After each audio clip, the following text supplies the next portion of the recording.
Grace and peace, Grand Rising. It is Mindful Monday. Thank you for all that have been here early, waiting for me. Thank you. I see my Lotus is in the building. Salute. Eli's in the building. Salute. All right. Bear with me, guys. I didn't do a Mindful Monday last week because I'm not gonna give it any credence, but we just gonna put this dragon's blood and cover me, because today's topic is 666. Today is 6, the 6th month, the 6th day, and 2022 breaks down to year 6. So before we get into our scary, spooky,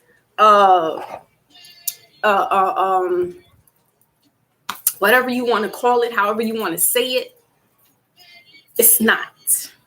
Although it's a high vibrational number, and so therefore certain elements, certain powers that be know how to manipulate it, and they know how to freak this energy, sort of say. Shout out to Big Cat for his beautiful donation. Unbeknownst to me, unexpectedly, and I appreciate him so much. I love him eternally and dearly. I also want to give my shout out to Brother Rich. Brother Rich is another one of those, don't want to say heavy hitters in that respect, but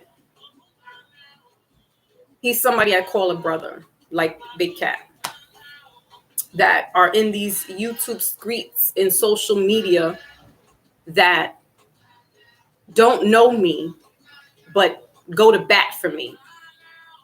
So I want to give those two dear brothers a special shout out this morning. Okay, so I have been, I think when y'all last saw me, it was in Mercury retrograde, and I was feeling some stuff start to come on and tingle in my throat and stuff.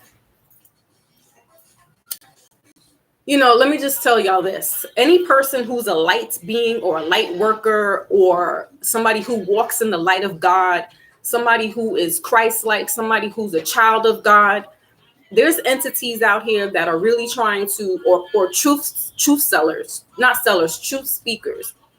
The GOAT is in the building. Salute to Kid Murray. There are entities that are unseen that will try to stop you from getting your bag. Will try to throw monkey wrenches in your life. Will try to, if they can't reach you, they're going to reach the next best thing to you. So, as I talked about earlier, or a couple of lives ago, we were in a blood moon that opened up an eclipse. All right. Know that that time opened up this portal, for better or for worse. As I was explaining to my son yesterday, they want to cut down any person that, like I said, is a child of God, is Christ-like, is a seer, is an oracle, is an empath. Doesn't matter if you're a male or female. Whoever's a truth teller, whoever's a truth seeker, the powers that don't be want to cut you down. So they will throw things like sickness, illness, injuries, channels being cut off, being censored. So I'm going to elevate the number 666 today, because that's a dope number. You know why? Because it's us, people. Get out of the foolishness, get out of the spookyism, because it's not about spookyism today. It's about 666 being you, the carbon melanated person. 6 neutrons, 6 protons, carbon, that's us. Ain't nothing spooky about it. It's what you give into it, though. And whoever you're feeding and whose God you serve, that's what's going to play out in this realm of life. Yesterday, I watched the documentary on Hulu. Before, let me, because I know how the powers that be trying to flip it on me. Let me get my disclaimer act out real quick before they try to be like, Foxy, you're not in the guidelines of. I was born at night, but not last night. I might not be the sharpest tool in the shed, but I do know how to cut. And I got people's behind scenes that they don't know who I got. So blasphemy on you, whoever's trying to send those shots and attacks. Fuck you and the horse, the white horse that you rode in on, because it's not your savior. I know who my savior is. I was born with the old gods. You forget this. But I'm going to let you know, in 3 days, I rose from the dead. Right? So you could throw me with your sickness. You could throw me with whatever you want to throw me with. I got eyes behind my head. I got people in places you couldn't even fathom and think who knows what you're trying to do to the child of God. Yeshua. Copyright disclaimer. I'm in my bag, y'all, because I was out for a week because some entities don't want to see me shine, don't want to see me talk about Yeshua and the real Christ consciousness and how we're going into a real purpose, how the soldiers are really gathering up right now. When you see me, right, I'm in the whirlwind, but I'm still flesh. I still bleed. I still get sick. But my God is mightier than you. So whatever false serpent you're praying to, in the guise of being God, you're not going to win. Because I got warriors behind me. I got praying warriors in the fucking spiritual world. Stop playing with me. Because I don't want to get nasty and I don't want to get people to get their hands dirty for me. Because I'm not about that life. I don't know how to do certain spells and certain rituals and stuff like that. A prayer, yes, I know how to do. That's a ritual. But to get my hands real dirty, I got to leave that to professionals. And I'm not going to do that because you know what? I'm not going to give y'all the time of day and give you that energy to do something to you, to harm you, or to harm anyone around you. You get what I'm saying? That's not me. So this is basically a warning. Stop playing. Stop playing.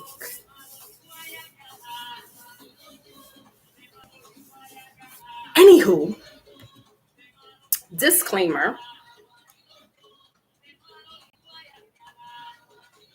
Copyright under Section 107 of the Copyright Act 1976, allowances made for fair use. All right. Allowances made for fair use for the purpose such as criticism, comment, news, reporting, scholarship, and research. Fair use is a use permitted by copyright statute that might otherwise be infringing. Nonprofit, educational, or personal use tips the balance in favor of fair use. I put the disclaimer out there because last night, or yesterday rather, who's in the building? Just in the building. Oh my goodness. Salute. I have my Lotus. I have. There is power in prayer. You better believe it. They thought they could try to keep me down. I was like, what? I talked to my God sister and I was like, yeah, what? She said, yeah, and it ain't gonna look too good. They keep it up.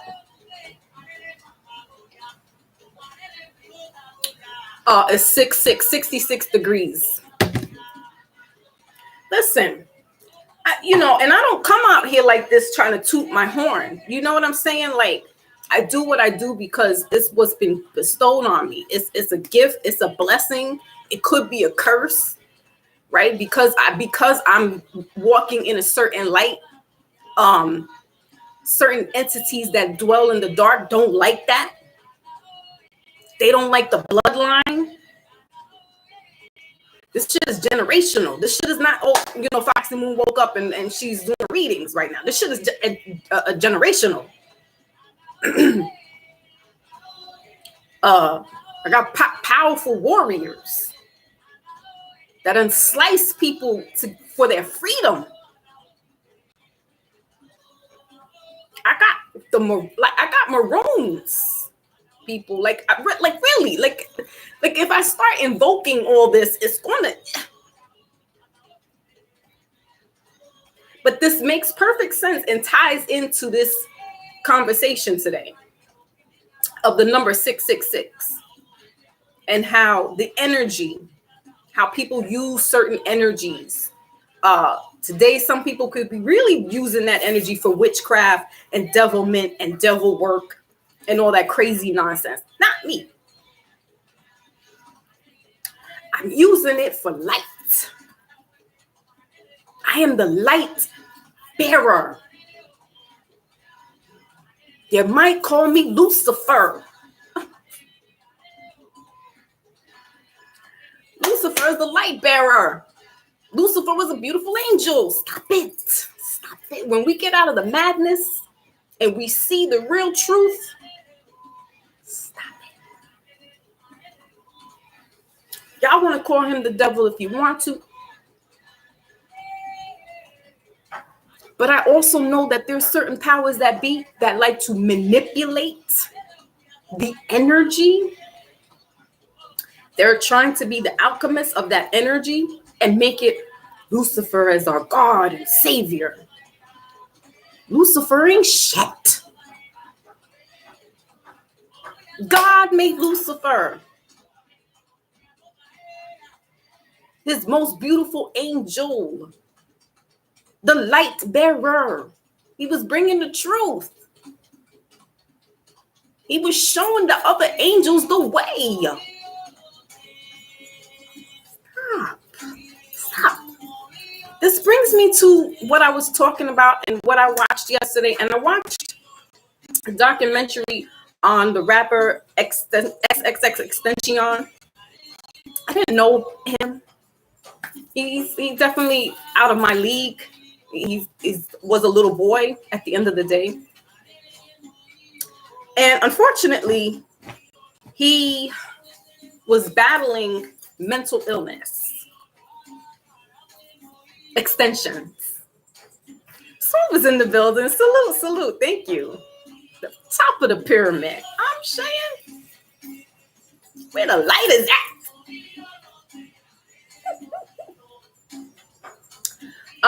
And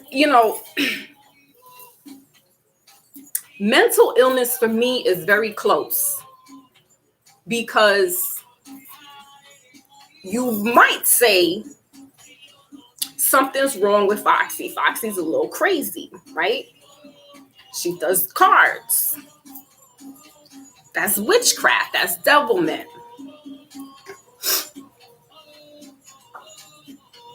Anybody who does that, they got to be kind of bugged out, right? That's a stigma. It's a stigma. We all thought it. I thought it. I wouldn't dare. My grandmother seen me with these. She sees them now. But she would have been like, what are you doing? Not her doing some cards. But her mother-in-law read tea leaves. So she wouldn't really look at me sideways because she understands. And though she was a Christian woman and a God-fearing woman, she understood certain things are supernatural and not of evil. So this young man had a very short life, but he battled mental illness. He also, I saw some things in him that I saw raising a teenage or a preteen black boy, if you want to call a black boy, melanated, living in America. I believe his mother is Caribbean. I'm not sure if she's Haitian or if she's Jamaican, but she has some kind of Caribbean accent.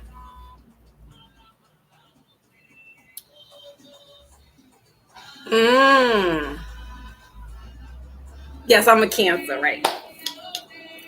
Cancer season coming up at the end of the month. Woo, woo. All right. Wait, y'all gonna make me lose my train of thought before I get all silly with you guys. I haven't seen you in a week. I know I have to give you all the signs. I'm gonna do it this Wednesday. Like I said, somebody was trying to put the brakes on me in the supernatural world, and I was down for the count. But like Lazarus, shout out to Lazarus and Yeshua, I rose back. You know what I'm saying? Anyway, this young man, the father was incarcerated when he was about 10 years old, right? For those who don't really know who Extension, look, I'm going to be 46 next month. So he's definitely far removed from my radar. Even if I wanted to listen to what he was, when I was watching that documentary, his music is very low vibrational, very low. My stomach was like this in knots listening to his music. Because he's like, oh, and the frequency of the music was very low. So, thank goodness they didn't play too much of his music, because my stomach literally was turning. I couldn't handle it. But I understand it wasn't geared towards me. So the other thing about him was that they were saying, he worshiped the devil. His music was demonic.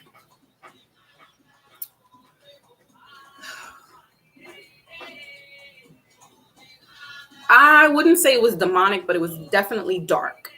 And that's only because he was suffering from depression. Now, when his mother gave birth to him, she said that he was very, he's a little darker than me, but he was this little light, bright boy with hazel eyes. And the mother is very melanated. The family's very melanated. The father's melanated. So she's like, who is this baby?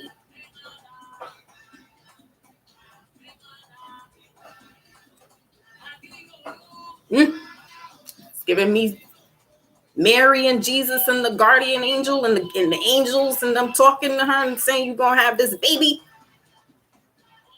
That Christ-like consciousness. So come about 10 years old, because the mother had pretty much control of him up until the age of 10.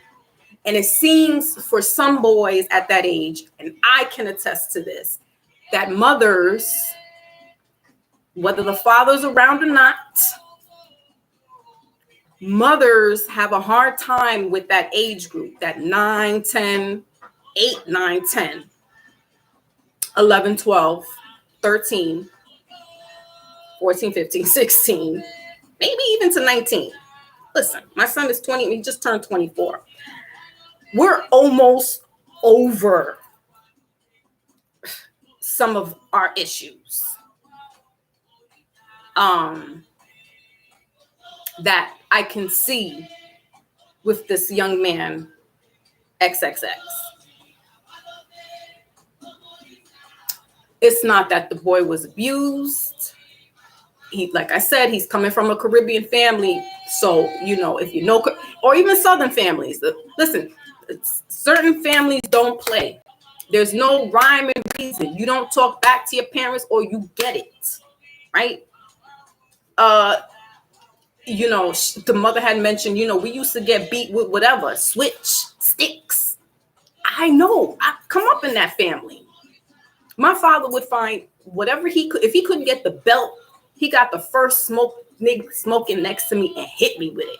Slippers, the bat, not the metal bats, the plastic bats. He did take a bat and hit me a couple of times with that shit.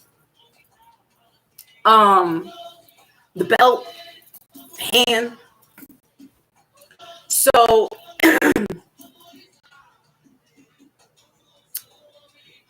yeah. The 10-year-old it's very different because woe is the way of mom coddling the little boy, right? At a certain age, he starts to something like instinctively kicks in with them, and they just start smelling their ass, for better lack of words. And so with this young man, the father got locked up when he was around 10 years old. And so there went his only male role model. And the father was away for years. I think the father's still locked up because he had a long sentence. So, throw that into the mix. And this young man starts acting out. He's cutting up in school. He's acting out in school. He's getting into fights. The school got to call the mom. We need to have a meeting. We need to have him diagnosed. We need to have him. Listen, that story had me almost in tears because that was my life. The almost scared because I'm almost on the brink of losing my job because I got to keep coming to school. To the point where I'm like, yo, put him, ground him, do whatever you need to do. I cannot leave my job.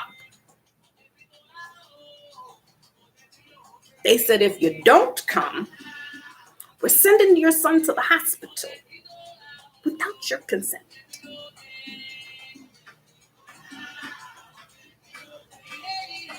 I'm in another borough or town, if you will.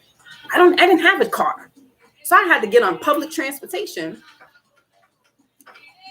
and pray that this damn school don't send my son in an ambulance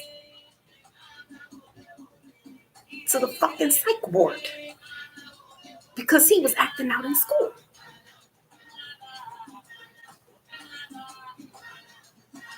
Ain't nothing wrong. He's just getting emotional. Me and his father having issues. Do you get what's going on here? It's not that the child is a problem. He doesn't understand how to comprehend adult situations. Some mothers can't even comprehend it themselves. This woman, the extension said he kept seeing his mom getting beat by men, the father, by other men. So now he's got this aggression built up inside of him. He can't defend his moms like that because he's little. I think they say he was only but 5'2". He was really little thing. So can you imagine this little mighty man trying to battle grown men to protect his mother? They said he was bipolar. That was his clinical diagnosis. The storyline moves forward. He's getting a little older. Now he's completely leaving his mother's house. He doesn't feel like staying there. He doesn't feel understood. He's sleeping out on the street, and he gets a little crew of misfits. Now they're all the Junkletta, exactly. Queen Krause is in the building. Salute. Thank you. Said just stopping in. That's all. That's what we call etiquette.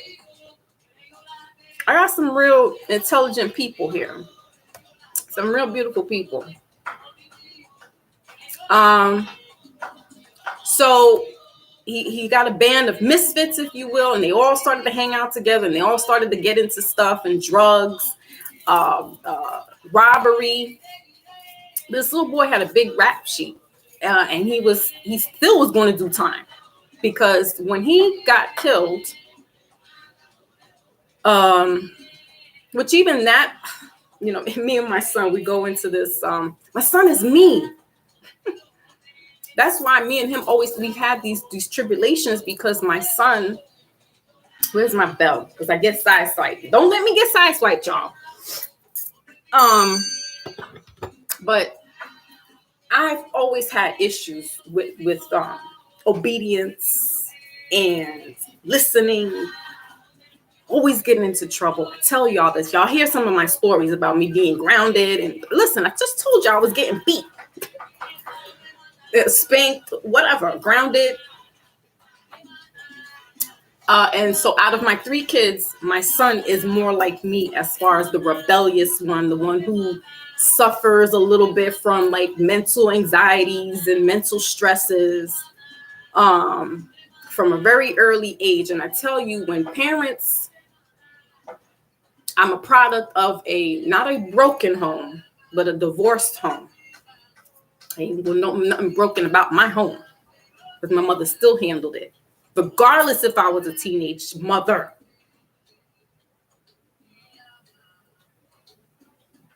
That's me doing me, getting into stuff. That's why this Extinction kid was clicking so much for me when I watched it. And I saw the coming attractions for it, and I was like, let me watch it. Because, you know, even if you're not a boy and you're a girl and you've gone through some of these things, you know, I never ran away from home and got into, I had my band of misfits, but I still went home.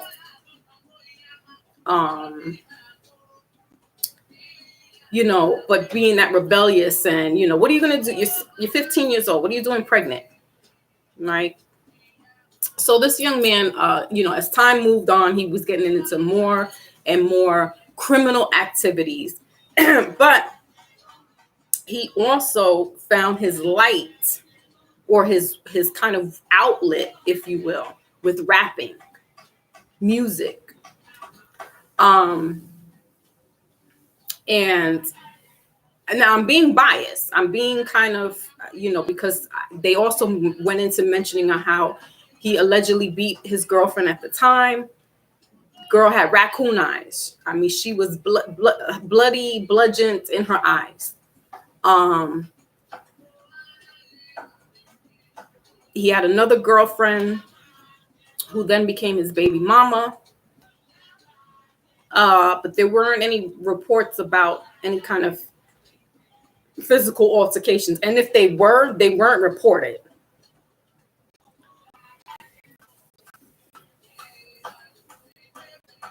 So his whole circumstance, you know, he was almost just at the tip of becoming this real big super star, if you will, right? His production team was coming together, you know, but he was in between court cases. One was the domestic dispute or domestic occurrence. And then there was some other criminal activities that were still pending behind his case, behind his name. So he had a couple of things going, and I think he was going to be locked up for like 10 years or something like that. So they had him on house arrest. I don't remember why they put him on house arrest.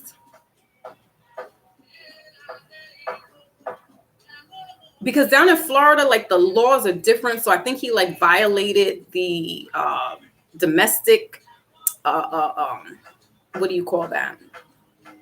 Because they're not supposed to be, near each other. So I guess it's like an order of protection. Chris is in the building. Salute, Grand Rising. I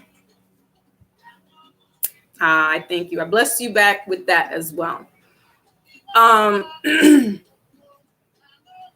So anyway, anyway, he, lo and behold, he was on house arrest. He had this little anklet.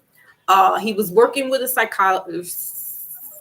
counselor, not a psychologist, a counselor, because that was one of his. I don't know. I'm not a disclaimer. I'm not a legal representative. I am not a medical professional as well.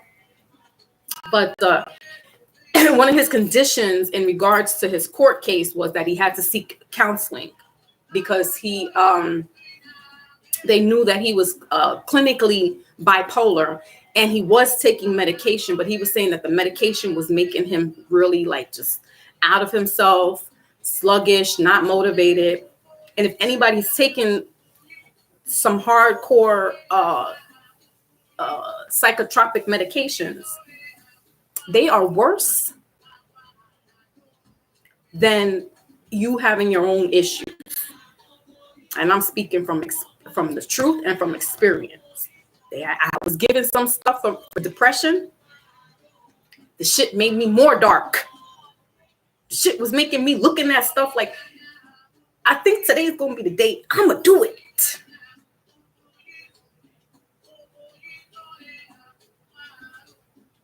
It made me feel more dark. And I told them, I don't want this. And I haven't been on it in years. I found my outlet.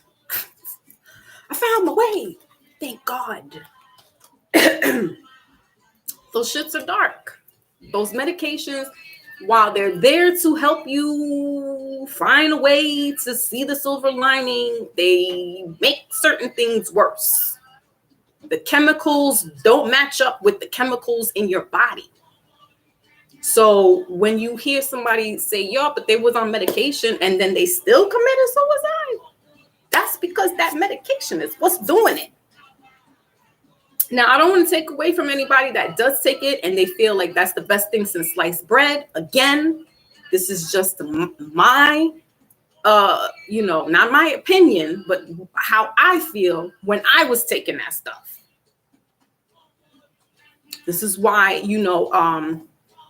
children, they want to put them on ADHD medication and Ritalin and all this other, all this other nonsense. Think about it. A 9-year-old developing his mind, then being bombarded with this chemical that's not made for a child. It's not right. It's not natural, right? Oh, and also I gotta let y'all know this oil of oregano. Hold on. I'm gonna tell you, this thing started whipping me up into shape when I got sick. Oil of oregano. The bottle is about $23. I got it from Nicholas Bookstore. Y'all know I promote Nicholas Bookstore, Black owned. Oh boy. That shit was disgusting. But it cleaned up real quick. Plus, I take my sea moss every day. This is why I couldn't understand why, y'all see me. Look, orange, like, that's why I knew something else was going behind the scenes. And then I had a god sister confirm it for me. She did some stuff and looked and saw it. She was like, It's like, I know. Because people are just jealous. They're so jealous of you and what you have and what you don't have. They don't understand. People, envy is that's a sin. That's a sin. Because people don't know how you get up in the morning, but they really swear like you got everything together. Like, I don't fucking know what it is. Don't sit here and assume to think you know just because you see a certain thing. I'll let you see what I want you to see. You're not privy to everything that goes on in my life. Just like I'm not privy to go into what goes on in other people's life. I don't want to. But if you ask me to, that's the only way I'm going. So back to X Extension. I'm not going to call him X because there's only one X and that's DMX, who also suffered from mental issues. So the young man, he was on house arrest, speaking with a counselor with conditions according to his legal, activities. Y'all might help me out in the word in here because I don't know the whole legal jargon of it. But anyway, he tells his moms, "Look, I want to go get a bike."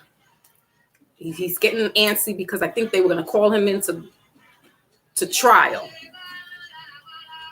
And he was getting antsy and just didn't know how to, he was scared. He was scared. I think he was 19 going on 20.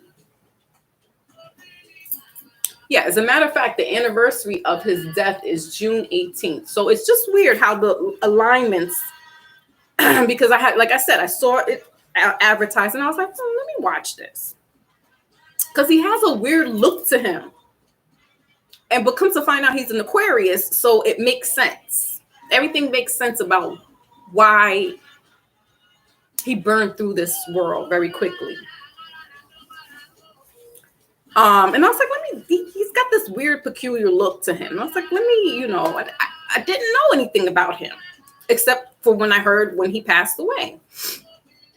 And I was like, who's this kid? Who's this weird? He looked like a lizard.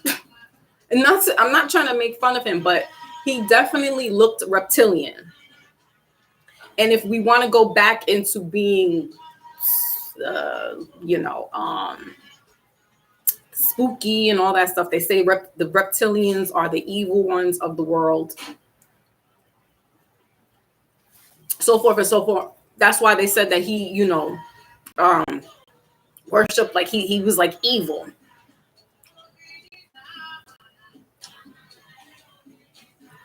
Just watching what I watched, I can't say that he did worship evil. I don't know. I did tell y'all though, generations have some bloodline curses, and they have the opposite. So like I said, I don't know if the mother's Haitian or Jamaican, but she's definitely Caribbean. And you don't know who's made deals in their family bloodline, and this is why certain things come back. I'm a strong believer in that. I'm a strong proponent in karma, reincarnation. All right, past lives. I definitely feel that,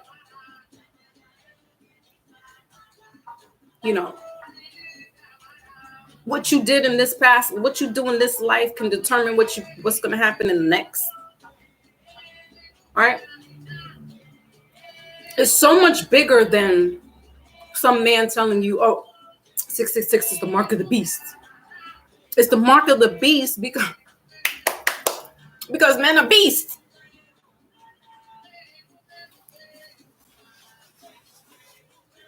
And I'm not saying man, the male figure, but man, the mankind. You don't see lions blowing up shit. You don't see them destroy. They have a natural order. It's only us humans that destroy shit. We're destroying Mama Earth or Sister Earth now. And Mama Universe is coming back to collect. That's what I mean by beast. Now I'm going to go into my supernatural of it, because I'm drawing the lines together in regards to this young man and what was going on in his life. And it could be more supernatural than we know. I don't know. They didn't say anything about him listening to devil worshiping music, and he never had no Metallica, and he had face painting. I mean, tattoos and all that stuff on him. But he used to cut himself. So now I have a few tattoos. But my father said, don't get any tattoos on your face. Don't get any tattoos on your arms. Definitely don't get no tattoos of no boy's name on your body. And I didn't. So I have no tattoos here. I have no tattoos. That's just because that's what my father said. Listen, you're gonna get tattoos, you're gonna mark your body up. Don't put no skulls. Of course, I want the biggest skull on my arm.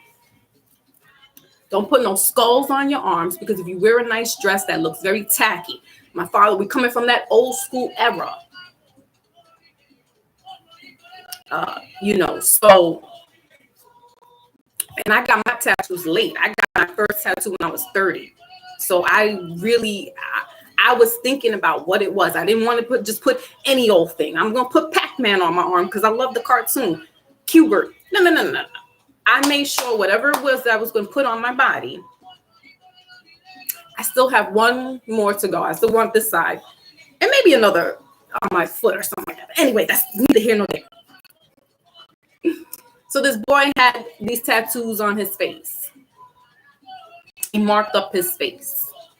He was going through some things. He wanted to hide. He said he wanted to die. He wanted to disappear.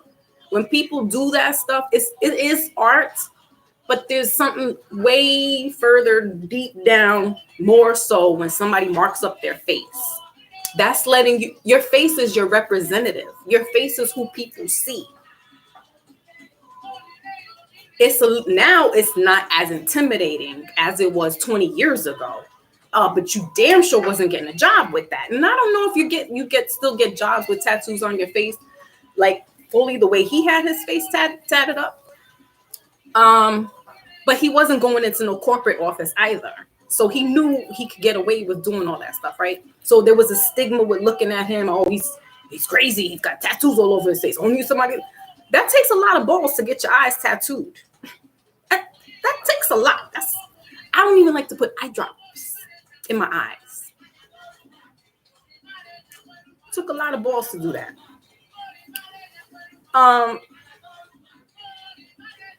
So,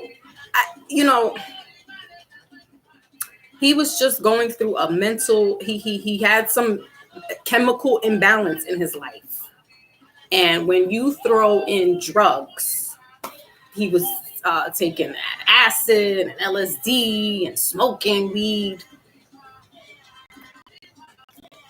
Listen, weed is a hallucinogen. It's a sedative. You could take weed and you can calm down. Some people, it makes them go cuckoo. There's different strains. And it makes them bug out. I'm one of those. I'm like, listen, it doesn't calm me down anymore. It makes me paranoid. And I don't like that feeling. That's what was happening with him. He was getting paranoid. He thought that people were out to kill him.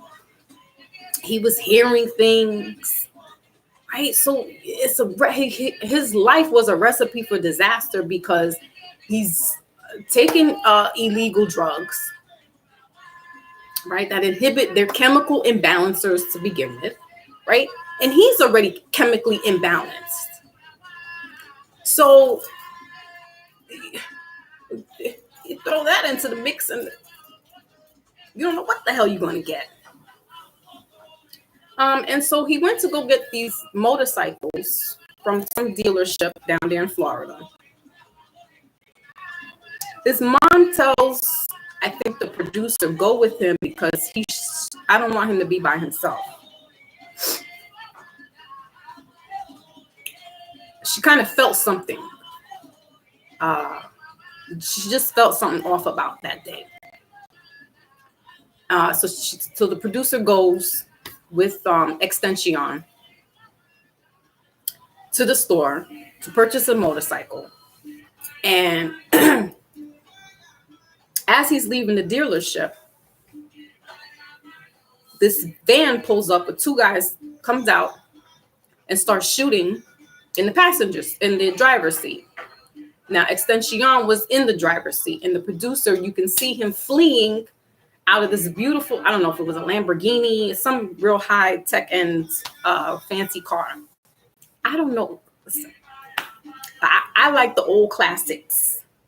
If you ask me, I don't like all that fancy flip doors and stuff like that. I like the old school Jaguars with the big eyes, 1967 Impala. I like those old classics. I'm an old classic kind of person. So it was a BMW. Big Cat, thank you. First of all, Big Cat, thank you for your beautiful donation. Mwah, love you, thank you. Because I saw that, I was like, what, Big Cat? And I wasn't feeling good, and I was just like, beautiful. So it was a BMW. Okay. That looked fancy. It looked like a Ferrari or some kind of. Okay. This just goes to show you, I don't know my cars as I think I do. I just like the old school cars. That's what I'm saying. My dad, shut up. My dad had was it an 82? It was like early 80s, a white Grand Prix. Big, long nose, all white leather seats. And it was a Grand Prix. I forgot what year it was. I want to say like 81. It was very new, but not the newest.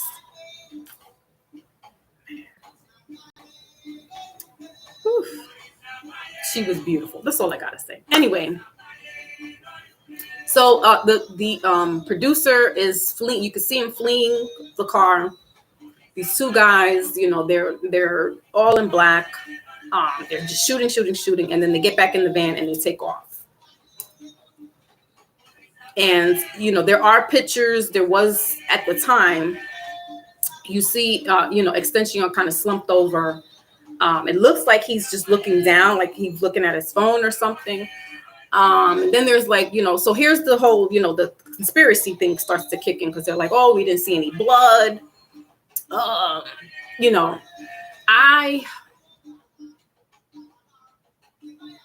Thank God.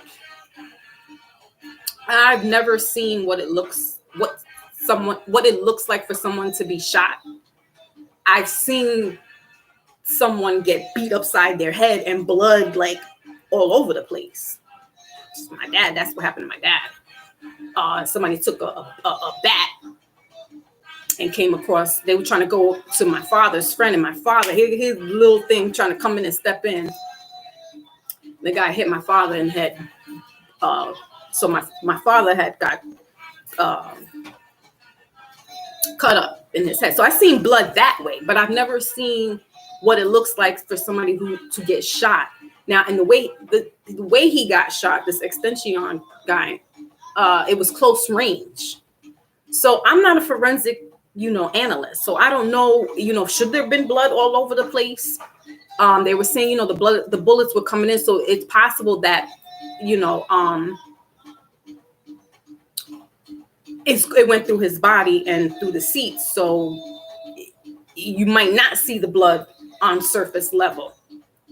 So that, so then it's like, oh, this could have been one of those, how do they call it?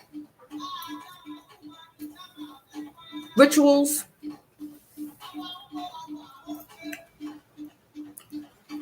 We're in the months of Jason right now. And if anybody knows what I'm talking about, kudos. If you don't know, look up the acronym Jason, what they call the Jason months, JJASON, June, July, August, September, October, November. They started early, though. They started in April with their nonsense. But the months that equal to the word Jason, a lot more stuff is going to be happening. On the scales of Buffalo, New York, on the scales of a Texas. That type of stuff is what I'm talking about. So this young man in 2018 was right at the Jason months. So that's why some people were like, that looked a little off. I'm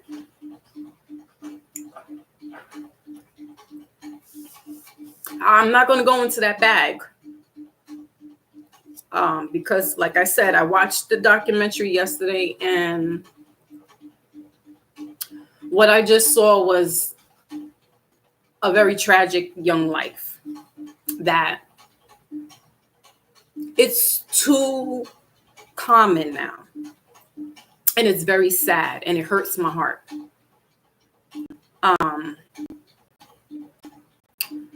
Is it part of that whole Jason stuff? I couldn't say. I couldn't tell you. And if I did, I wouldn't tell you. You know what I mean? You can't really, you know what I mean? Because the streets are watching. You like my thumbnail? Isn't it? Like it's spooky. That's why I put it up there.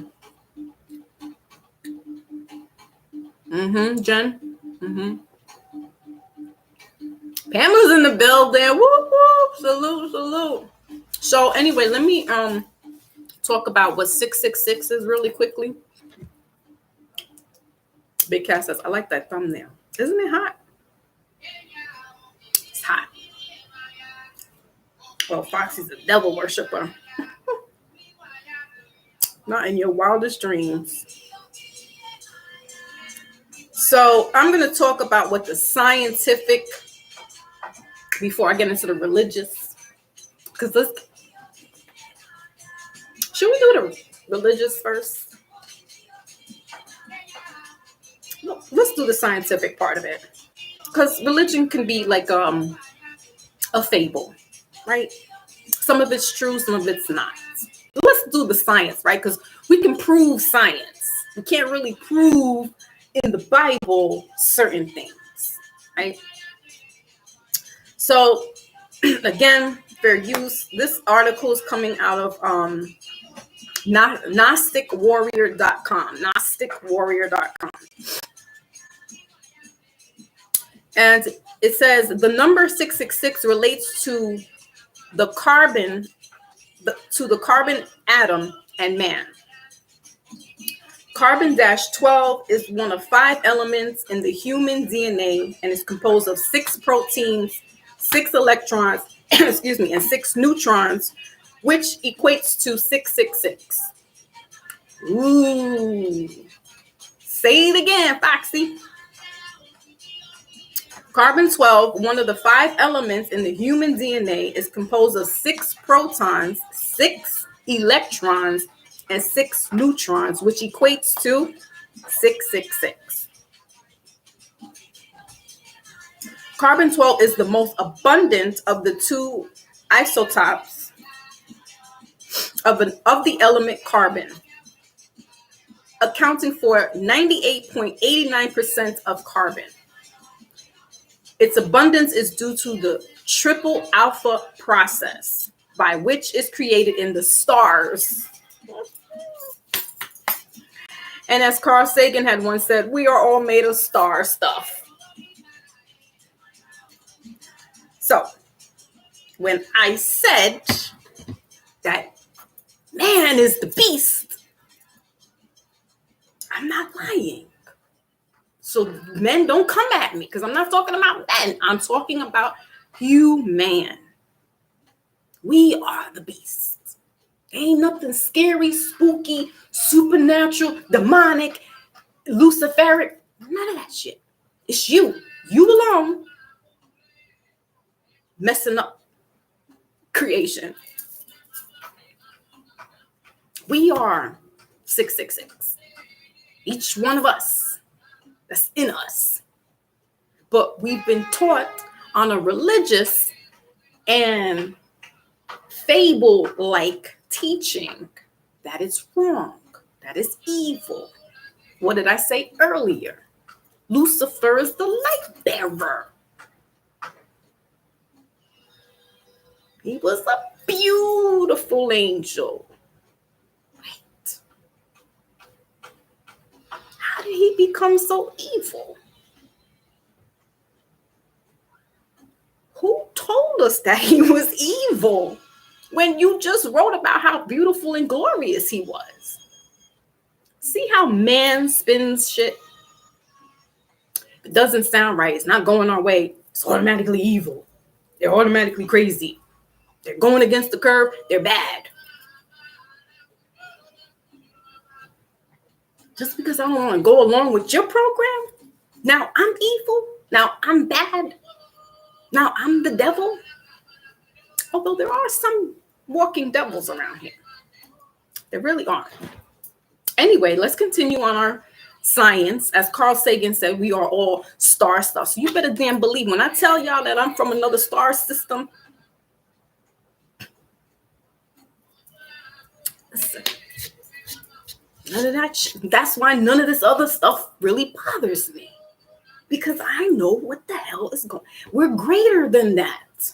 But we are such little peons in this little world here that we can't see far past the block.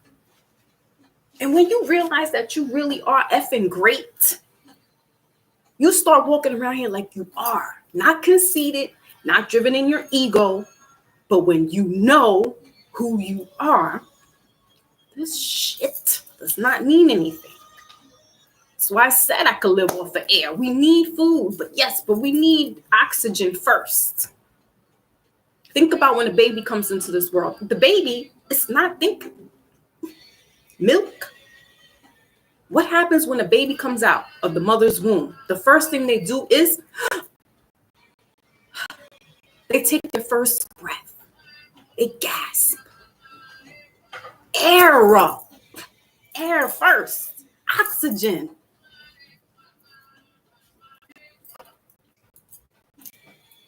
We're going to dispel this 666 today. And hopefully some of us leave out of here saying, okay, that shit ain't spooky no more. It's all making sense to me. All right. So the English name carbon comes from the Latin carbo for coal or charcoal. Whence also comes from, or hence, here goes those Latin and the theys and the thous. This is why I can't read the King James version of the Bible, because I can't with the whole thous and these and theys and those, and just give it to me simple.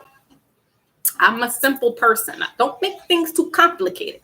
I like simplicity. All right. Meaning charcoal. Proof of 666 is found in the Bible. Now we're going to go into the Bible real quick. Via Isaiah chapter 6, verse 6. Then one of the seraphims. What's a seraphim? Somebody. What's a seraphim? Then one of the seraphims flew to me with a live coal in his hand, which he had taken with tongs from the altar. The name seraphim, meaning the burning ones, are the first hierarchy of angels. That's right. Seraphims are angels. Lucifer, angel. But when your favorite rapper says Lucifer and all that other stuff, and he's talking about something else. So let's dispel the true, real meaning of the 666 and what the Bible is, and how some people have pissed the true words or the natural words away into their Aleister Crowley, evil, satanic, bloodlust, sexual-filled deviancies. So when your favorite rapper's singing that song and talking about all that stuff, he's on another time. He's not on this time. The true light. And what's crazy is that he studied under 5%.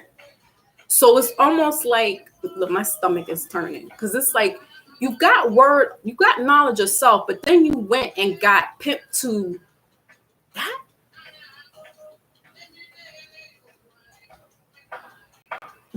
Then you're wearing what?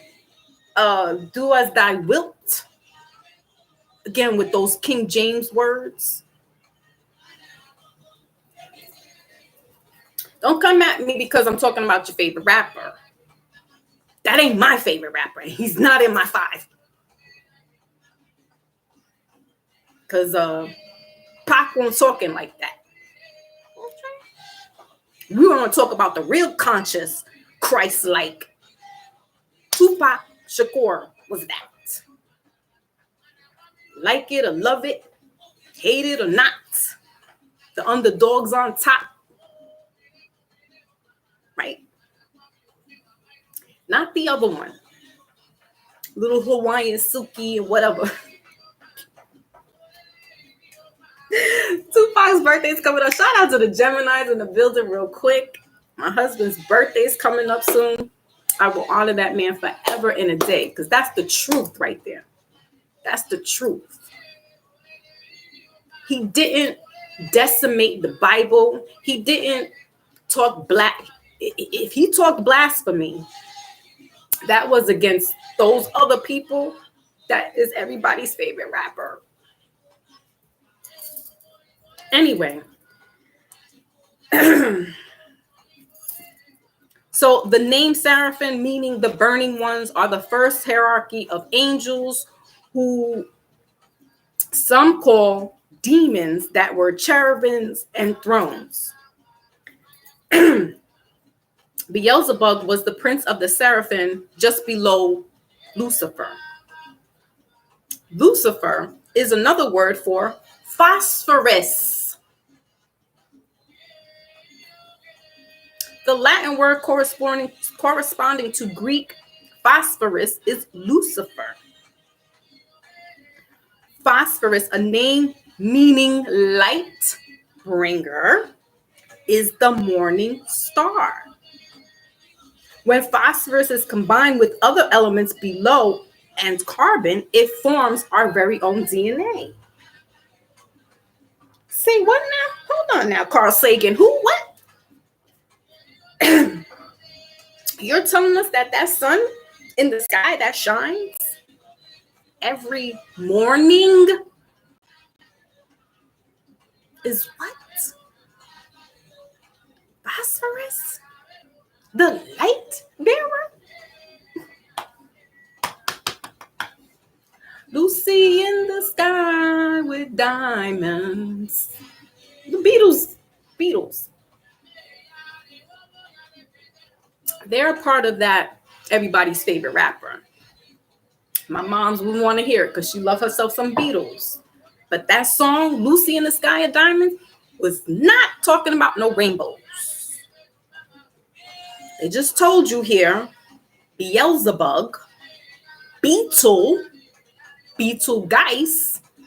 the Beatles, or what? Beelzebub was the prince of the seraphims and just below Lucifer. So Cupid, when you see those little cupids, they're the cherubims. So there's all orders. They're all orders to these little angels. While yes, we would like to think of them as cute, they are mighty. They're mighty. And powerful. So with cherubims, seraphims, then you have Lucy and Archangel Michael. You have Archangel Gabriel, Metatron, all the archangels, Raphael, right? Those are the heavy hitters. And under them is everybody else. And then it's you. It's me. The little speck of dust. The little speck. That's it.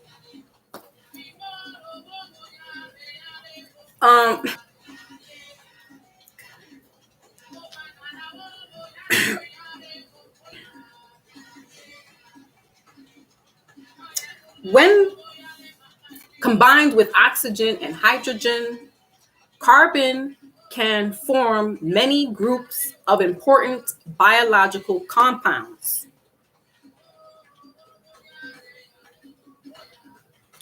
When combined with oxygen and hydrogen, carbon can form many groups of important biological compounds, including sugar, alcohol, fat, Carthenoids,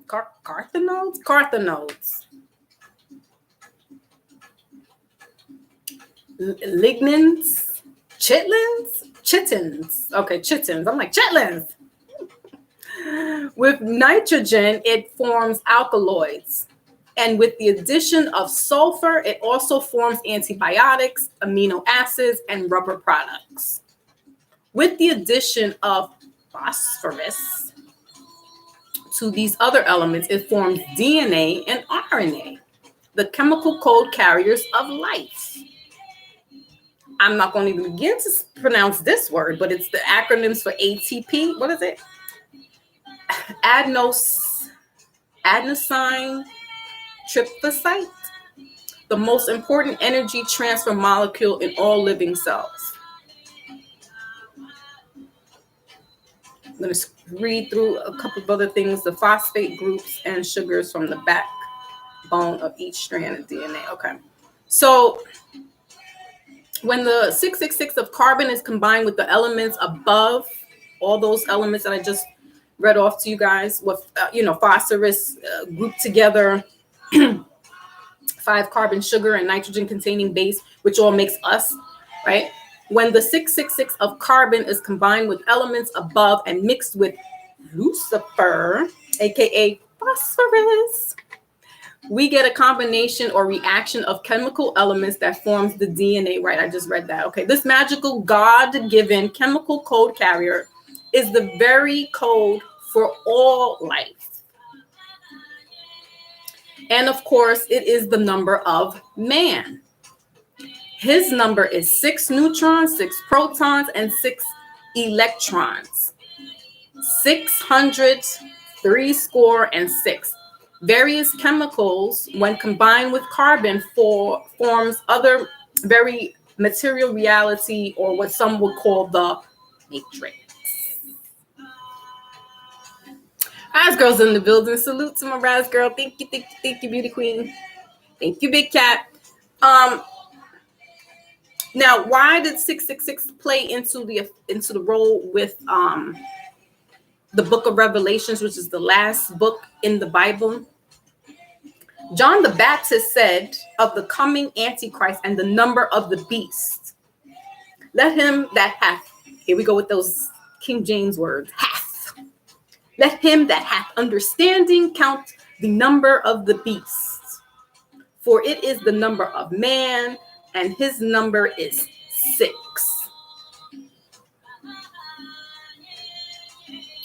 Also, when John wrote this Bible, when he wrote this part in the Bible of Revelations, most people think John was writing about 90 years in the first century. That would be 60 years after the death of Jesus. The eruption of Vesuvius happened in the year 79. And much of what we find in the book of Revelations coached in the fantastic imagery of the descriptions of the events that happened that were closely to, around the time with John the Baptist. All right. The war in Jerusalem, the eruption of Mount Vesuvius, the Roman emperors who were ruling at the time. And it's the last example that keys to understanding the importance of the number 666. When we look, when we looked at through the lens, the text starts looking a lot less like a vision of the literal apocalypse and a bit more kind of like the thing you'd expect to find in a therapeutic writing class. There's a great scarlet beast mentioned that has 7 heads and 7 crowns, for instance. Not something you'd likely see in the real world, but a thinly veiled reference of the dynasty of Julius Caesar. So that's a little synapse of where the book of Revelation came in and how John the Baptist was just writing about the injustices that he was going through during the time, they said after 60 years after Jesus died. So there was a volcano eruption. Politics was, all at an all-time high with corruption and stuff like that. So in his time, it would look like it's the end of days, right?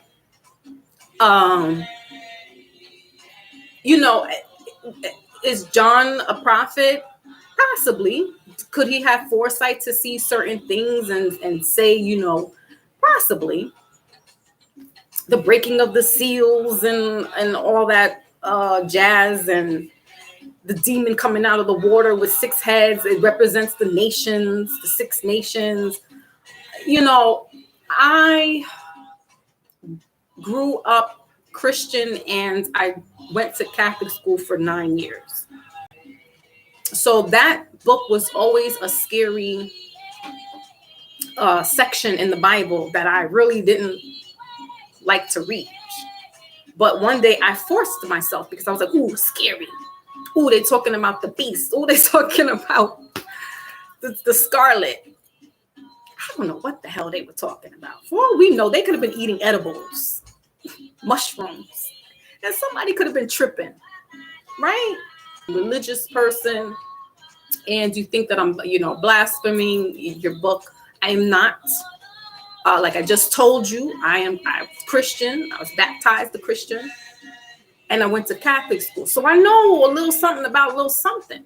And I'm not trying to listen. I got my Bible sitting right next to me. I don't play those games, but I understand what's real and what's not, and what's loosely, up for interpretation, and how one view could look something different, how my view could look different from Big Cat or Rise Girl. But if we come on that one accord and it all kind of makes sense, or even Lotus, if Lotus comes to us and says, I had a vision and so forth and so on, and she starts to lay out the vision, and we're listening like, all right, we're gonna listen with all our faculties, right? Because we know Lotus is about that life, so we're gonna take heed to what she's saying. Now, how that might look to, somebody else could look like she's bugging, or it could be like, yo, she's really onto something. That's what the Bible is. But if you get enough people to work on it and feel it, it starts to really make sense. Now we're scared, right? Because they're telling us they put the fear of God in me with that book of Revelations.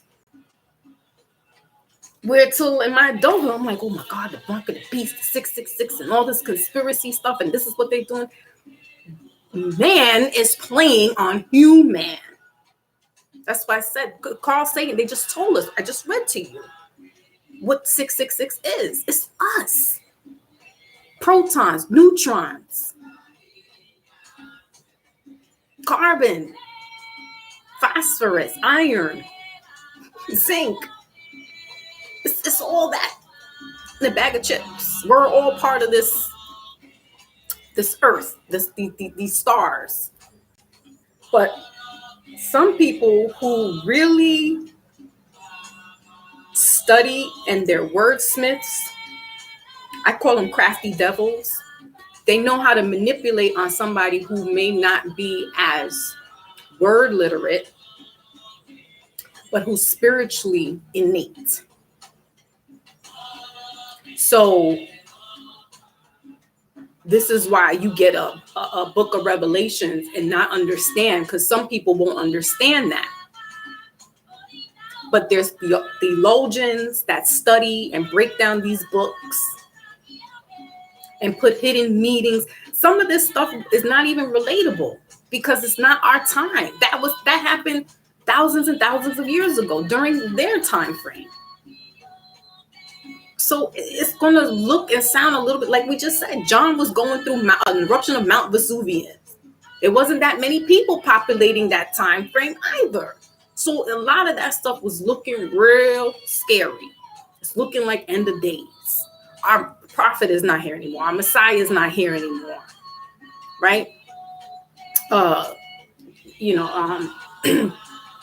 Their governments are looking crazy. There's an eruption in a volcano. There's this fighting and killing. That looks like today. It's the same thing. So if I start writing in a book and putting in the accounts of what's happened today, in 2,000 years from now, somebody will be like, oh, they was going through it. Right? Because we could look at the shootings that have been happening. But see,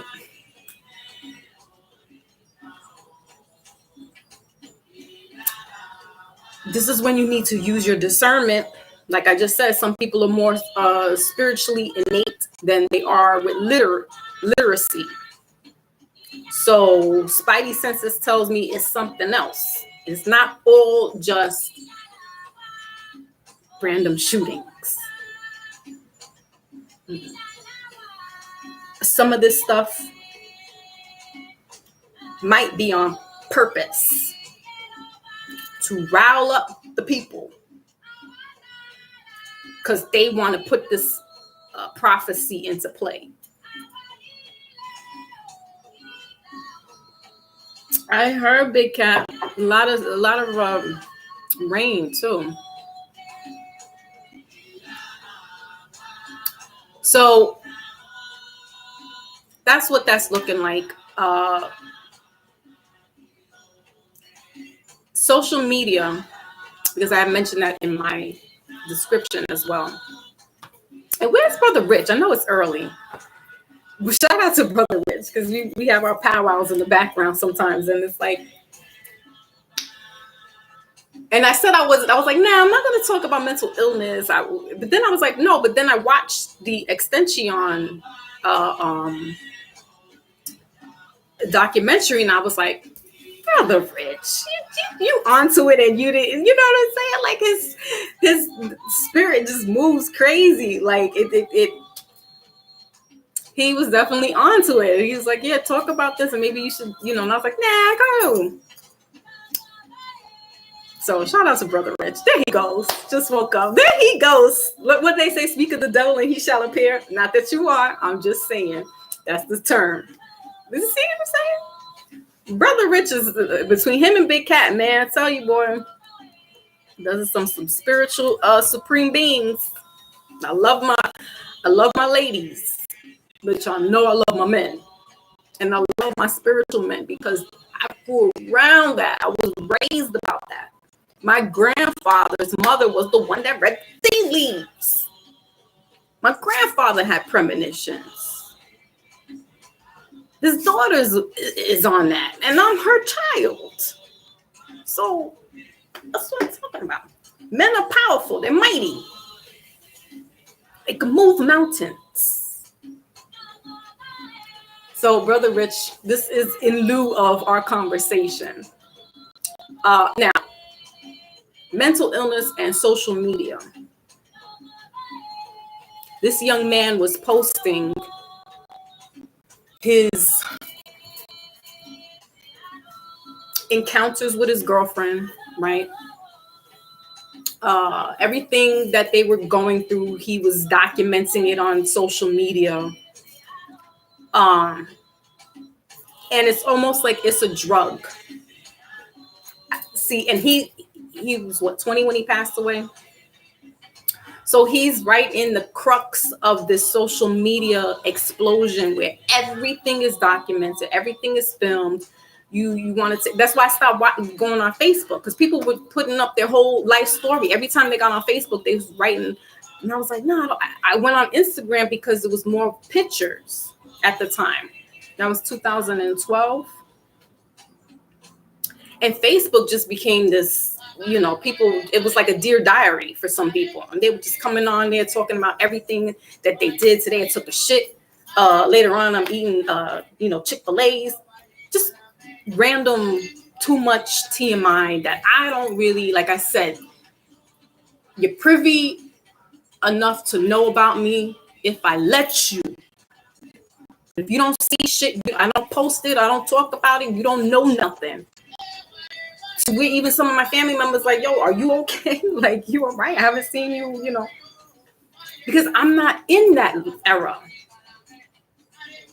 And furthermore, I've always kind of been a private child. I didn't really, I kept secrets, got secrets. So I'm more of a, you will want, not sneaky, but I'm a very secretive person. So if you want to tell me your deepest, darkest whatevers, it's safe with me. How they say, I'm going to the grave with it, right? I'm kind of like the when you go to confessions in Catholic churches, you go to speak to the priest, and you give confessions in this little booth in this little box, and he doesn't say that, you know, he's sworn to not tell anybody. I don't think he can tell police either. But anyway, that's me. I'm that type of person.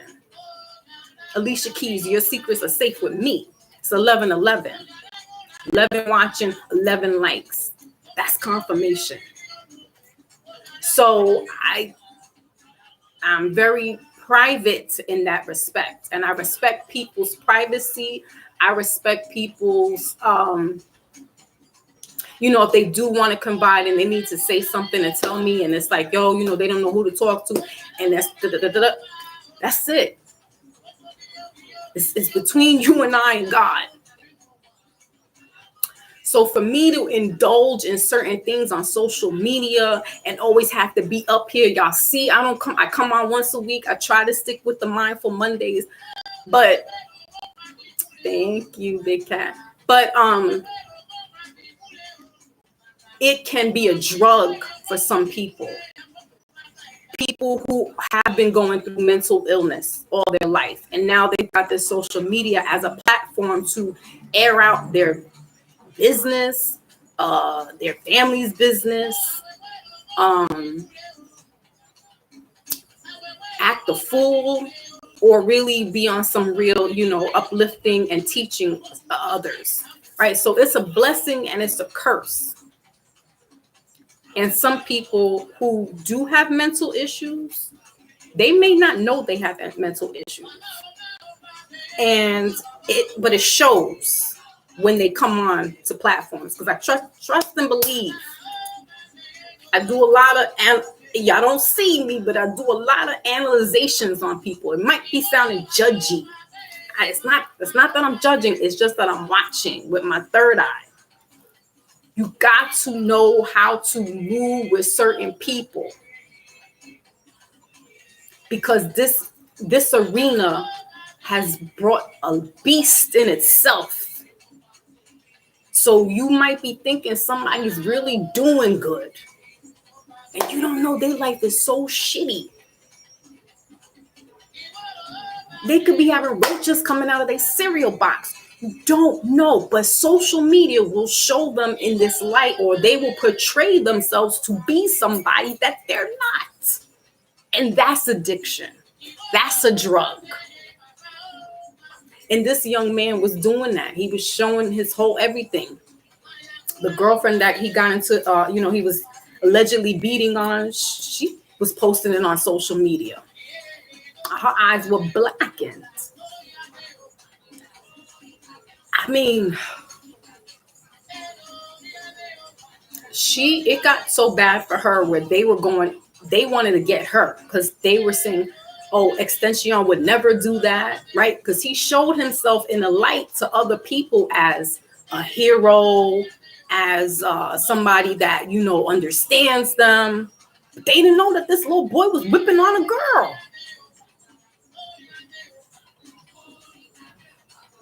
They couldn't even wrap their head around that.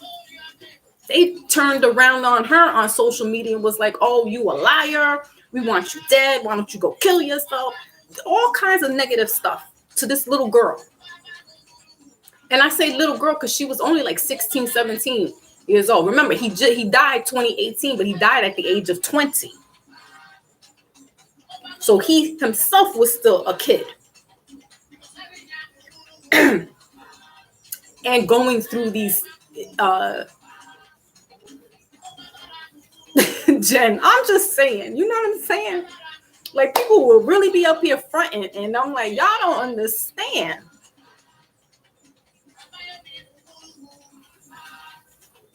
Stop it. Sitting up here having all these kind of wars back and forth on social media, and I'm like,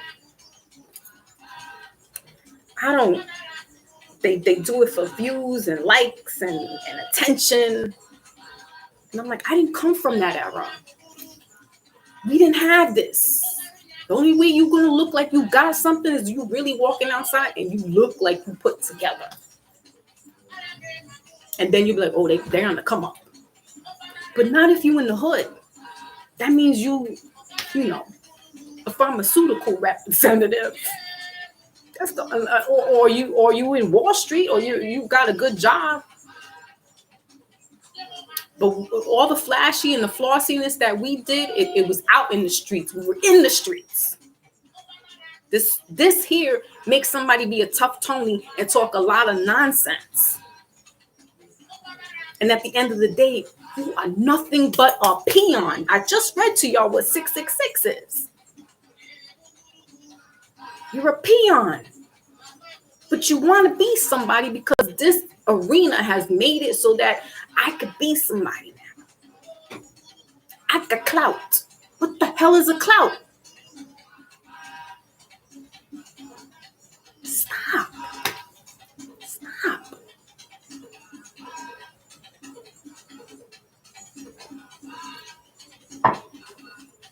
So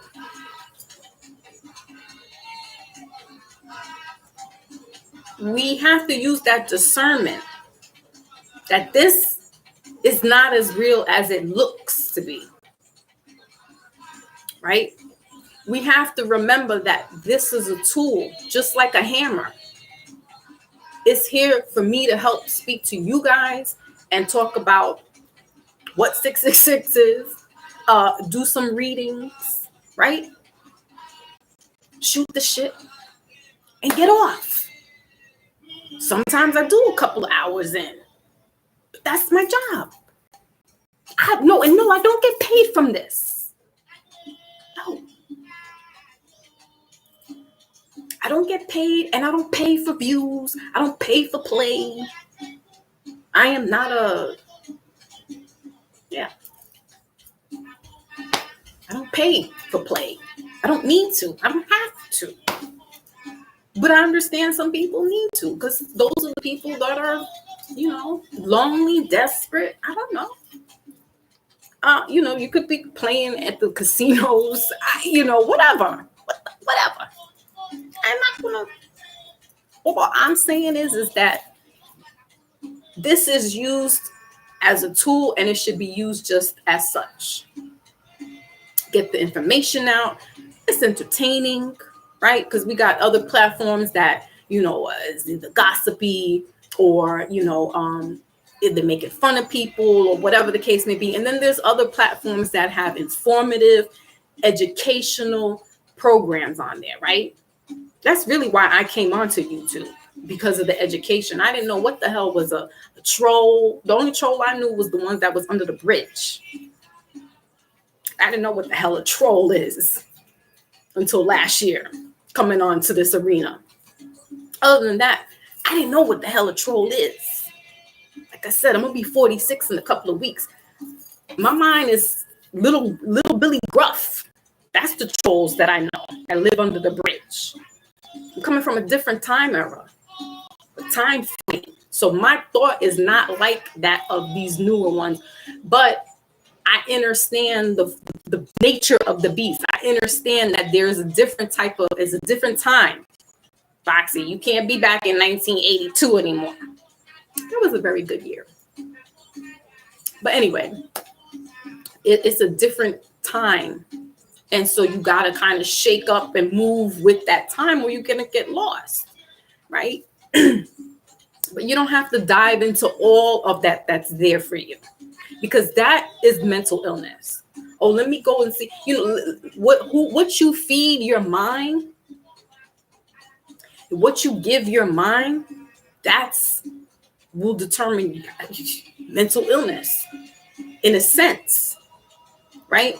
If I'm watching nothing but death culture all the time, and I'm watching all this trigger porn, this trauma porn, I'm going to be in here biting my nails, scared to death, not wanting to go outside because I'm going to think death is around the corner. And it is. But I also know that this is a beautiful time as well. And there are beautiful people that I have met, not in the physical, but I've established some things. Jay's in the building. Salute. Thank you, Jen. Listen, Big Cat, I'm not here to judge. I'm guilty as sin. But I don't really, I think that's more guys. Guys like that shit.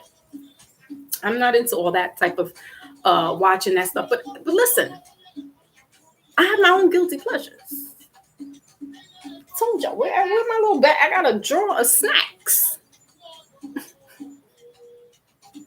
And they ain't always the healthy snacks. You know what I'm saying?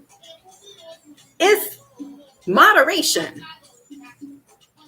So if you binge watch a couple of hours of trolling and World Star,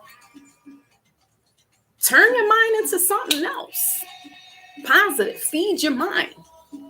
Watch some documentaries about 666. Get a better understanding of what all this other stuff is that they're trying to teach us and show us, right? It's a balance. It's a balance. But you got to be careful when we're watching this or we're listening. That's why I said when I was listening to watching his documentary yesterday, Extension, what is it called? Look at Me. That's what he wants. He wanted us to look at him because he didn't see himself. He did not see himself. That's why I say he had all them tattoos all over his face. He, was doing drugs, fighting all kinds of criminal activity, deviant stuff, not where I guess a crime is a crime, but he was a low-level criminal, if you will. Right? He wasn't into murder and things like that. But he definitely was whipping up on some people. And he was only 5'2". He was this little thing. So I'm like, he had they said a Napoleon complex. He's a little short dude, but he packed the punch. And he couldn't believe how people were receptive to him and listening to the music that he was saying. And when I was listening, that's what I was going to say. When I was listening to it, it was very low vibrational. I really don't, his music is not for me. So I couldn't resonate with it. But just the snippets of music that they played on the documentary, my stomach was turning. It didn't feel right. His vibration was very low. A lot of, and I'm like, it didn't hit me.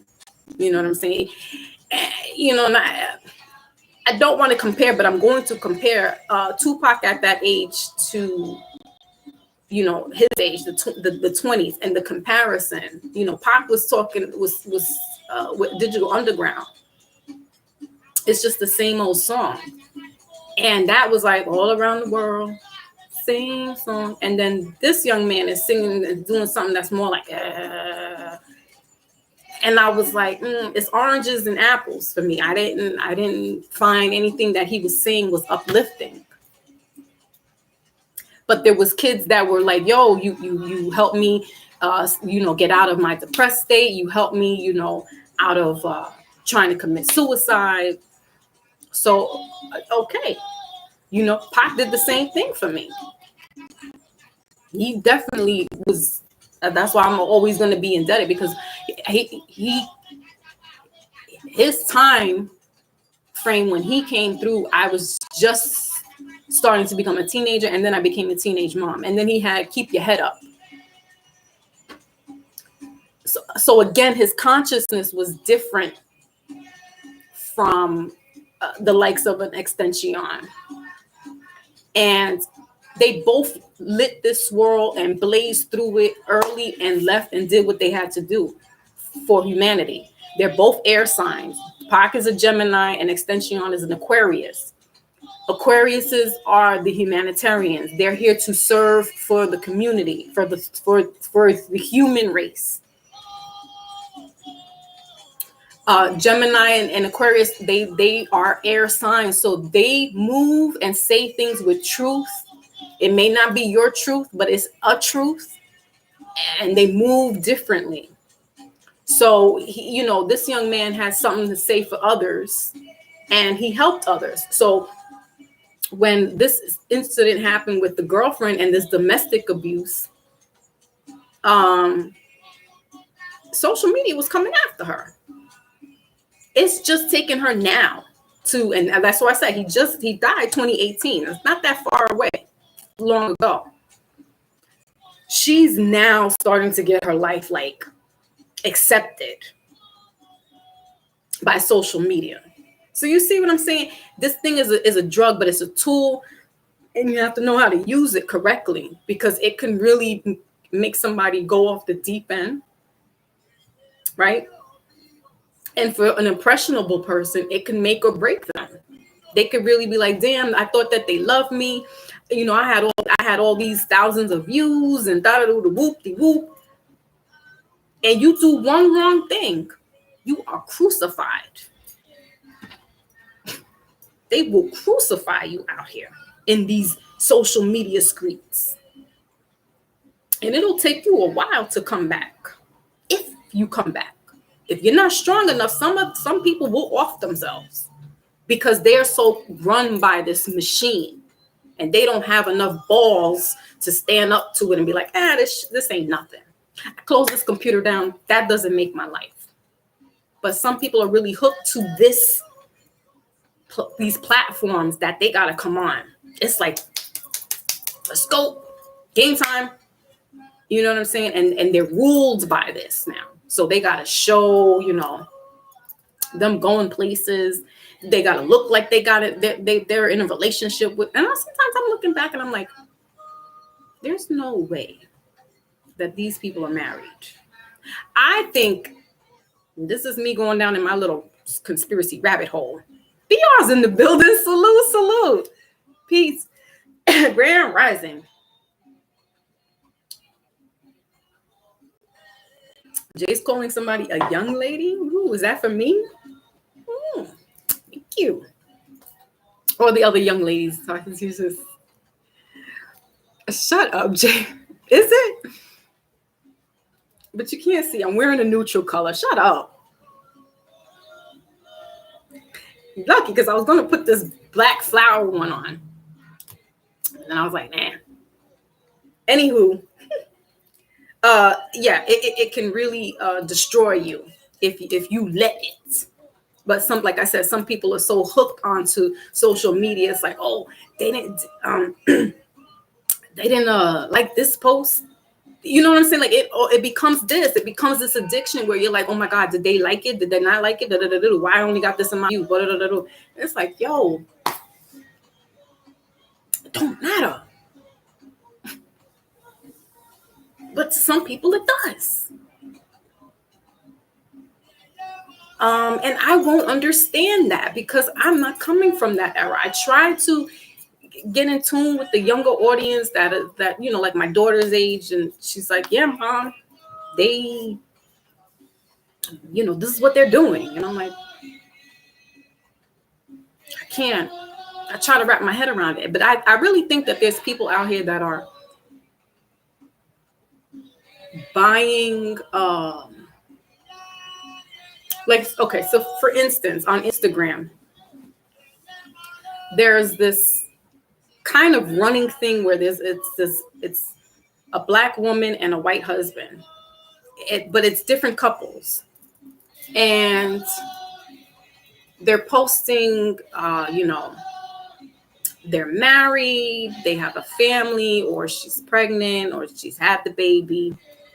And I'm really nosy. So I keep going through their whole, like, these are different couples now. There's not just this one couple. And I'm like, nah, these mofos is paying for that shit. I can't prove it yet, But it's going to come out that some of these couples that you see on social media are not real couples. They are what you call crisis actors. They're called actors because there are people, not all, that are lonely, sad, depressed, and they see this light that could possibly give them hope, but it's fake. You think that these two people are holding hands and they're lovey-dovey and they're going on vacation spots. I think a lot of it is paid.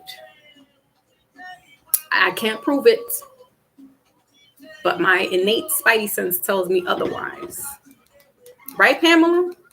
They are good actors. Thank you. Asian provocateurs. It's just no way. And it's specifically, I mean, I'm not going to go into, I don't want to go into the whole black and white, the race thing, but it's my observation. It's not any other ethnic culture, right? I don't really, it's not like I'm seeing a Hindu, East Indian woman with like an Asian man, like a Korean man, right? It's the same type of models. It's a black woman and a white man. It's the algorithm. But I'm like, why aren't they picking other couples to do this, right? That's what made me then realize that this is paid, and then there's an agenda for that, right? Because if love is love, why are we always seeing black and white, right? I'm going back into that bag because this is not making sense for me. If love is love, and we're saying, oh, but love is colorblind, it sees no colors, and doop, doop, boop, boop. Well, then why isn't they with a Muslim East Indian woman and a Korean 5'5" man from Chinatown? I'm not saying those couples don't exist, but it's far and few, and it's not promoted as heavily as it's promoted with other groups of people. That's why I'm like, this is a tool. It's an engine. There's certain powers that be, the ones who tell us that 666 is bad, and Lucifer, when we just learn who Lucifer is, right? It's the mofo sun. It's the sun, Lucifer, the light bearer or light bringer, right? So this alone is mental illness, mental issues. It really is, and if you let it sink its teeth into you, you can get caught up into this rabbit hole that it's hard to come out of. You really, I thank goodness I didn't come up in this time, because you really had to read, you really had to research. It's not a search engine because anybody can put anything. I think Wikipedia is that type of search engine where people can actually add onto it. So it's not the most credible, although it is helpful. But anybody can put anything up, and then you'll be like, "Yup, that's true." No, research, and I'm not saying every book is credible either, because they got their sources from somebody, somewhere. But you can use judgment. If you have a text in front of you and you're reading it, it's your reading comprehension. We're not in reading comprehension skills anymore. We got social media. We can have all of it, look it up for us. Boom. I can go on YouTube, go look up, Harriet Beecher Stowe. Now I know who she is, right? As opposed to reading it. Reading a Frederick Douglass, right?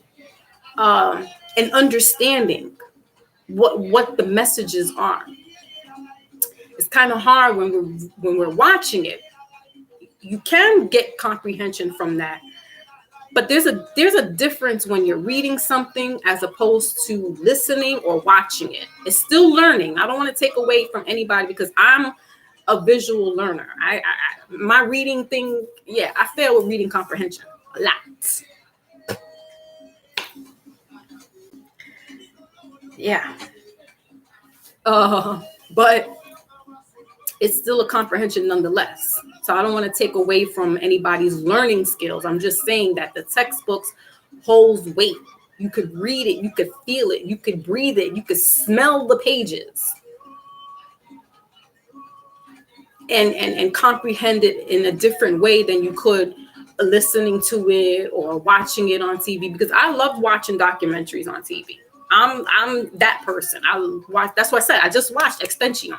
I like documentaries. I comprehend it listening and watching as opposed to reading it.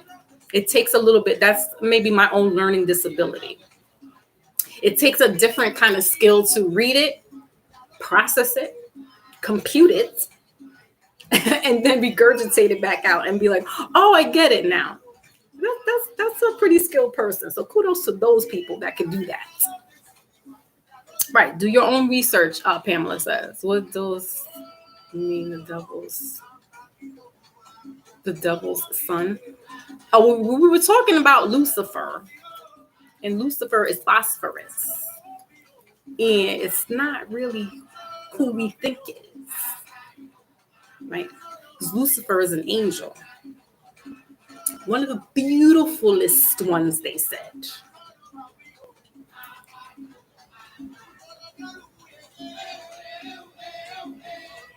One of the beautifulest. So, all right, I'm going to go into the comments. I know I saw a few heavy hitters. I know I did see Rich Mo. I just woke up. I was like, where is you? It's early. I know I came up early because I was like, I'm going to go rest after this. I was like, shame on a... I'm about to be singing Wu-Tang in a minute. Shame on a nigga.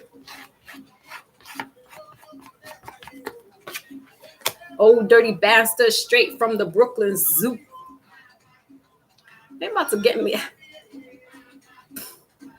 They about to get me back in my 90s. Please don't get me back there. That is who you don't want to see come back out into the 90s. I have suppressed her. She lived her life. She bore 2 beautiful children out of that era. Let's let a sleeping dog lie. Leo gang is in the building. Not yet, Big Cat. Relax. That's that Leo. Scorpios. Listen. First is Geminis and then it's Cancer. So all you little Scorpios, Leos, Capricorns, or whatever else you are, y'all take a seat. Because right now it's me and my husband's turn. It's Tupac and it's Foxy's turn. Right? Scorpios try to come in here with their little stingers. Just reading the comments. There goes the neighborhood. Ooh, Big Cat says he loves himself some Scorpios. Y'all really the only Scorpios I know besides my aunt. I don't know any other Scorpio people. I don't really, it's them damn Pisces, the other water sign that keep floating around me. On Instagram, I have 2 brothers that hit me up and we got to talking. And is he a Pisces? No, he's a Scorpio with Pisces ascent. And then another one hit me up and I forgot how the birthdays came, and he said he's a Pisces, and I'm just like,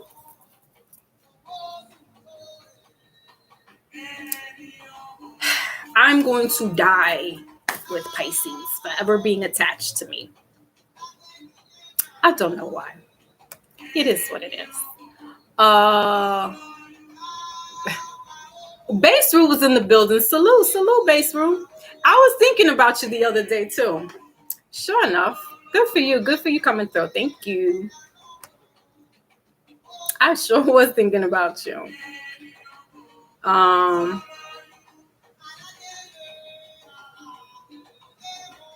Jen is like roaches. Yeah, man. Listen. Bro, if you know, you know. Roaches can pop out anywhere. Boxes of cereals.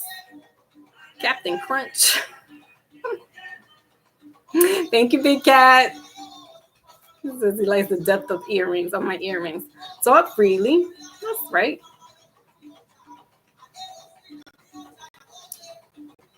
Beauty Queen is in the building.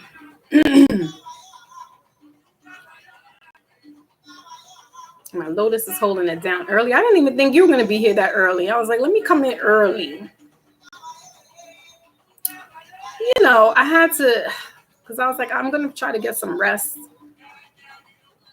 As y'all can see, I'm still struggling with my throat over here. And I'm like, ugh. But it's all right. I got the oil of oregano. If anybody's interested, I do not sell this, but it is on the Nicholas Bookstore's website. Or you can go to any one of your herbalist stores and purchase that. You take 2 to 4 droppers, not daily. That's not something that you take daily. But like I said, somebody was trying to do the okie doke with me and try to put me out on my feet. Took some of that. I had my sea moss. My son had given me shots of ginger. Kanye, not Kanye. It's a little mixture of it's just like a ginger shot. Shout out to my little sister that came by and blessed me. She was this little angel that just came through. I didn't know I was in and out of consciousness, and she came through, and she was like, "Y'all didn't know that she's." My son was like, I just thought she was mad at me. I didn't know that she wasn't feeling good. She was like, let me go. They got me soup, homemade chicken soup. My daughter, not my little girl, but my firstborn made her first homemade chicken soup for me. I was like, oh, this tastes real good. I was like, who taught you how to do that? She said, my mama. Like, yeah. So salute to my family. That's what I'm saying. Like, I will never let this dictate and show me what real love is, what true love is, even though y'all here have that love for me and vice versa. But I'm talking about, like Mary said, real love. I'm looking for a real love. I don't have to look. I got.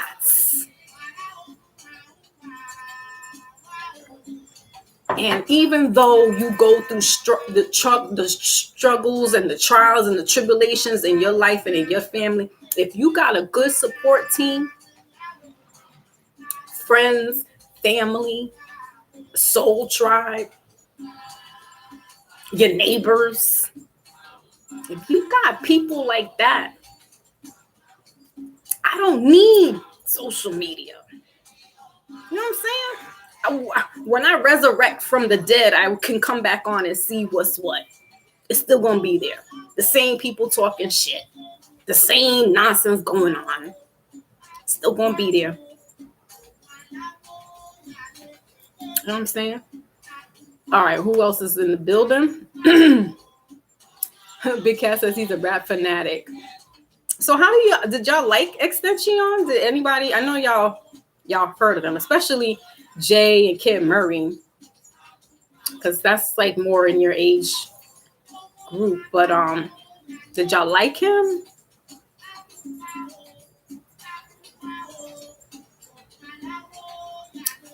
So Jen says, where can she find an interview with the mother? So if you guys have Hulu, shameless plug, I am not affiliated with them, but it just came out this week. And the mother's interviewed on his documentary. It's called Look at Me, I think. It's it definitely was it was a sad documentary. It was bittersweet because, like, y'all know this. I tell y'all this. I have my affinity for the young Black males. So it hurt my heart to see that happen with him, but even hit more closer to home because I have a son close to that age. You know what I'm saying? So my heart is always in my throat, but I understand that I have faith in God and the higher ups and ancestors, and to put that protection, cover him, because we are in a city that's pretty crazy. Pretty crazy. It always has been. Always will be. But my son walks with the lions. Let's see, what's the name of this again? What is all this?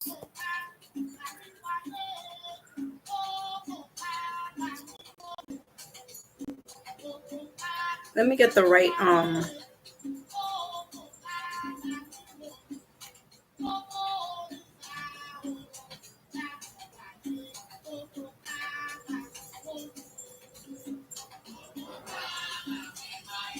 oh yeah, it's called Look at Me. And it's XXX The initial release was March 15th, but I think it just came out this last week. And I had saw it. Where did I see a document? I think like Instagram, not Instagram. YouTube shows like the little video clips, commercials, and they showed, and I was like,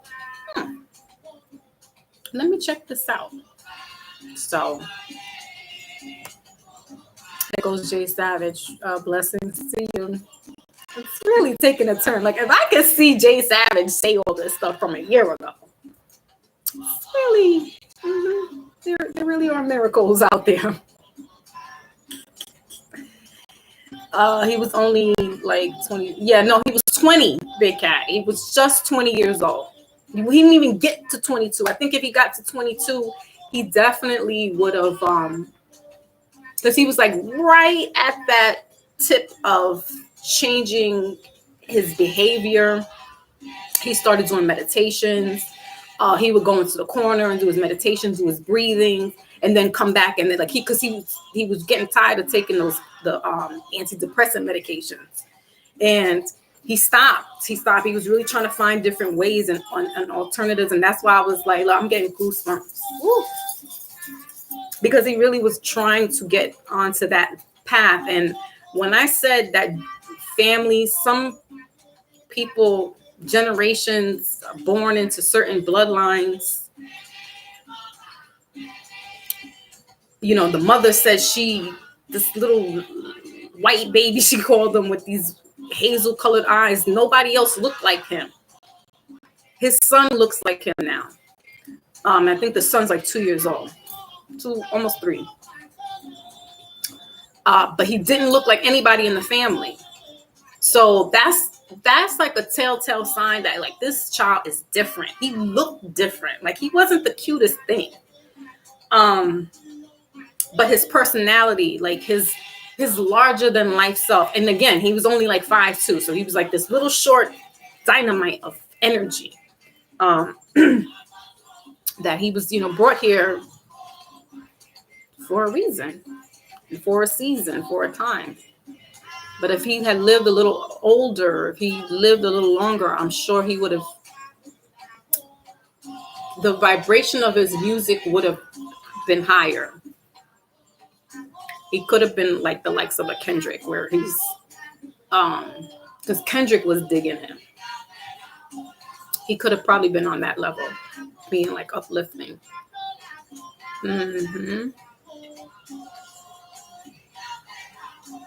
VR.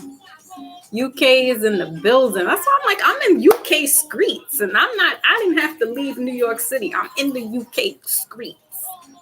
So it's like, miss me with the drama. Miss me. Because I'm doing big things in other places with other people. It's bigger than that shit. All right, still reading your comments.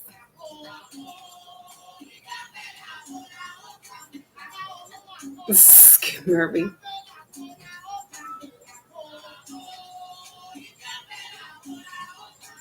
Thank you, Big Cat. BR asked a good question. I'm sorry I didn't see it earlier. He says, what do you think of TikTok, Instagram models showing it all? It's for likes, views, and money. Somebody had mentioned to me about going on to TikTok, and I was like, I'm not ready for that life yet. I wasn't ready for Instagram either. It took me a lot, but like I said, I got on it because of like the pictures, and people were posting up just like places I'd never probably see in my life. But I was like, oh, I could see it on my phone, right? And then Instagram started to take a little turn for the weirdest. But it's still a good place because you can meet people, you could talk to people. I've established, social media friends, and I put friends in quotations. But TikTok is another beast. It is. That's how I found the couples that I was just talking to y'all about, because there was a lot of the TikTok reels that are on Instagram, so they throw that TikTok into Instagram, and I was like, there's no way that these people are really married. But what do I know, right?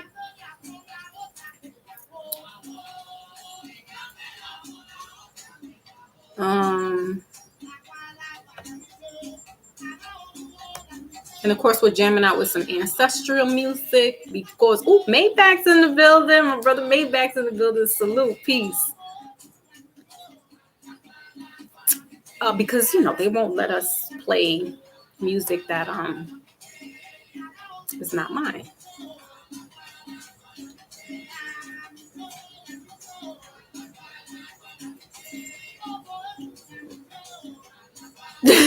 Jen, stop. She said, what? 5'2", full grown? Guys, when they was like, he's 5'2", I think the counselor was saying, he was like, he was talking to him, and he's like, he's only but 5'2", and I was like, there's no way, like, he's really little. So, he had, they say, call it Napoleon complex. They don't call it the dirty South for no reason. Yeah. So Big Cat made a comment, which I'm going to jump on that. Wait, whoa. What you said about Chris Rivers? I like Chris Rivers. I'm sure YouTube will probably post, somebody will fidget and get it on YouTube so you can watch it, Jen. Yeah, I didn't listen to his music, so South Florida on the check-in. Well, yeah, it's early for you, Rich. It's really a slack on my CMOS, and I've definitely noticed. Yeah, man. Rich, it's early. I know. You're on Scorpio time right now. The oil is called oil of oregano. It is 10:35 Eastern Standard Time. New York City time. Slime time. All right, so oil of oregano. I think Jen or somebody was asking. Shit is disgusting. Whew. It's so bitter, and it smells like oregano. And so it has a dropper, and that is the color. It's kind of yellowish pea color. And you know, you could either put it in the droppers into your water. I just was like, whoop, whoop, straight to the head. No funny business in here with y'all. Straight to the head, straight to the dome. And I was like, but it does work. It's supposed to help clear up, mucus. It also has black seed oil in it as well. It has olive oil in it. Something powerful, man. I was like, but it's working. Jen says, my daughter's a Gemini. Yay! Gemini's in the building. And she's a teenager. Woof. Teenage years. Boy, oh boy. Wait, somebody said, now what? I don't see you on IG anymore, Foxy. Did you block me? I didn't block. Listen, y'all. No, I didn't block you.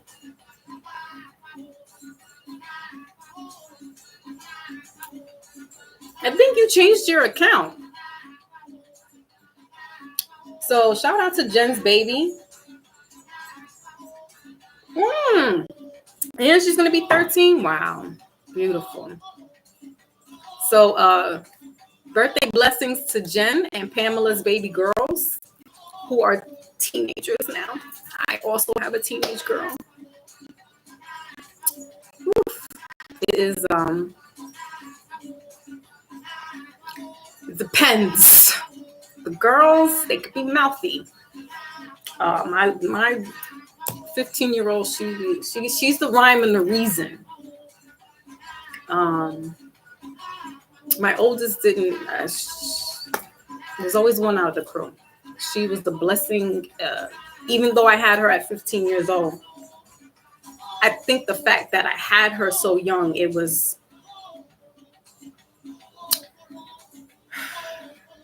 is kind of like this drill sergeant kind of thing. Like I was just kind of very militant with her, very because I was so scared that she would repeat what I did that I was like, I just was on top of her, like, as they say, white on rice. That she is what we call the good one. It also could be my husband's DNA, and he hates when I say that. I'll be like, those are your kids, because my DNA. But my son is me. My son, that's our son together. So there's 4 in total. There's his son and my daughter, which are a year apart from each other, and then we have 2. We have a boy and a girl together, and the 2 together. Because the older 2 are like good kids. They work. One has a kid. But the 2 younger ones, I love them to death. But my son, I have to flex a couple of times, and he's like 6 feet. I'll be like, y'all see how little I am.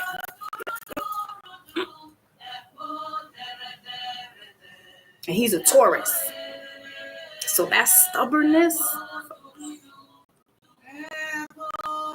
running around, acting out, running wild.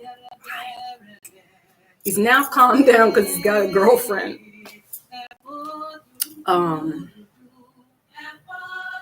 And she's a Gemini. They're kind of oil and vinegar sometimes. Let's see.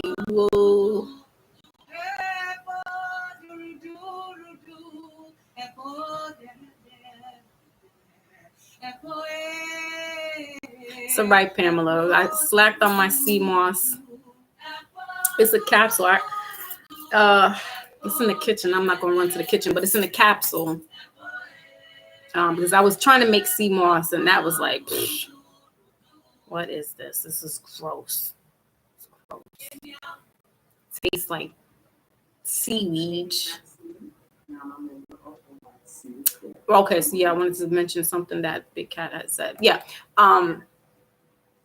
That young man was not about that life. That's why I said he comes from a background of like, Again, I don't know if his mother's Haitian.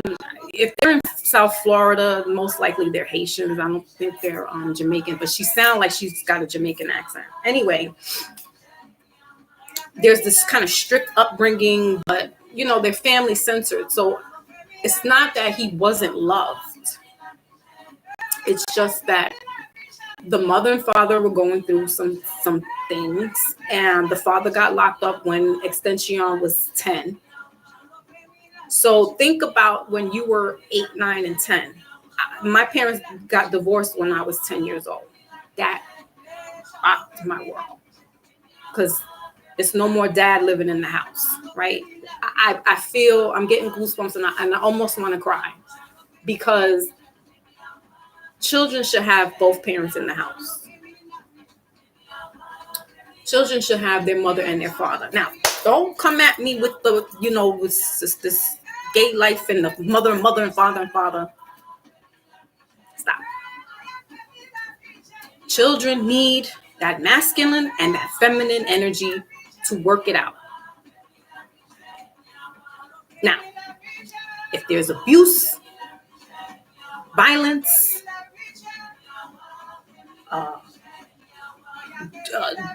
drug, whatever abuse going on, then no. The child should not be in that type of environment. But if there's a loving, in embracing spiritual religion, whatever, children need to have that. They need mother and father in the house.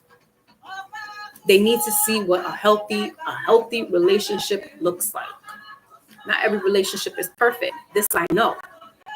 I'm not sitting here in delusion and on fantasy island somewhere. Oh, what they need to, the Disney princess bullshit, which that destroyed the little girls, because they in this la la land thinking, oh, I'm gonna get me a knight in shining armor. Nobody's coming to rescue you. Nobody's coming to save you but you and God. You're gonna have people around you that'll help you, but there's no knight in shining armor.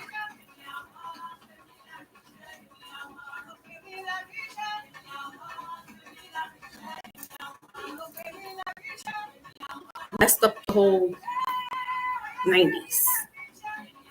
Got little girls thinking, I did it to my girls. Put them in little tutus and princesses.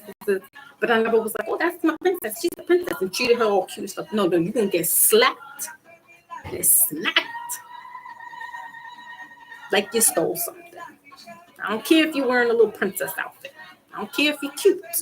I will whip you senseless.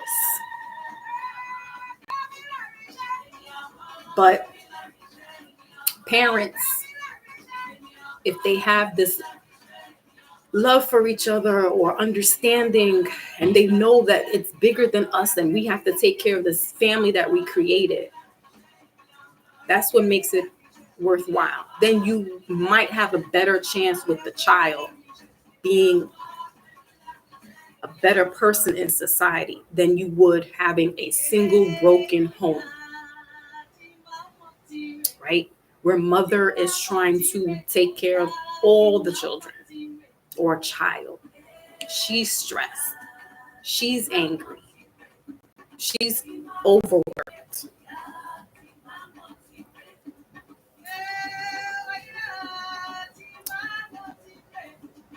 Let's be clear also that we need productive fathers. Not just, because he's the father of the child, he needs to be there. We need productive fathers. Going over homework, going to parent-teacher conferences, taking them to school, taking them to get sundaes and ice cream, bicycles, teaching them how to roller skate, tie their shoes, use the toilet, wipe their ass. My father did that. That wasn't my mother who was showing me how to use the bathroom. It was my father. This is how you wipe your ass. The Pisces man that always, the other Pisces man. Did you take, this is how you wash up. Now, he didn't do the homework so much. My mom did the homework. But showed me how to ride a bike, drive a car, take care of my body. And he said, had me and your moms didn't divorce, you wouldn't have been a teenage mother.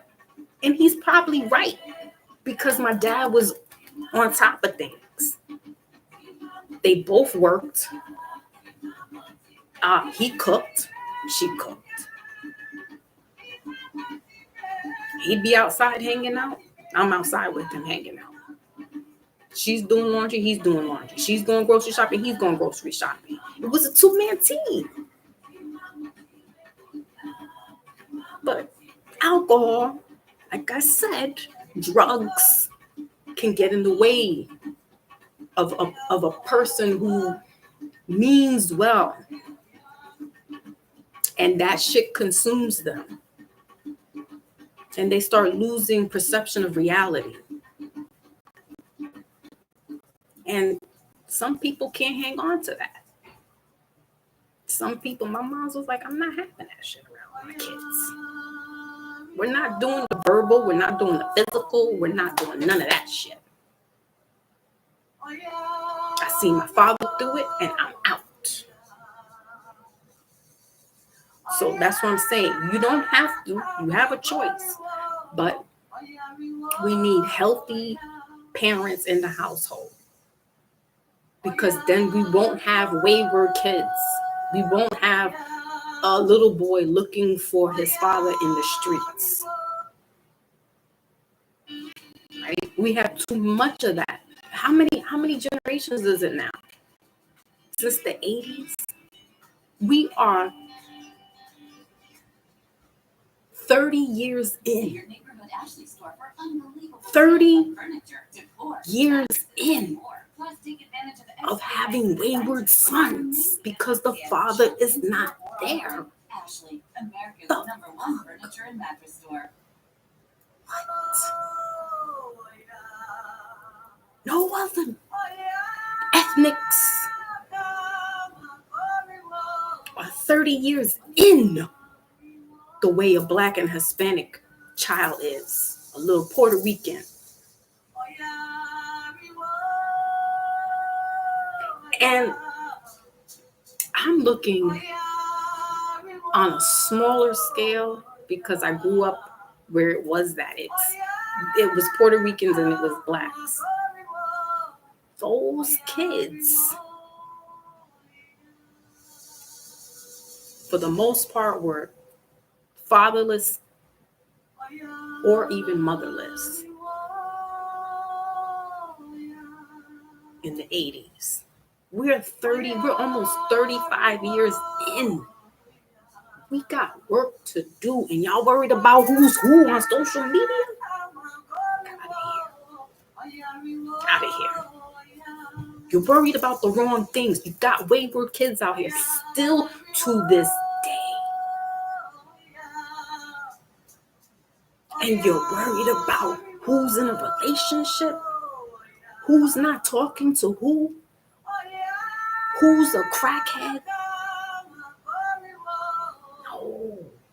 No. You're worried about the wrong thing. This is what I'm saying. We are the beasts. We are the beasts. Not this false fake shit up in the sky.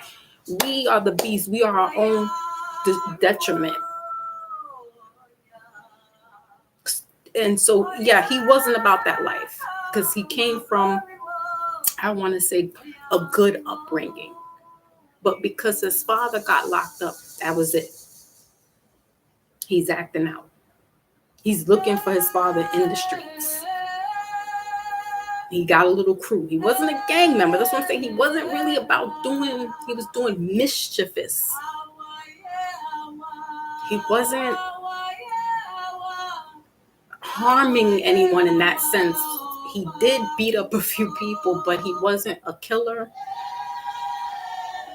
He did little robberies, but he was getting stuff so he can have food or money and, get high. what they call low criminal, not low life, but being a low life. Jay Savage says, what? Oh, you know how much Foxy likes young boys the way she push him next time. Shut up. He's a prime example, though, that his mother, despite it all and not having a father around, took care of her children. And Chris Rivers, Baby Pun, is the product of that. He's respectful. You could tell that this man has got some type of respect. And even though he grew up without his father around, he wasn't in that street life. So that's what it is. Shut up, Jay.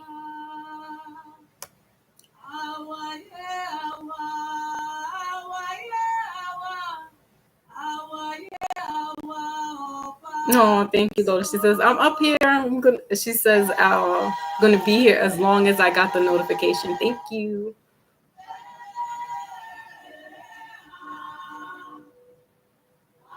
Ooh, okay. When your system needs a reboot, yeah.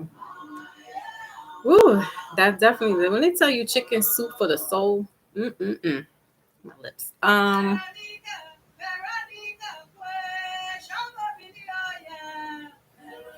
Yeah, Big Cat. Yeah, I don't think it didn't look like it. Like he grew up in like a real messed up, but down in that area, Florida's a different element, depending on where you're at. Petty crime, yeah. Shout out to single parents, but for real. Jace says, what? Rich, she's in there vibing. Y'all are silly. Listen, I'm not taking away from the single parents, single mothers. Dante Wilder's coming back to the ring this year. Where's Dante from?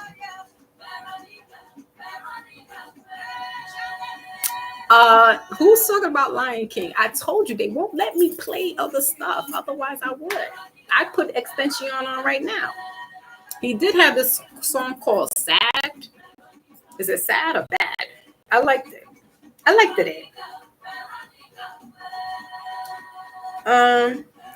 Maybe I could play a snippet. He definitely had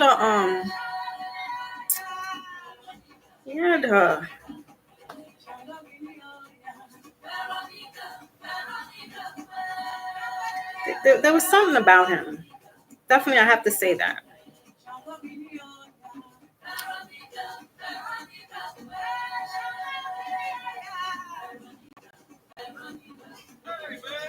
Hold on, let's see. And yes, I'm listening to Lion King. Well, it's not really Lion King, it's the Orishas.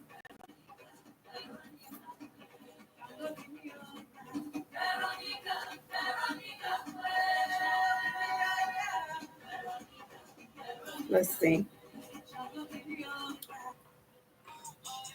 Yeah, that's it. Suicide if you ever try to let go. I'm sad and know, yeah. I'm sad and know, yeah. Someone else afraid to let go. Suicide if you ever gonna let me know, yeah. Suicide if you ever try to let go. I'm sad and know, yeah. I'm sad and know, yeah. I like that part. I like that song. If I had to, because they played that song, I was like, wow. Now that was kind of like more upbeat. I don't know what other song that they played. I was like, that sad song was hitting me yesterday. I was like, ooh, what? I think that's right after he was on house arrest, and he built a studio in his house because he couldn't keep leaving and going to the studio. And I think it was like an hour away or something along those lines. And they built a studio in the house for him, and that's what came out of it. That joint was hot. It doesn't. That's what I'm saying. It doesn't make sense. Like he's talking about suicide, but it's like What? Them kids was bumping around. I was like, oh shit. Water, courtesy of Big Cat. Drink that water. Yeah, like it didn't make sense. Like, what are you talking about? You're talking about suicide, but I was like, listen, I'm telling y'all saw me bopping. It's a dope song.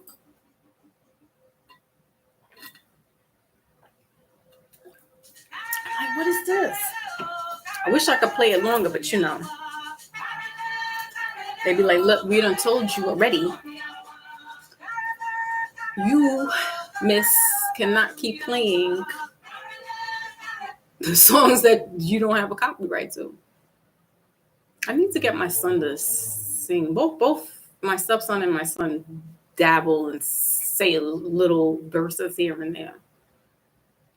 I was watching. Who was I watching that had me get back into my writing? I was like, what? Who was? I can't even remember.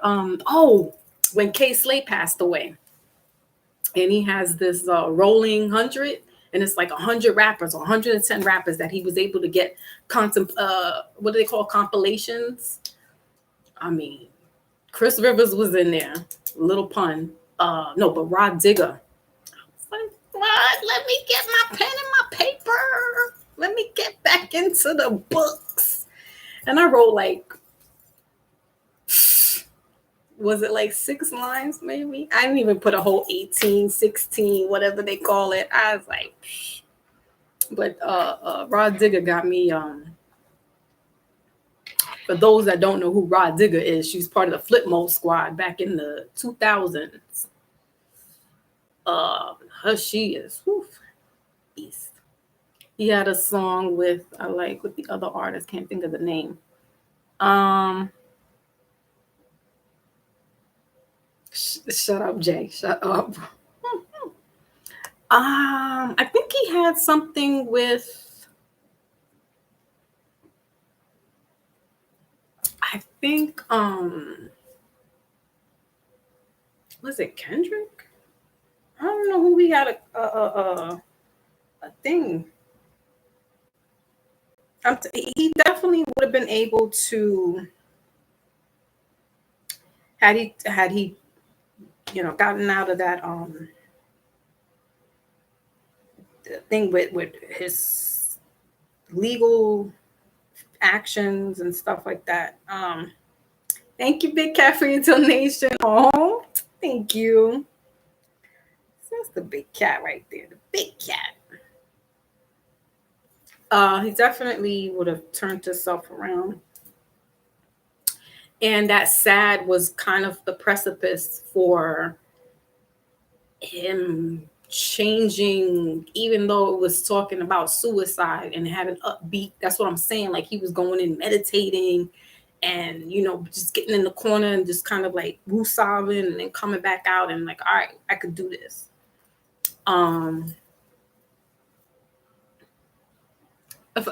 Rich says, Foxy's going in with the dragon punch.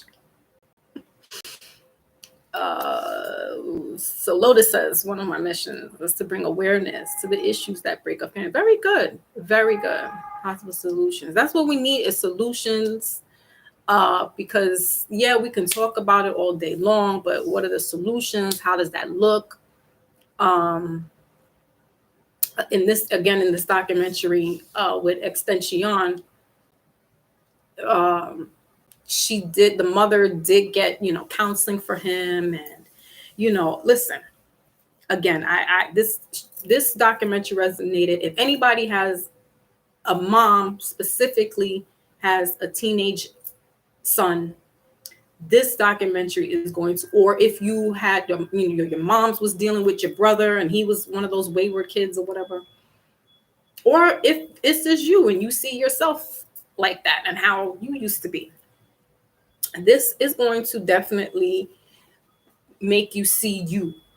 Like you're going to face the man in the mirror because the things that I had to go through with my son, you do anything and everything that you can as a mother or a parent to save your child from the wolves. And she definitely was trying, got him into therapy, and she saw that music was the thing for him, so she went with it. And she had bought him like his equipment and studio time. That's what she did. She had bought studio time,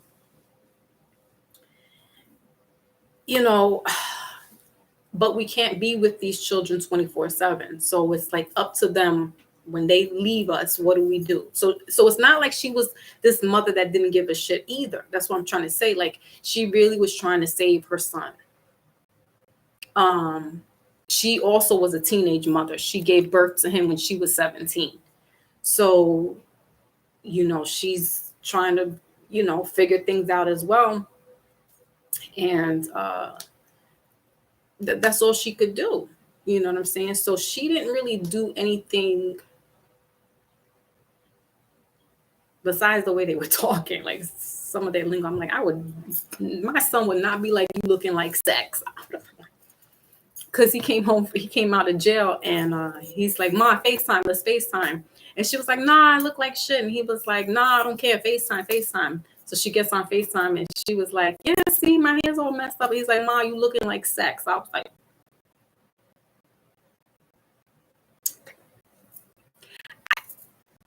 and she's like, she talks to him like, what up, my NG, and bro, and da da da da. And I'm like, I really don't talk, even though I'm a young parent, I don't like, I'll talk to my little one like, bro, you're bugging, bro, because I'm playing around. But I don't really use too much slang with my kids. I don't curse with them. I don't curse at them unless I'm pissed the hell off. And when they were younger, the cuss word was damn it. They knew automatically, she said, damn it, we're in trouble. I rarely use the F words to them. Shit would be up there with damn it. But that's just me. And I'm not casting judgment on how people talk to their children and parenting. We don't have rule books to it. It is what it is. But I know, just because my parents didn't do that. So, and cuss words was cuss words. So I didn't hear my grandmother until I was like in my 20s when the first time I heard my grandmother say shit. So she was like, well, you're an adult now, so shit. I didn't grow up that way. We didn't really curse.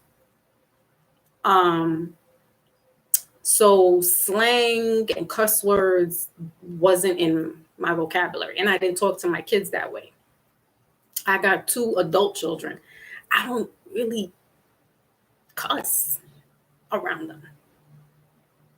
And I don't really try to make them like my peoples.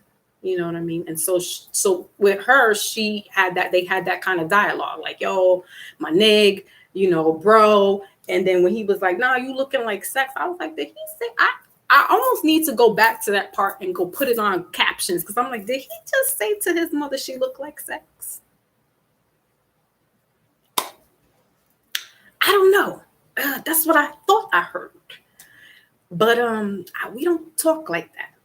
I don't care if it's playing around. There's a fine line with certain words and certain actions. But whatever, she has other children, so I'm sure she's more motherly to them than she is with the oldest one. But nonetheless, she tried to do the very best to safeguard her son and get him whatever help he needed, what kind of, if it was to buy time in the studio, that's what she did, just to keep him off the streets and on the straight and narrow. But, then he was like living with a porn director. Y'all have to watch it. It's very layered. There's a lot of stuff behind here that it's like,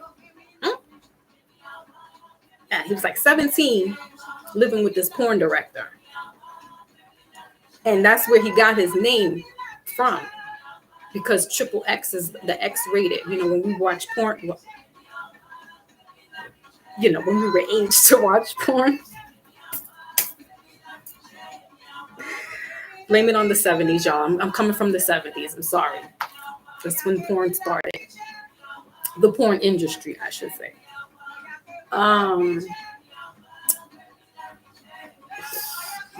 The guy kind of fumbled and was like, yeah, no, he was like 18. I was like, nah, you had a minor in your house with porn production going on. So, I'm not going to speculate. I'm going to keep how I feel and what I feel to myself, but it's like, I don't know about all that. Run Forest, wait. Yeah.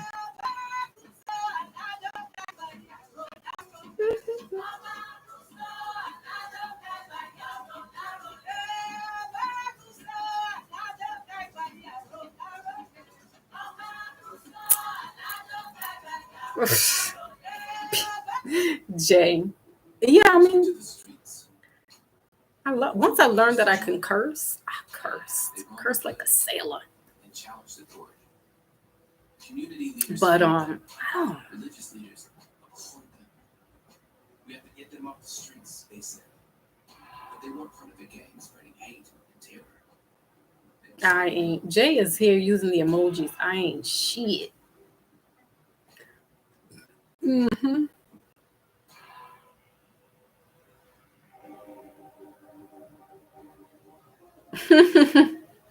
Pamela is getting her courses on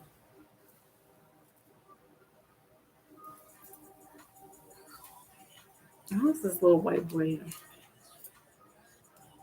Tell me, this Extension guy just set a whole precedence of minions like that depressed.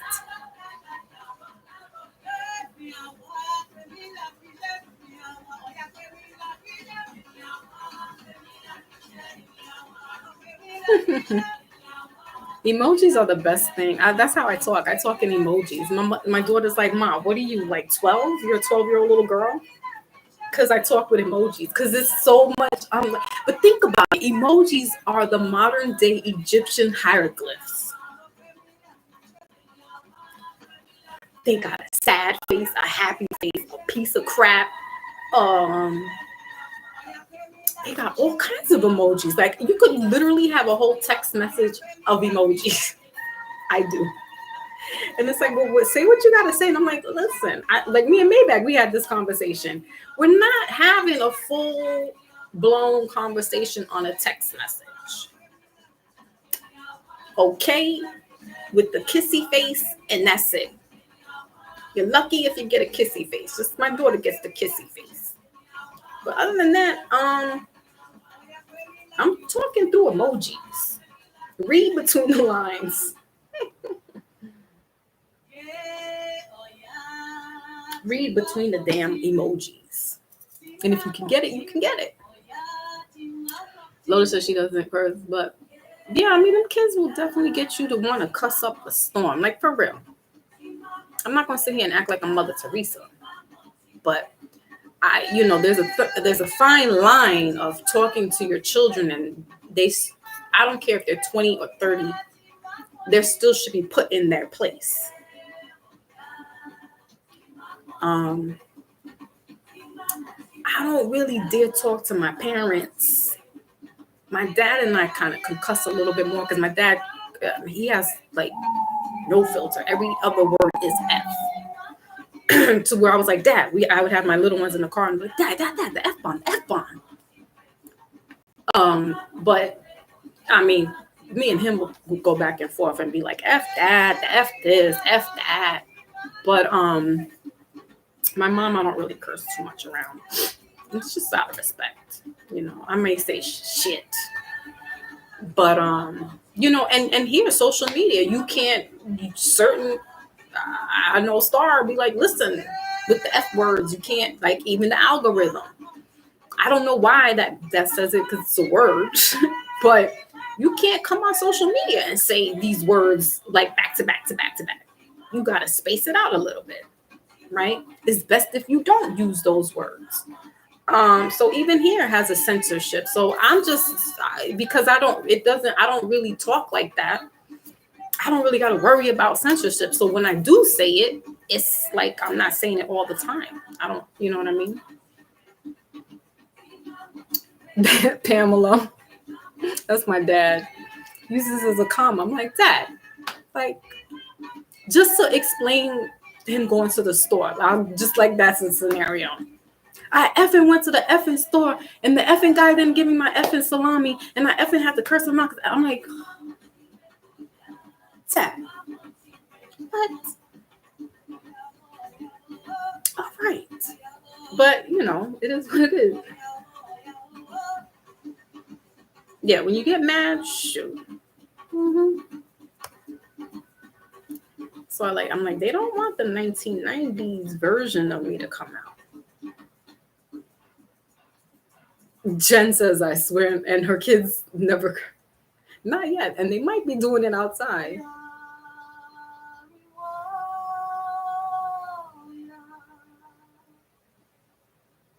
Rich mom, yeah, please don't get me,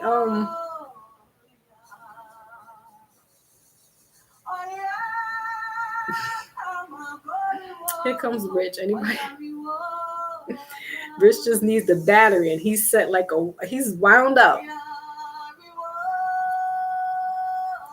This is why we have this platform. I'm the medium between the F-ish to the sanity. Like I have to come and bring the balance. We need that balance. Be like, shh. Yeah, they won't. They don't. My little one is now starting to. I'm like, she's like, Mom, but I'm 15 now, and I'm like,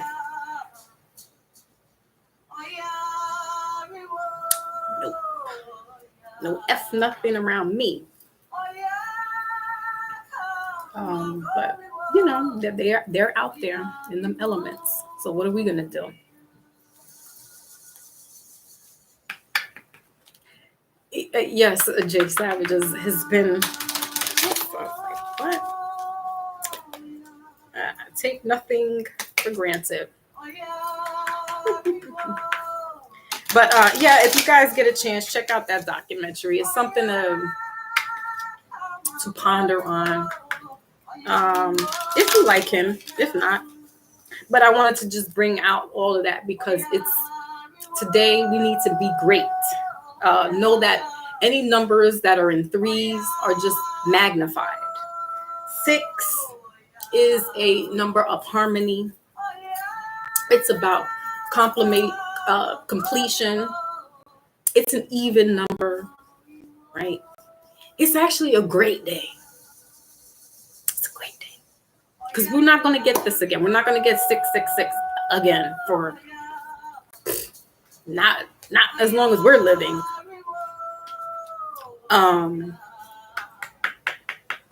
And so we need to make it great. We need to make our day great.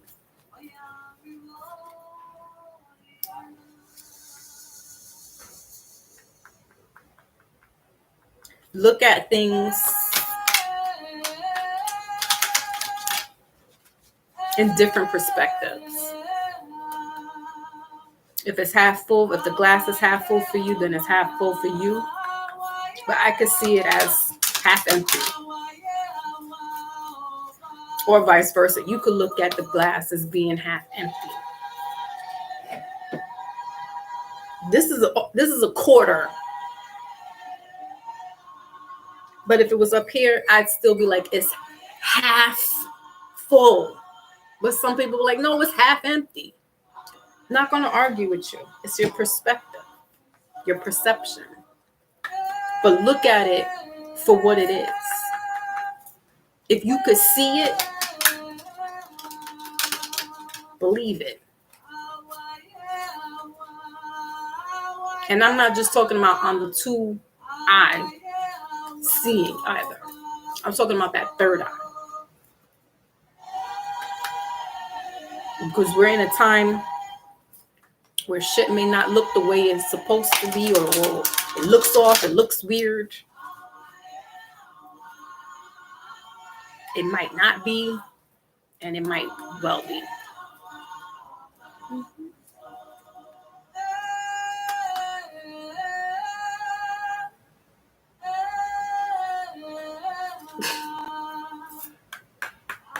The champion.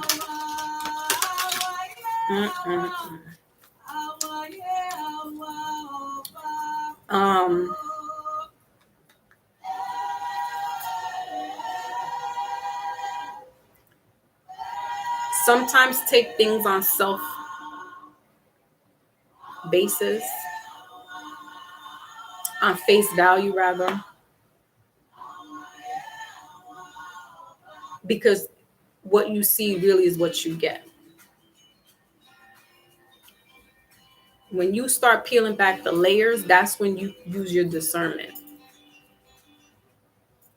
But for the most part, if it's on face value, then that's what it is.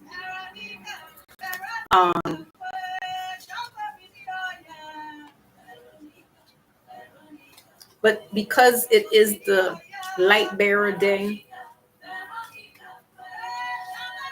right? The mark of the beast.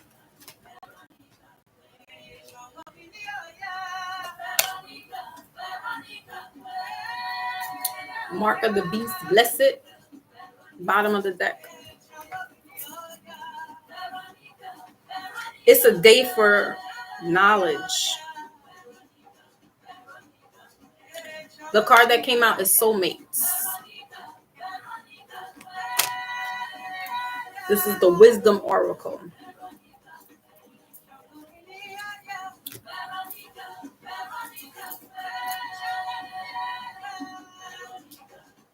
Today could bring in this harmony with you and another person.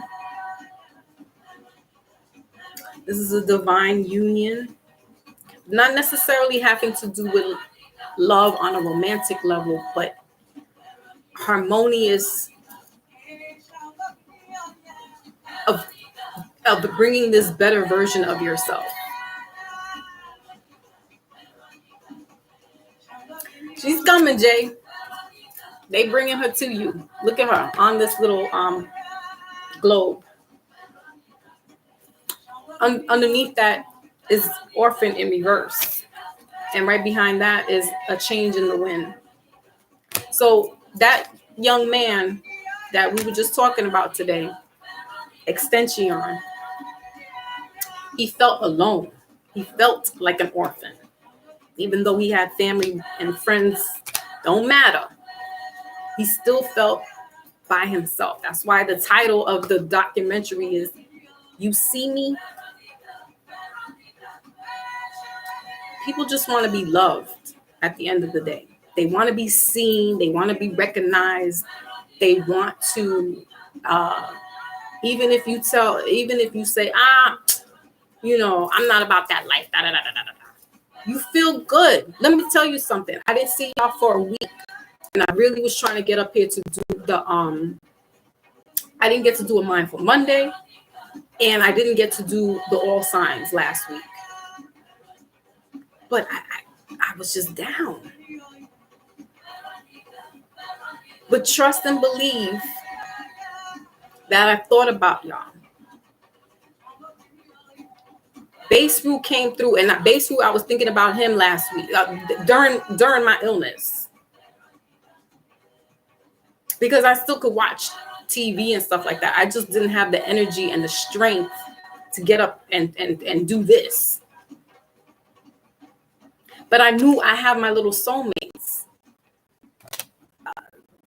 Big cat behind the scenes blessing me. I don't know. I check my phone. I'm like, you know what I'm saying?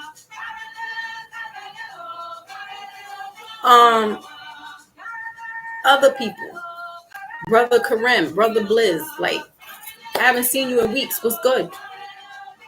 Then to find out that I wasn't, was like, oh, you know what I'm saying? These are people that have been brought to me, Brother Rich. These are people that have been brought to me through higher ups. Blessings. They might not be doing the greatest, but they checking in. Now, this is not like to put anybody. I'm not trying to separate and put on anybody on blast, but for some reason, these people popped up during a time when I was going through a very crucial moment of healing. And then this documentary presents itself, and I'm like, oh, let me look into this. Let me see what this is about. And then me and my son have the conversation about it, right? Everything is all designed in its fine way. And I know the people that come through here in the chat, whether it's 5, 10, 20, 12, are all somehow a soulmate to me and vice versa. I'm not just the CEO. I'm the chief everything boss.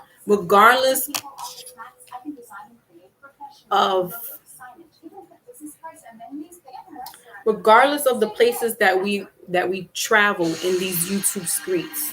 Ooh, can't play Prince. Definitely not Prince. They'd be like,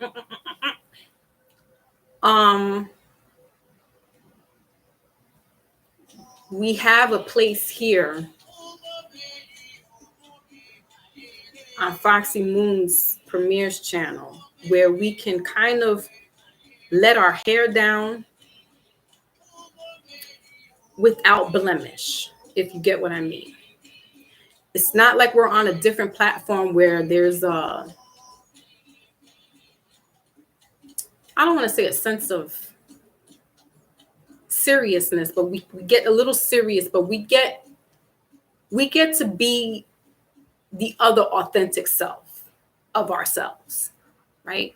Because when we go on certain other platforms, depending on the platform, it's either going to be super intellectual or it's going to be super trollish, right? But there has to be this happy medium, right? Because you may not feel like trolling today. You might want to come on here and hear a little spiritual, uplift, right? Or go later on and be like, all right, I got my little spiritual, fix. Now I can continue the trolling, right? But that's still a part of you, whether you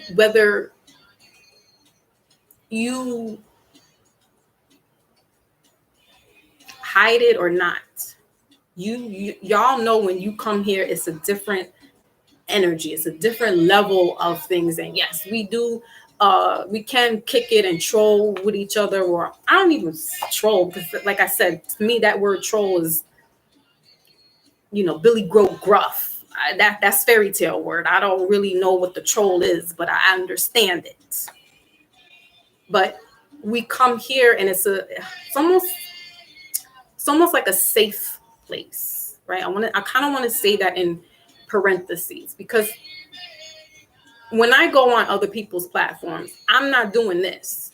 I'm not doing the cards, but I am talking my truth. I am talking just about like what I've been talking about, but minus the cards.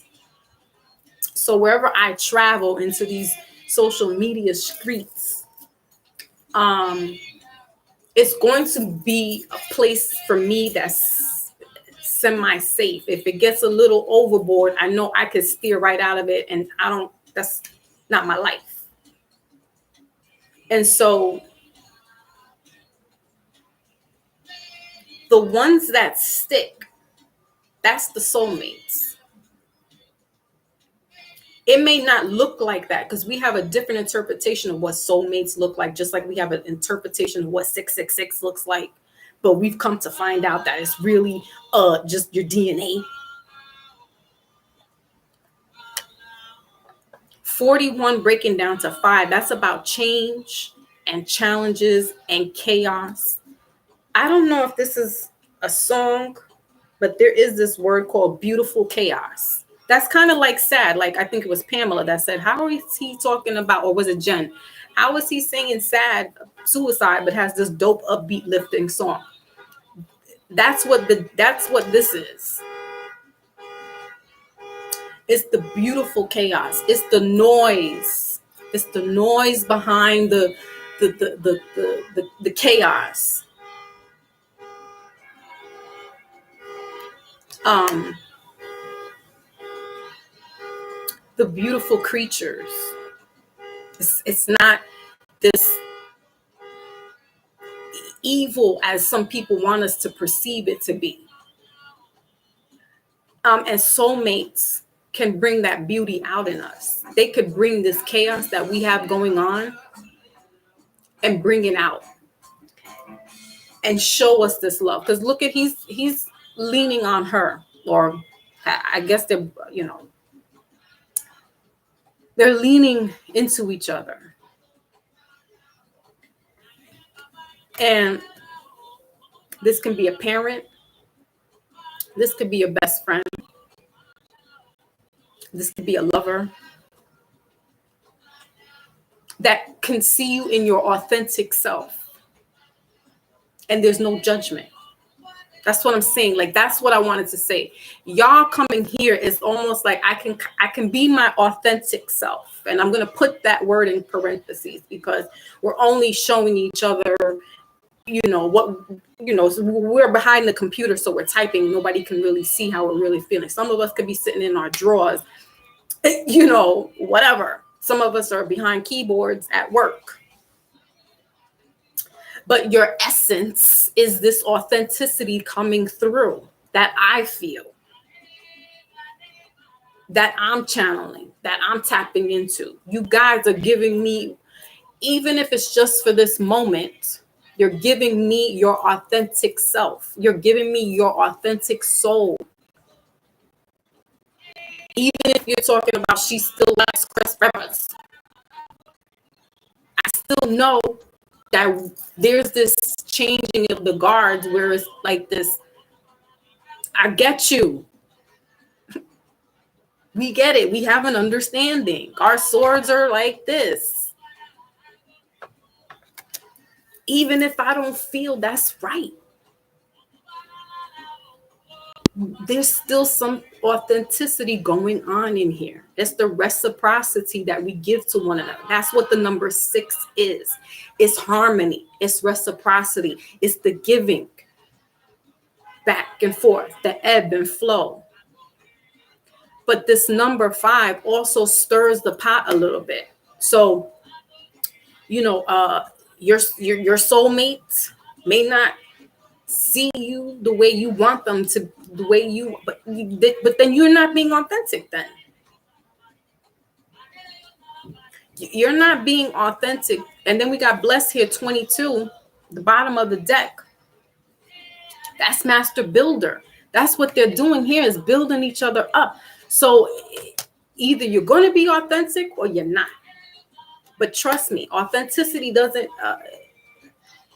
fugaziness, fakes, they don't last but for so long. They have their moment. Think about a cubic zirconia. It looks like a diamond, shines like a diamond, but it's no diamond. It's no diamond. It didn't go through the pressures and the forging to create this beautiful creation. It was burned and shaped and molded to look like a beautiful creation, but it's a cubic zirconia. It costs $20. That's what I'm saying.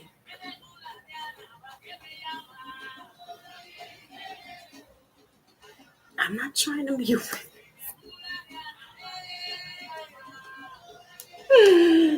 Jay, shush. I like the romance angel. Your soulmate. Look at Lotus. Ooh, she says, I like the romance angel deck card. Your soulmate may differ from you. Right. Your soulmate may differ from you. Who would have thought Jay Savage is a soulmate of mine? But blood. Right? That's what they used to say back in the day. What up, cuz? What up, blood? And I don't mean it like that. That's what I'm saying. You see how things will twist around. 666 is bad. But back in the days, in the 70s, they'd be like, yo, what's up, blood? And it didn't mean that you was affiliated with anybody, any particular group. It just was like, what's up, my blood? So we cut the word down because it'd be my blood brother. We would say, what's up, bro? What's up, my brother? What's up, blood? What's up, blood brother? Because they're talking about brothers. Now, if you say it might mean something that's like, what? The word semantics is be getting us all the time. Tell somebody you love them, they'll be like, well, oh my gosh, she really loves me. No, I love you like, like babies and pacifiers. We go back.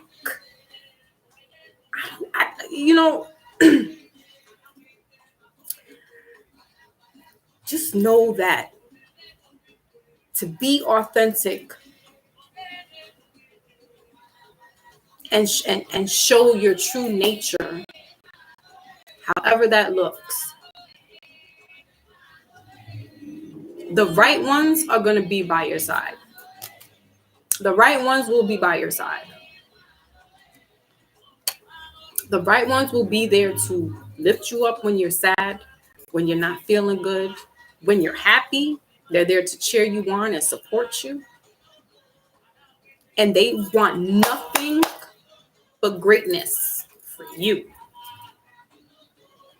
They don't want you, they don't care if you blow up and you're doing good.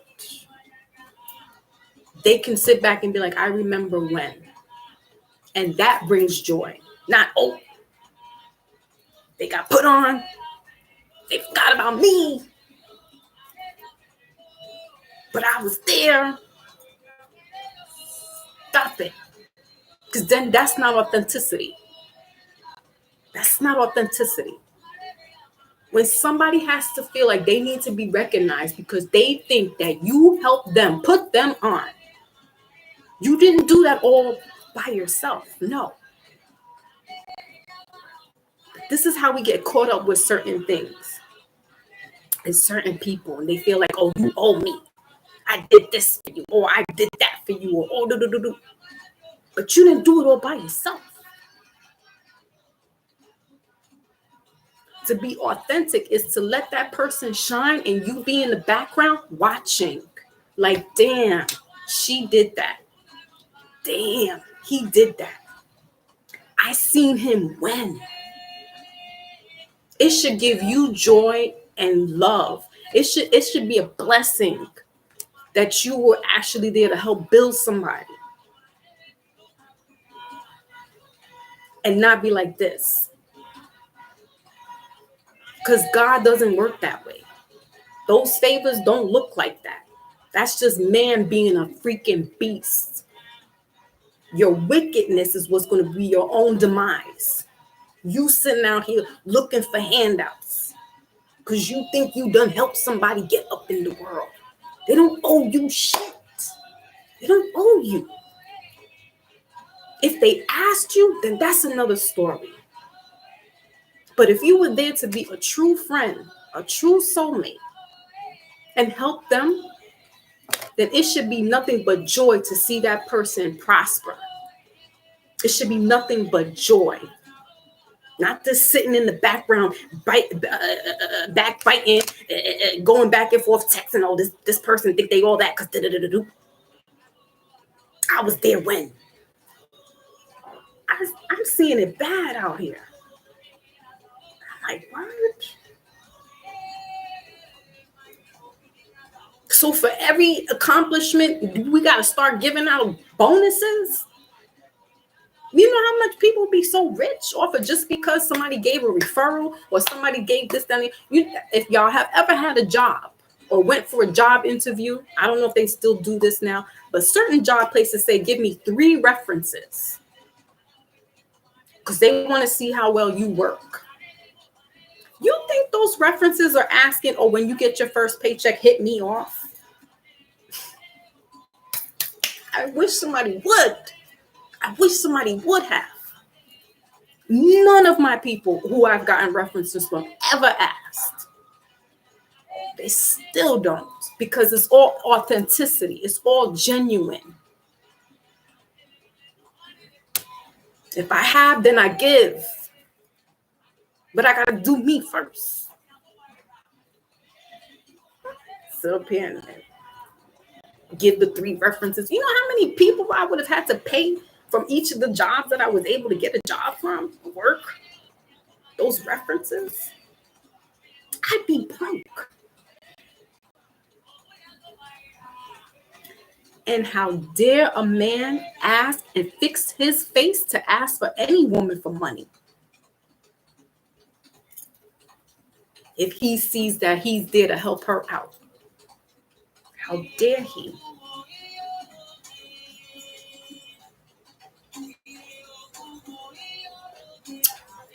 Oh, let me get you on this job referral. But you think when you get that job, you could give me a little something? You know, because I know the boss and what?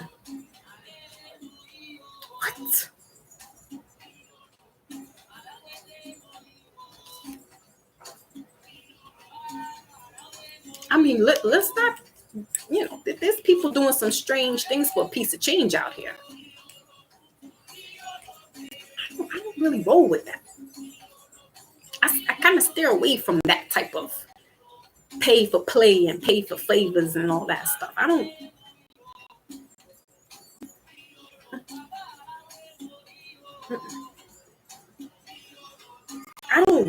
make those kind of deals. Those are low vibrational serpentine kinds of deals. And, you know, sometimes we get caught up in the moment and we get happy and it feels good. And so we're going along with the program and we're like, yeah, we're all for it. Yeah, let's do it. Yeah, let's go there. Let's do this. And something stops it.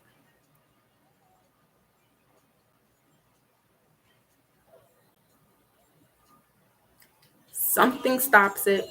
You get an inclination about, let me pump these brakes, because even though we're happy about the situation, it may not be the best. That person might not be the best person for you. That job might not be the best. Let me give you a case in point real quick.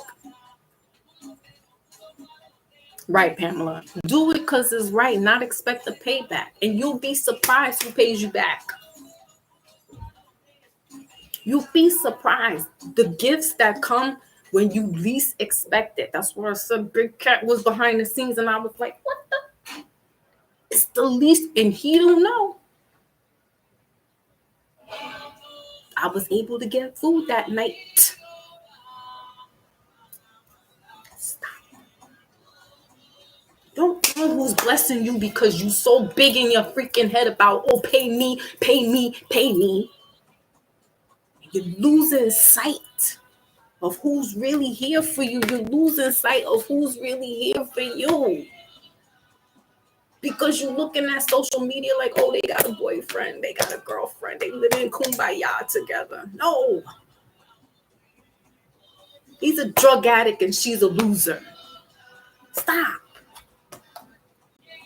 They fighting like they something and they got something, but they don't got shit.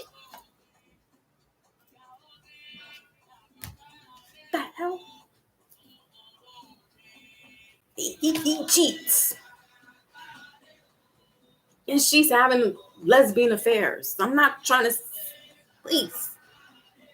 I'm just saying that people will post themselves up on social media and act like we're the cutest couple. Meanwhile, she's out there with girlfriends doing way too many girlfriend trips. And he's a whore. Wow.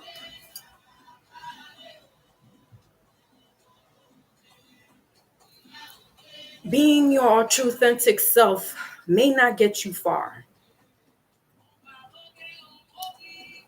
It's not. But it'll get you to last a lot longer than the fugazis that are out here. It's an arduous journey. It's a labor of love. But you don't know who's going to bless you because you were your authentic self. You don't know the blessings coming to you because you stay true to the script. You might have diverged a little bit and dabbled a little bit, but you never went far off your path. You never went far off your path so that you don't know who's coming along, the least expected person. You be like, yo, my son we were talking about the extension and and I was telling him about the drugs and how LSD can make you bug out and so forth and so on. And he's like, Ma, I be seeing some of these people out here, they look real scary. I said, no, son. Not all of them. Some of them are angels in disguise. And my son paused for a minute, a couple of seconds, and was like, Mom, you might be right. Because he has what I have. He's just going on a different panel, on a different channel with it. But he said, you might be right, Mom. You don't know if that homeless man or homeless woman was out there because of whatever.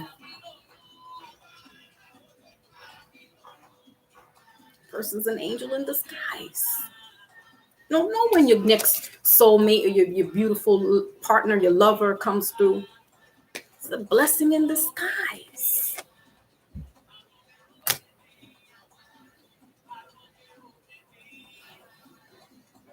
When you least see it coming.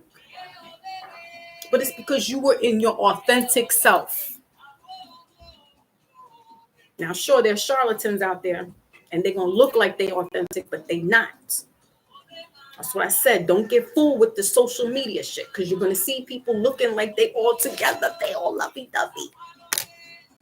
They ain't shit.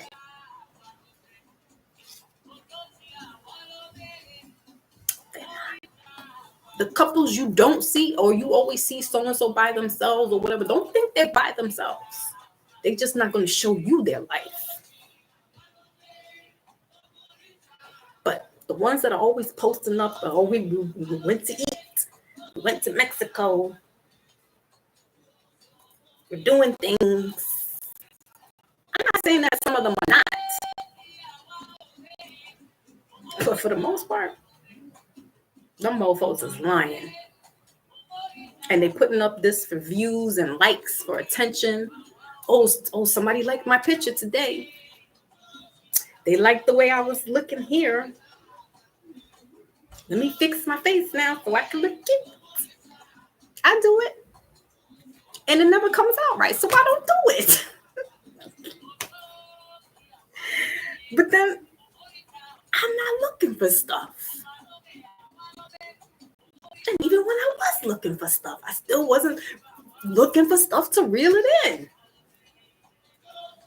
Unless you want a dating app, and that's your angle. That's what you do when you're on the dating app. You look like something to catch something. You know what I'm saying?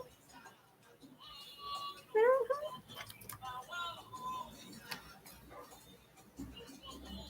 Causes depression, right, Pamela? Big Cat, what? Foxy, what in the world? Just going off. Big Cat.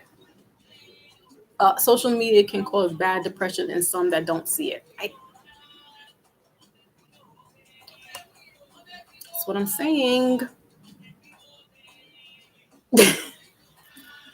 See, I knew it. That's why I'm like, don't come at me because it's Pride Month. I'm not bashing nobody. That's lifestyle. But you ever question, you ever wonder why she's always taking all those trips with the girlfriends? But there's so many girlfriend trips I could do.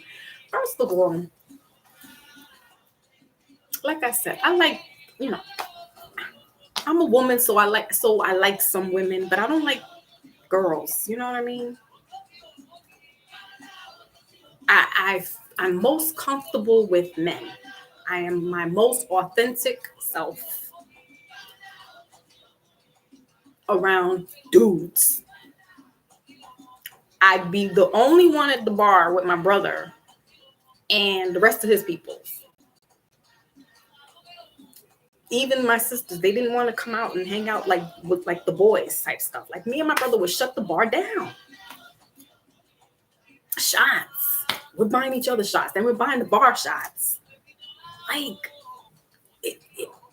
I'm comfortable there. The bar too. But I've never did a girls trip besides like with my family, and that's enough for me because there's more girls in my family than there are guys. So that's enough girl trip for me. I got a few best friends maybe on one hand that I can say, and we've done our little excursion, but I don't know if I can. So I could be judged, but these same chicks be doing the damn thing every year, weekend. I'm like, there might be something else going on here. Because this is no way. Maybe 5 of them, and you doing girl trips. I mean, like religiously. This isn't like, once a year. I mean, I'm talking about some of these females are out here doing every weekend type shit. I'm like, I just can't. There's only 2 girls left in the house. That's me and my daughter. And that's enough girl for me, is what I'm trying to say. I need a balance. And guys, I always just was around them more. So it was like fun. You know what I mean? Like, I like to climb trees and get into dirt. And just spit and curse and just be just raw like a boy. Boys they're messy, right? They're sloppy. They're that's how they're supposed to be, right? And then girls are prim and proper and supposed to be clean and stuff like that. And I was just not that girl. I'm telling you, my dad was the one who was like, yo, get your ass in the shower. Go wash yourself up. You smell like the street. You've been running around with all the stupid boys out there. Because I was running in dirt, bicycling, climbing rocks and trees and shit, doing shit that the boys were doing. Getting cuts and scrapes and bruises. And when I got grounded, I had to play with the girls and play Barbie. That's it. But I was like, please help me get off this because this is boring. I didn't like to play with the Barbies like that.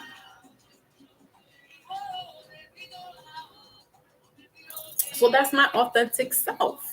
It's just being more masculine. But it doesn't mean that I'm liking the same sex. It just means that my masculine is a little more boisterous. I'm not the girly girl. I don't get my nails done. This is as girly as it gets right now. And after this, I wash this shit right off. This is as girly as it gets. But I'm not taking and then shifting whatever. That's how you are. First of all, I worked in healthcare for almost 20 years. We always had to wash our hands. Those nails start to get weak. Fungus set into my nails, from water and washing with those acrylic nails or silk wraps, whatever the hell they are, tips. And I just can't function. Like I said, and I was a nail biter. So I always bit my nails. Nails was just not a thing. It may be to scratch, but I don't, whatever. But what I'm saying is that, social media will do this. They will have us showing us,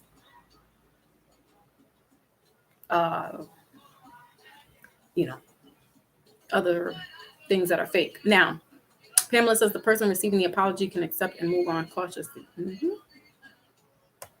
Yeah.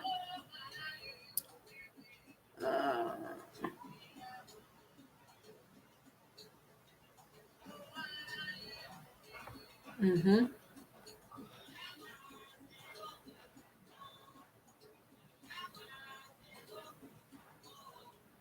Right, Pamela, I like that. Someone's difference. You have to decide how much energy you want to invest. People don't understand that this is currency. This is currency. How much time you're giving in.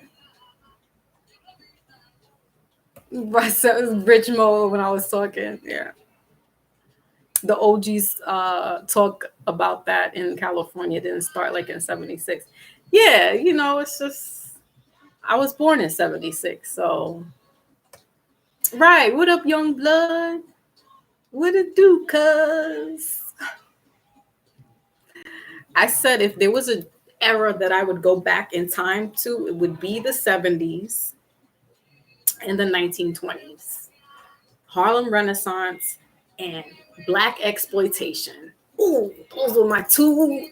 If I could go back in time, those would be the two eras that I would go back to. Because I just love it.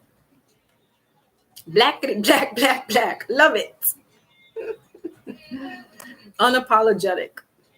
Lotus. It's all about unconditional love and understanding that everyone has a difference in quirks. Yeah.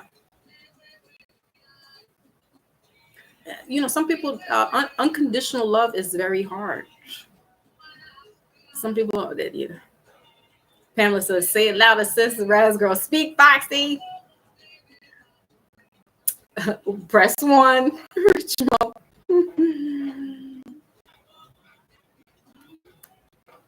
Pamela, he says, Jay says he's glad he can make Pamela. Let me find out. Jay Savage is definitely in a new light. Mm-hmm. See it?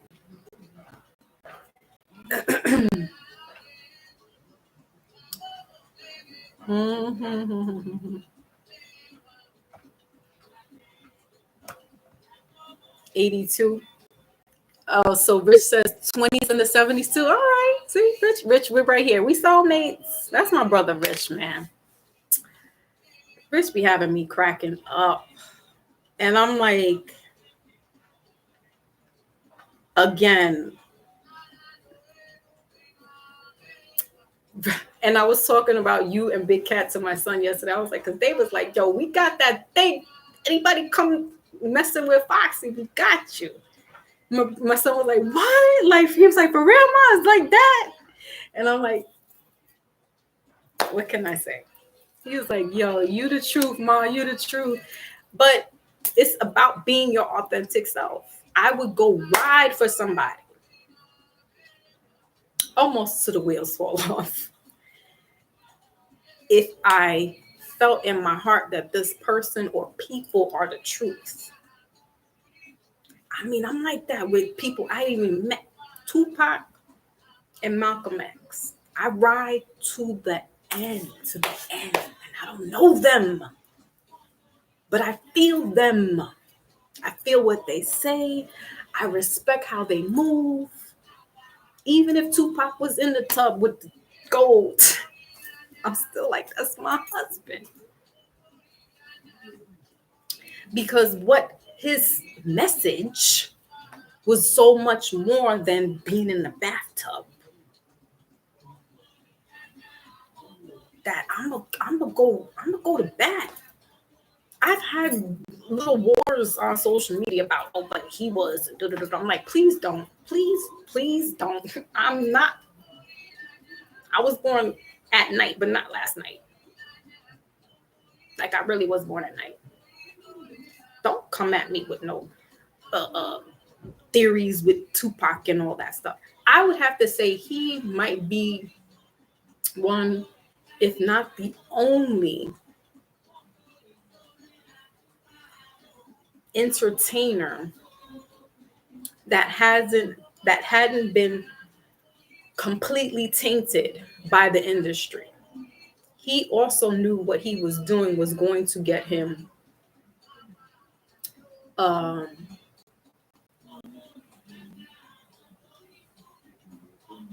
compromised by switching sides, as he says. But he also knew I would be dead if I stayed in Clinton Correction Facility. Why was the man put in maximum security? Why was he put in the maximum jail? Because when he was down here at Rikers Island, which was where he should have been,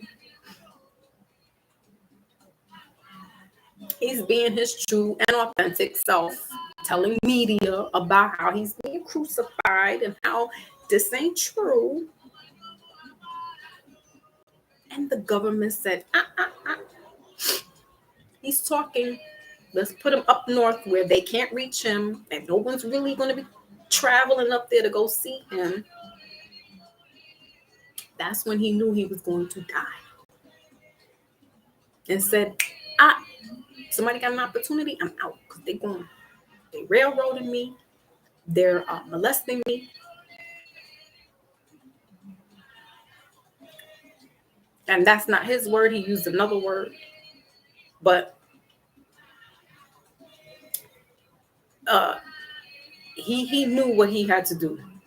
However sideways it looked. And people will look at Pac and be judging and stuff. And I'm like, just remember, when you were that age, what were you doing?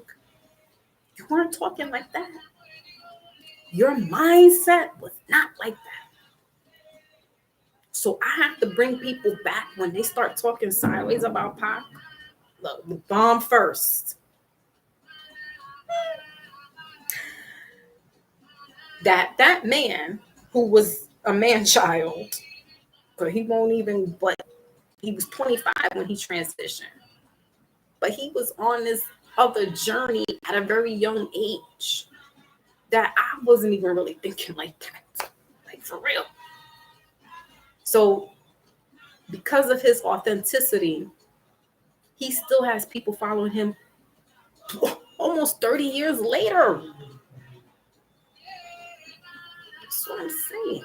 When you're in your true authentic self, even if you fall wayward or you falter a little bit, people are going to see who you really are, and they're going to see it out through the end, and they're going to be like, you know what? I rocks with that person.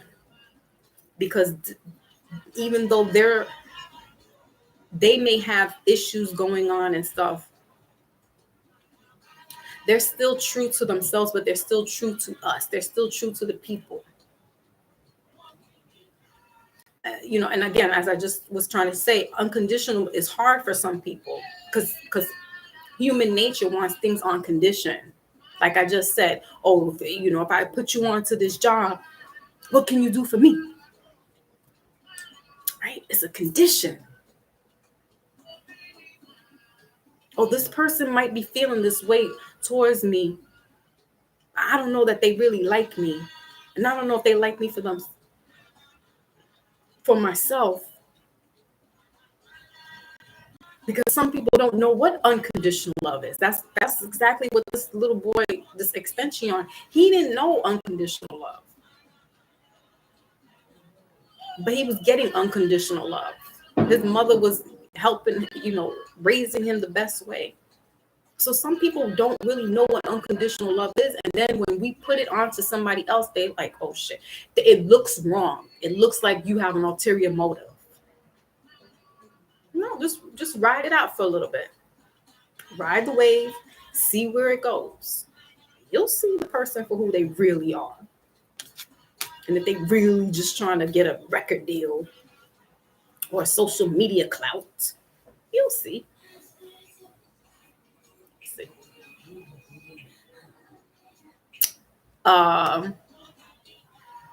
82, bitch. Wow. My brother's born 82.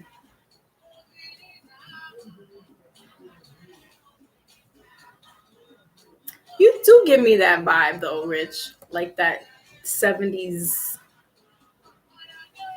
old souls. I like shellac on short nails. Yes, Pamela. Yeah, I'll put some nail polish on every now and then. But then it starts to chip, and I'm like, that's tacky. I'm not a girl's girl.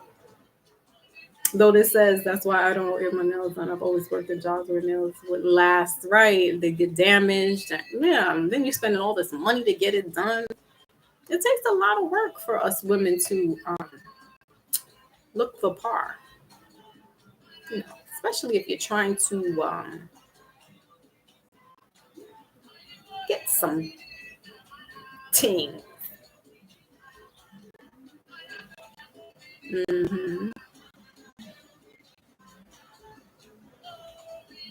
If Pamela says she would rather be with her man.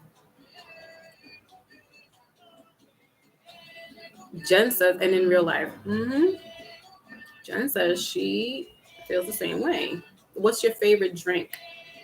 Well, now it's water. Yes, it's Pride Month. Pride Month. My favorite drink, Jay, was Jameson shots with Heineken. Or was it Jack Daniels? No, yeah, Jack Daniels honey and ginger ale. Or Captain Morgan's and ginger ale. Those are my drinks. I don't like the fruity stuff. That's what I'm telling you. I swear that I was a man in my past life. They would have to explain it. I really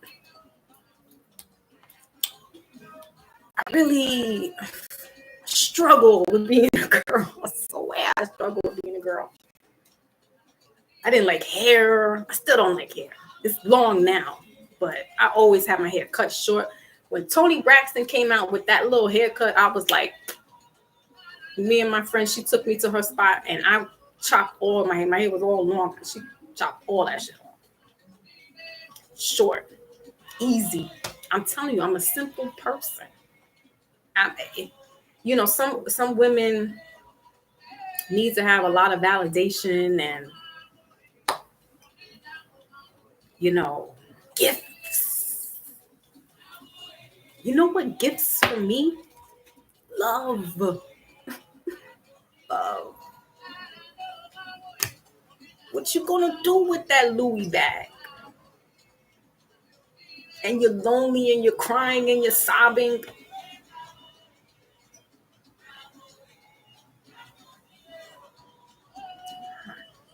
What you gonna do with them heels? You gonna wear them? I mean, wear them to bed. But we're not talking about that right now.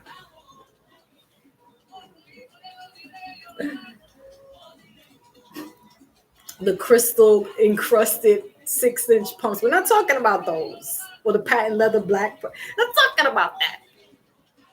But what are you going to do with all these gifts? What are you going to do with these material things that you feel are validation? What are you going to do? Can't feed yourself with it. Can't pay you, but you could probably pawn it and sell it. But you ain't going to get that much. Give me some good people, man. And we good. We're going to make it work. But some people need that condition is what I'm saying.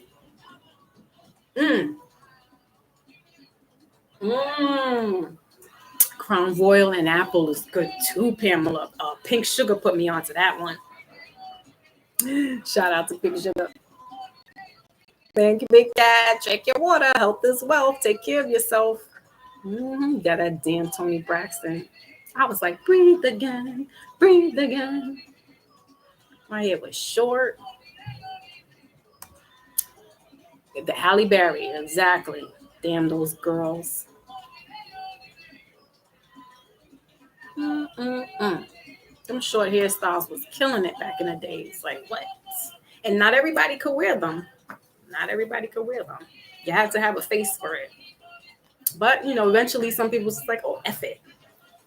But yeah, authenticity. Some people you do have to give a condition to.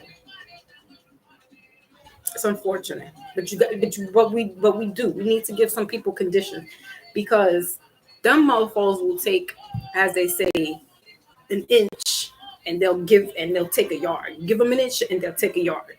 So you got to kind of put people on a short leash. You do, unfortunately. While I would love to sit here and be like, yes, it's unconditional love. Yes, and this, that, and the third. Some people need to be put on a short leash or maybe a long leash, the retractable one.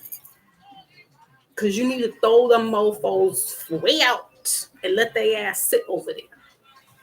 They need to be kind of at arm's length. Some of them. Right, Pamela. This is right. That crown. I was like, what? On purpose, just because she had it. I was like, let me go get a little snap. And then I had it with some ginger ale. I was like, this shit is like candy. I drank the whole bottle by myself. I was like, wow. But no, I can't do the alcohol no more. The alcohol is the devil. Alcohol will make you do some strange things, man. Oh Lord. And then you wake up like, how did I get here? Why does my head hurt? Yes, I don't really, and yeah, moderation, but I sometimes I'm not a moderate person in that sense. I'm kind of, you go big or you go home type person. You go hard or you don't. Sometimes I gotta pace myself, and I'm like, all right, but I'm kind of like that. Go kind of. It's not always a good thing, y'all. Don't do that. If you can avoid it, try not to go in head first, because you will then reap what you sow. Yeah, and sometimes the shit that you did will come back. Just because you thought it was a good idea at the beginning. Yeah, let's all go.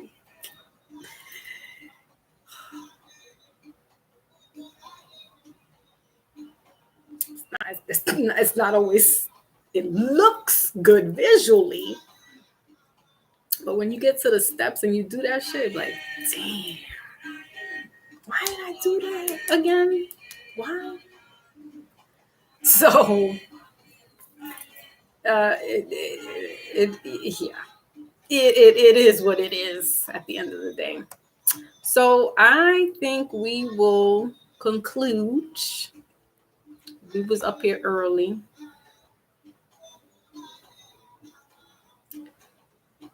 Don't want to miss anybody else's messages.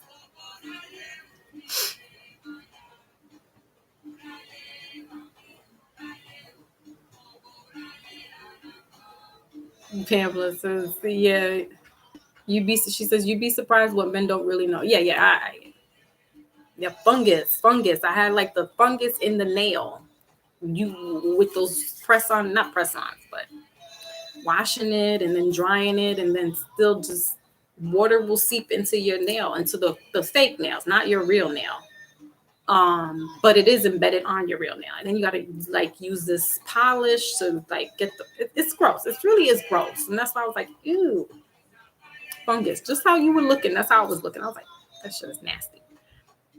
I'm not wearing nails. Sorry. These are mine. I cut them when they get a little too high, too long rather. And then if you're cooking, you got food caked up. I'm like, how do women that really have like long nails, like how do they really wipe themselves thoroughly? I need to be and that Coco from SWV, her nails used to be like this. I'm like, how do you clean? I mean, I know how, but it's like, or when you're cooking, like, if you're cleaning out meat or something, cleaning chicken or whatever type of whatever it is that you're eating, the shit gets under your nails. I mean, yeah, you wash your hands. I don't know. Listen, this is just me, guys. Just being authentic. Letting y'all know. If you see me with nails on, they're probably the day. Probably a press-ons. Yes. Big cats get stuck water. Some people believe in recognition. Yeah, unfortunately, Brother Rich. It's like your vodka. Ooh, vodkas, yeah. Ooh, I used to be Grey Goose. Ow, oh my God, Lotus, you just took me back. Gosh. I used to get the Grey Goose by myself, like big bottle, down in Pennsylvania. There's like this big liquor and it's cheaper down there. Lord. Big bottle of Grey Goose. All for myself. Hypnotic. I used to drink that by myself a lot. Patron, I would drink that. Patron was really like if I went to a bar. I never bought Patron for myself, like at home.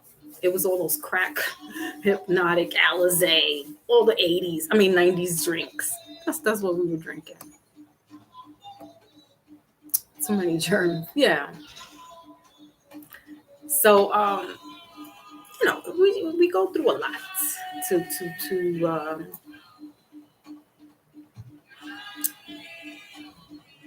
attract the opposite sex. But it is what it is. So, all right, y'all. We're going on almost 4 hours. This is Mindful Monday. So that also means be mindful of your mind and of others. Wednesday, I will hopefully do all signs for the month of Gemini, or for the month of June, rather. Gemini season. Salute to all the Geminis. You crafty little devils, you. Guys are crafty.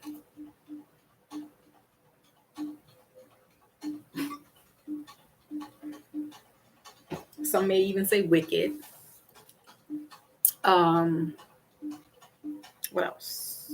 Anybody wants a personal reading could link in the pin or link into the description, wherever you can find personal readings on my page. You can go ahead and book personal readings with me there. What else? We have some retrogrades that left that are coming in and that are here. So I'll tap in more about those on Wednesday, because these are bigger retrogrades. It's not the Mercury retrograde anymore. But there's Pluto that's in a retrograde. There's Saturn that's in a retrograde.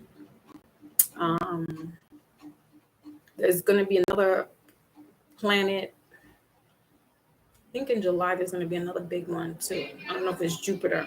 But anyway, there are. Saturn has gone direct. Okay.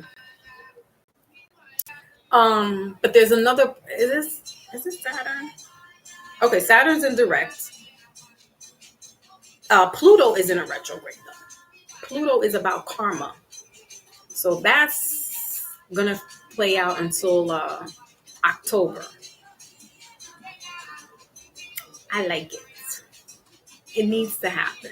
The karma needs to You reap what you sow. Reap what you sow. It may not look good on the outside for some people, but what else? So I'll talk more about planetary alignments come Wednesday.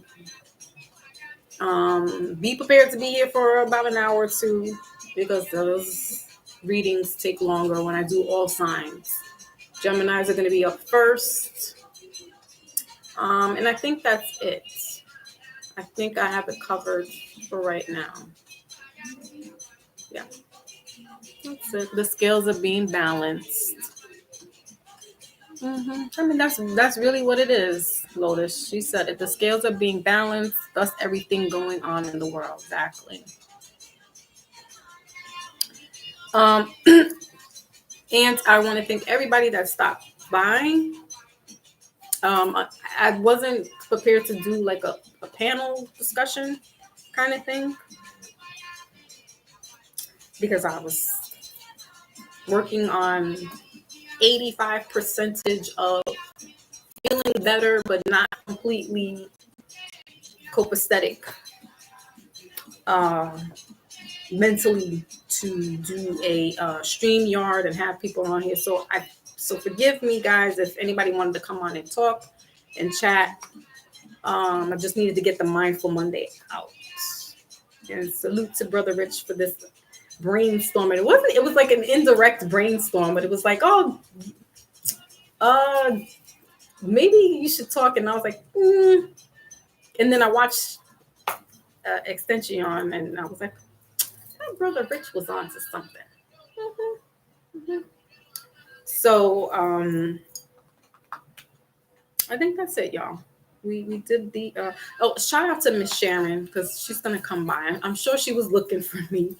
And she is a beautiful elder. Even if she doesn't like to hear that word, she's definitely in my mom's range of age. And the fact that she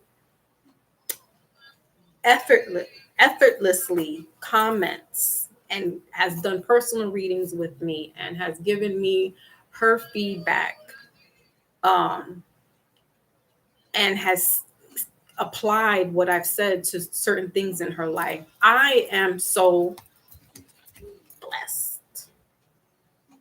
I'm so humbled by that because it's always such a beautiful thing when there's somebody who's older than you and here's what you're saying and is really like she's onto something, or you've made something that you wouldn't think that the elders would like, and they are in love with it. And so I appreciate her always. It tickles me when she responds to my page and lets me know about how things have been unraveling for her in her life. And just, I still look at myself as this little person and not trying to take away from myself, but it's a humbling experience when there's an older person that looks at you in a light of, I can hear what you're saying. I respect what you're saying. Even if they don't agree completely, it's hard for me to explain other than it just being a humbling experience when there's somebody older that like looks up to you in a sense. And I'm not saying that she looks up to me, but she takes my words with reverence and she applies it to her life. And I'm so like humbled by that experience. And so I appreciate that so much. BS is in the building. Salute. Thank you. I appreciate you for coming through. Pamela is on the block. A nice choice. Block is smooth. It's very smooth. That's why. And everybody else that's come through, I appreciate you guys so much. It's the love, however it looks. It's the love for I don't want to say love for me, but it's this we have this rapport with each other that is genuine, and I want to say that in parentheses because we don't know each other on the physical, but there's this reciprocity that we give to one another here that I love it, and I appreciate that very much, even if I don't get to tell you guys often. And I don't want to take away from one person, but there's people that come in that are like beacons, especially my moderator extraordinaire, Lotus, who, I mean, if she doesn't know by now, I truly do care for her and love her, and I appreciate her being by my side through this journey, and behind the scenes, and being supportive, and my other moderators as well.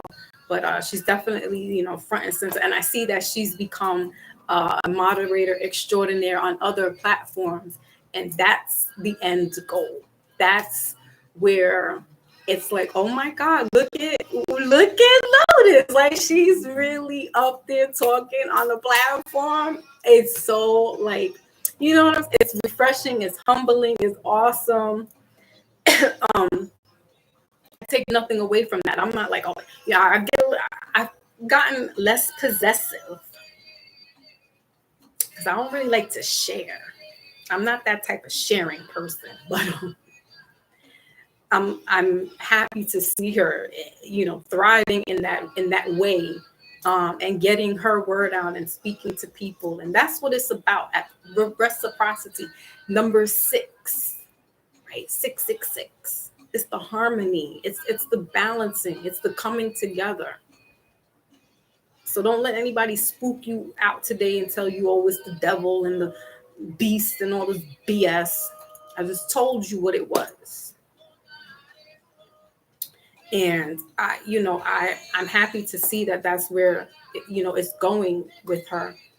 And it's never like I put her on my platform. You know what I mean? Like there's never this.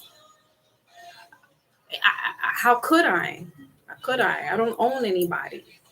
You know what I mean? And so we would want to see other people thrive, and be their true, authentic self the best way that they can, and look at them and be like, damn, that's what's up. Give them their freaking kudos. Give them their accolades. Give them their flowers. Instead of backbiting and buying me roses from the 99-cent store. You know what I'm saying? Give them their accolades. Let them know they're loved. Let them know that they're great. Even if they're in their worst state, they're not always like that. Give them that love. Thank you, Pamela. And Big Cat, like, come on, Big Cat's been there from the beginning. And when I don't see Big Cat, he's always right here. There's sometimes he can't come on. And I understand. I can't be like, come on, I need all my moderators. I need everybody. Oh, we got lives. We're adults. We're parents. We got to work. But I know y'all are here in spirit because y'all are like the soulmates. You know what I'm saying? Jay came through. I hadn't seen Jay. I don't know if Jay came the last live I did. I think it was Kid Murray. But he came up today. Jen. Kel's like, yo, I'm just driving through, saying what's up. Beautiful, my beauty queen, Raz Girl. Where she's now taking the force. She's brought me onto other platforms that she's doing. I mean, it's a beautiful thing when we let our egos go and we let people rock out and live. It's a beautiful thing because you'll be like, yo, Richmond was like, I saw you on Real Black Station. He was like, just when you don't think people are watching. I was like, how do you know about that station, that channel on YouTube? I was on there so much that one of the UK BR reality with Panero. That's another platform that I go on in the UK. Like, if we stop being real stupid about stupid shit and we see the grand picture of it, it's like, damn, that's a beautiful thing. You make connections. I'm trying to link up now, set a time frame for another UK brother that was on one of the other platforms that's like a real deal Holyfield platform. You don't cut your nose to spite your face. You don't worry about whose pockets or what. Those are the things we don't do. We don't cut our nose to spite our face, and we don't pocket watch anybody. You know what happens to people who get pocket watched? Don't worry about where my paper's at. Don't worry about how I get my paper. Don't you worry. Just watch. Watch me. So that I've been on platforms hours with these guys, just talking. We're talking. Another one wants me to set up a time frame because he's in the UK and I'm in the States, and so we're trying to figure out a time frame because he wants to have an open discussion about a discussion that was talked about on another platform. So I'm like, I'm not sitting doing the little troll versus troll stuff, and I'm not gossiping. I'm talking about real legit stuff that the everyday person wants to hear or may not, but they want to hear a perspective of it. They definitely want to hear a woman's perspective. That's why I'm like, I can only do a few of the women things, like Raz Girl, because we have the same type of no nonsenseness, if that makes sense. Like Pamela, like Jen, these ladies, a pink sugar. I mean, she's the queen of that no nonsense bullshit, but she knows how to roll up her sleeves and get dirty with the best of them.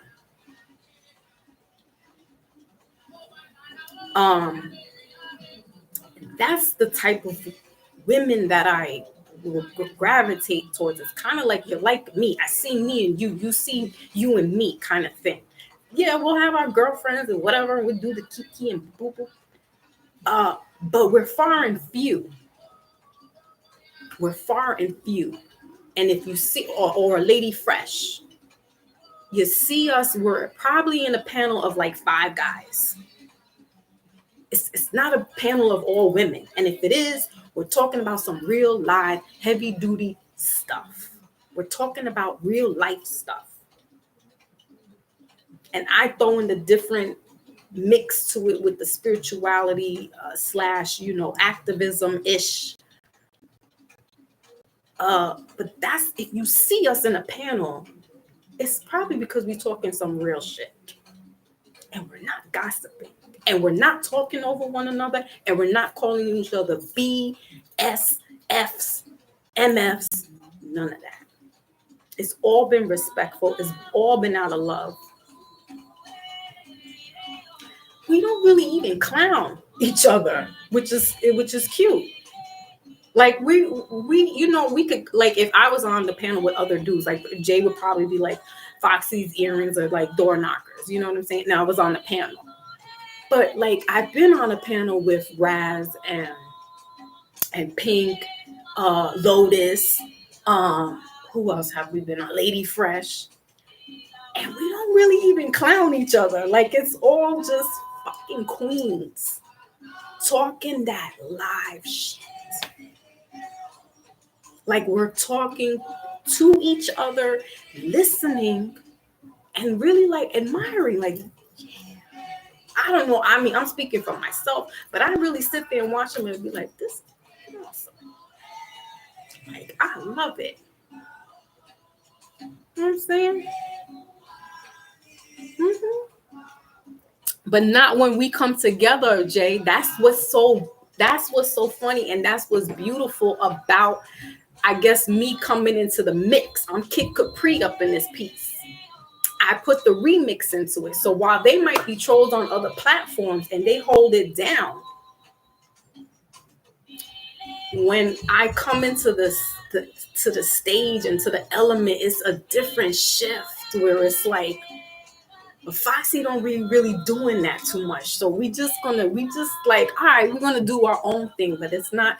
Yeah, they. That's what I'm saying. All you said it. All of them are the biggest trolls. Respectfully, them women hold it down. I know Jen. I seen Jen in action. Like Jen is like a Pink. That she.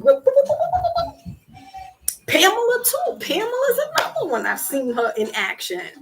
Not as bad, but that's what I'm saying. You will, when you come here or when you mix with me, it's a different. Now don't get me wrong. I control it. I definitely like to gig on people, but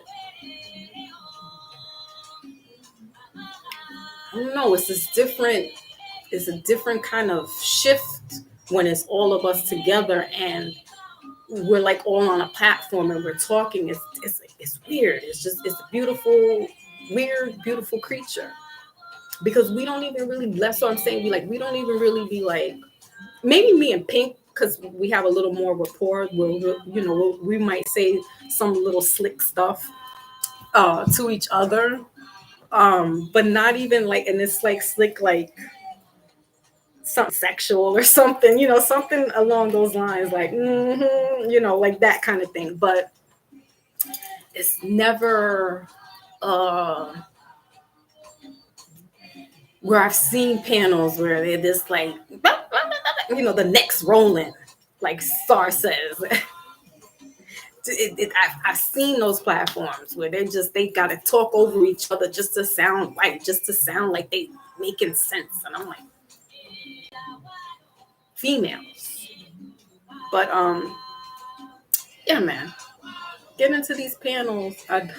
Not the panels, but you've been in the chats, Pamela. You've been in them chats.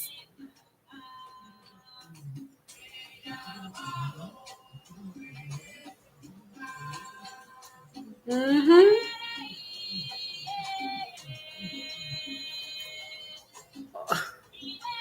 Yeah, I've seen Pamela in the YouTube streets, the YouTube chat streets.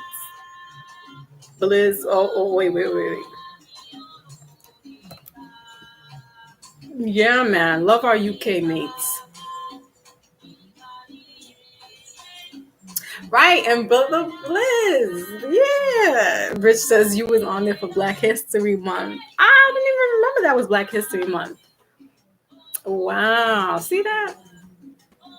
Blackity, blackity, blackity, black. You behind the lines with Lady Fresh. Fresh Breezy. Shout out to Fresh Breezy. Oh, she says that was helping her get more comfortable. So I'm more comfortable in delivering my message. Yeah. And you need to have the people like Jay Savage, though. Like you really do. Like when I first came on, Jay was ripping me apart, respectfully. And it was cracking me the hell up. And I was like, oh my goodness, what is this? And so like I'm telling my family about it and they're like, word, like you getting trolled? And I was like, yeah, yo, like what is this? Like, but funny, not thank goodness, it's like I said, it was respectful. And then, my husband's like, oh shit, you done made it now. You can get trolled. I was like, what is this? It's thick skin. It's thick skin. It helps develop your character. You need those type of people in your life. You need somebody, and I've had that. That's why it's like I know when to bow down though. I know like the troll shit stops fear. But yeah, man, I do that with my brothers. We be gigging. They call me Erica Badu all the time. Beyonce, or every time I would, like, if I put my hair out, and I would sometimes, a couple of times I wore a wig, but I wanted to look cute and stuff. I was going through that phase. I was going through my Sasha Fierce phase. I ain't gonna lie to y'all. I was definitely going through that 2008. Mm-hmm. When she came out with that album, she said that something came down into her. Yeah, I believe it, because I was definitely going through it. Them 6-inch heels I was wearing. Mm-hmm. Mm-hmm. Couldn't tell me nothing. Getting long wigs, not weaves, the wigs. I was like, I don't know how women could wear this shit. It's high, it's heavy. You definitely patting your head. But I was going through something. The long, like, your hair ain't down to your ass. Stop it. Got the wigs, right? So they used to clown me in my house, especially in the holidays, because that's when I would wear it more so, like, trying to, man, we gig on each other all day long. We'd have gay jokes, straight jokes, corny jokes. So I'm used to that. And what family doesn't do that to each other? We all pop smack to each other, right? But again, here can be a little deadly, because, like I talked about in the Extension's documentary, he had some domestic situations with this girlfriend. Turned her life right upside down, because they were like, "Oh, you destroying his life. He's going to jail for you. You need to die. You need to this. You need to that."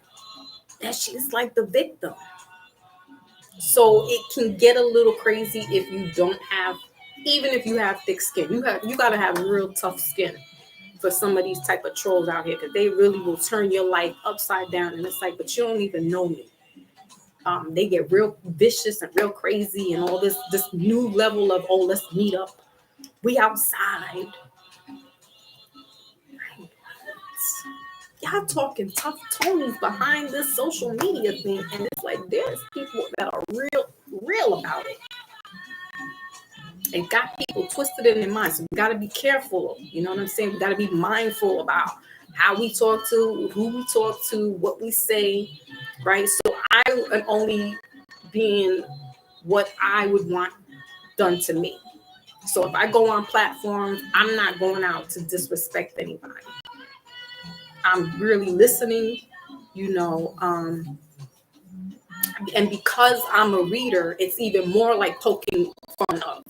You know what I'm saying? So if anybody's really going to have to take the brunt of it, it's me, because there ain't too many people, readers, that I've seen yet, that have gone on to different platforms and go into different places.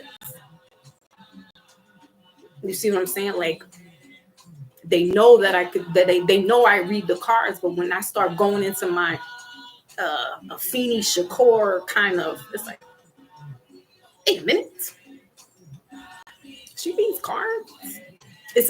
I can go all over the place, so it's not just this, but that's my tool.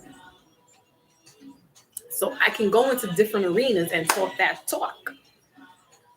And so there aren't too many people like me that I've seen so far that can do that are readers. None of the readers that I've watched, I've seen go into different platforms and do what I do. Go into, I haven't seen it yet. Now, the people that I subscribe with that are like-minded and do have readers and other spiritual practitioners come on. Yes. But other places that you would least, I've been on troll platforms where it's like, what? And had hours of conversation. Hours. So that's what I'm saying. When you're authentic, people will see that. They're not going to just see, oh, she reads cards, or she's a gypsy or whatever, as Jay calls it. She reads, like, that could totally discredit. If I really wasn't confident, that could shatter me. She reads Uno cards, and somebody not knowing comes into the chat and be like, oh, word, and not really understand that that's just you know um like banter, like playful, banter. They wouldn't want to, mess with me, because they'd be like, oh, she's gimmicky, she's reading what, you know what I'm saying, unless they took the time to really see, oh no, she's legit, you know what I'm saying. But I have nothing to prove. Like, I'm not gonna, I can't turn water into wine. I just give the message for whoever needs it, and that's it. But this is not me 24/7. This is, in the moment when I need to be. But for the most part, the whole 3 hours that we've been up here, that's really me. That's really me. The talking about the stuff that makes sense. Me. The cards are an addition. It's a bonus. It's a plus. Yeah, the funny children. Yeah.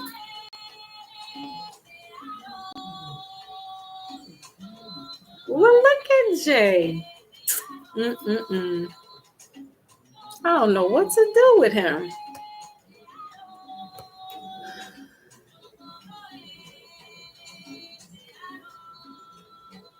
I really want to get off, and y'all, we could stay up here forever. I said I wasn't going to, but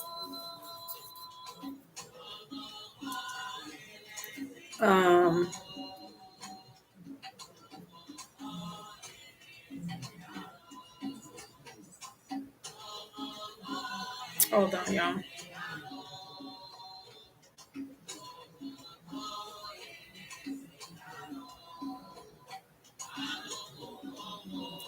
And yeah, shout out to my family and big them up for loving me and just being there for me, even when I'm on my deathbed. Freaking people. Jay comes at it with fun and good heart. Yeah, Pamela. Now, tell you, I was that Star Report.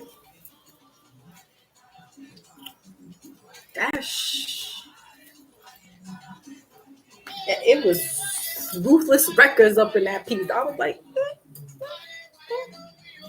what is going on over here? That's really food in there. If you can't handle it, you really should not be in those streets. That's really where you get your graduation cap from the Star Report. That's where you get your graduation cap. Because if you don't make it out there, and if you can make it out from there unscathed, oh Lord. I was like, I think because it was me and Jay first. No, me and Zach.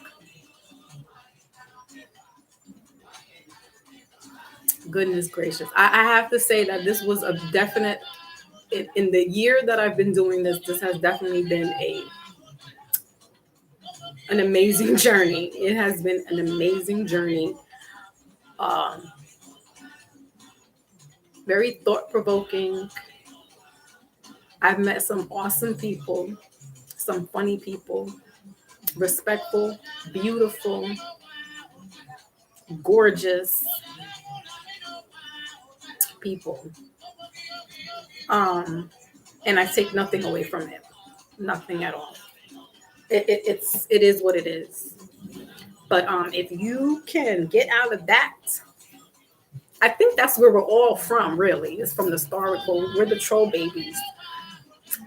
I just laugh at it. And I think me commenting and laughing got me not in trouble, but it caught attention. It was like, I was like, what?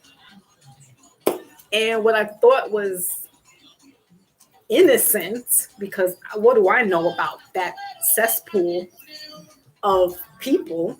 And I say that respectfully because there's people that on there. I'm like, how are you on Brother Blizz, but you was just in the Star Report? Voodoo was another one. My brother Voodoo be in different places too. And I'm like, damn, Voodoo. He's like on these thought-provoking chats too. Like he gets in some of these different panels. Black Magic. He's been on Dana.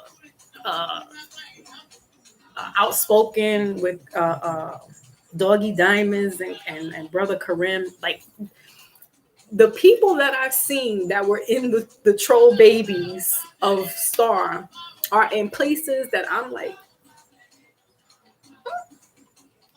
what are you doing here? Like, so I'm like, so we're not that far apart from each other. It's 30, what is it? 3 degrees, or what is it, 36 degrees of separation? What the hell is that phrase? Anyway, there's but so much of a difference in you and I. Somehow, some way, we all connect. And when we come here, it's a different type of vibe. It's a different feel. It's kind of like, all right, we can kind of let it down a little bit. But we're not that far apart from each other. So that's why I'm like, if you on this panel, not this panel, but if you're on the other platforms, chances are I kind of know a little how you are. Yeah, you know what I'm saying? Like, you really not just a troll. Like, you really are smart. Like, you really are on these thought-provoking panels, and you just in for the fun of it. And that's where I'm at. Like, I don't go back and forth with nobody. I don't have no beefs in the streets of YouTube. Like, I'm laughing at these because there are some funny people out here. Like, like they need to have, I don't know if they should have stand up, but they are some funny ass people. 6 degrees. Thank you, Jay. 6 degrees of separation between us. And it's like, you on here? Like, and when I see them, and I'm like, oh shit, like, word, what you doing up here? Like, I'm like, I wouldn't think you'd be on these kind of platforms. But lo and behold, they're in those streets. But some of these people are so freaking funny. Jay is one of them. I think that's what got me caught out in the middle of the East Coast, West Coast war, because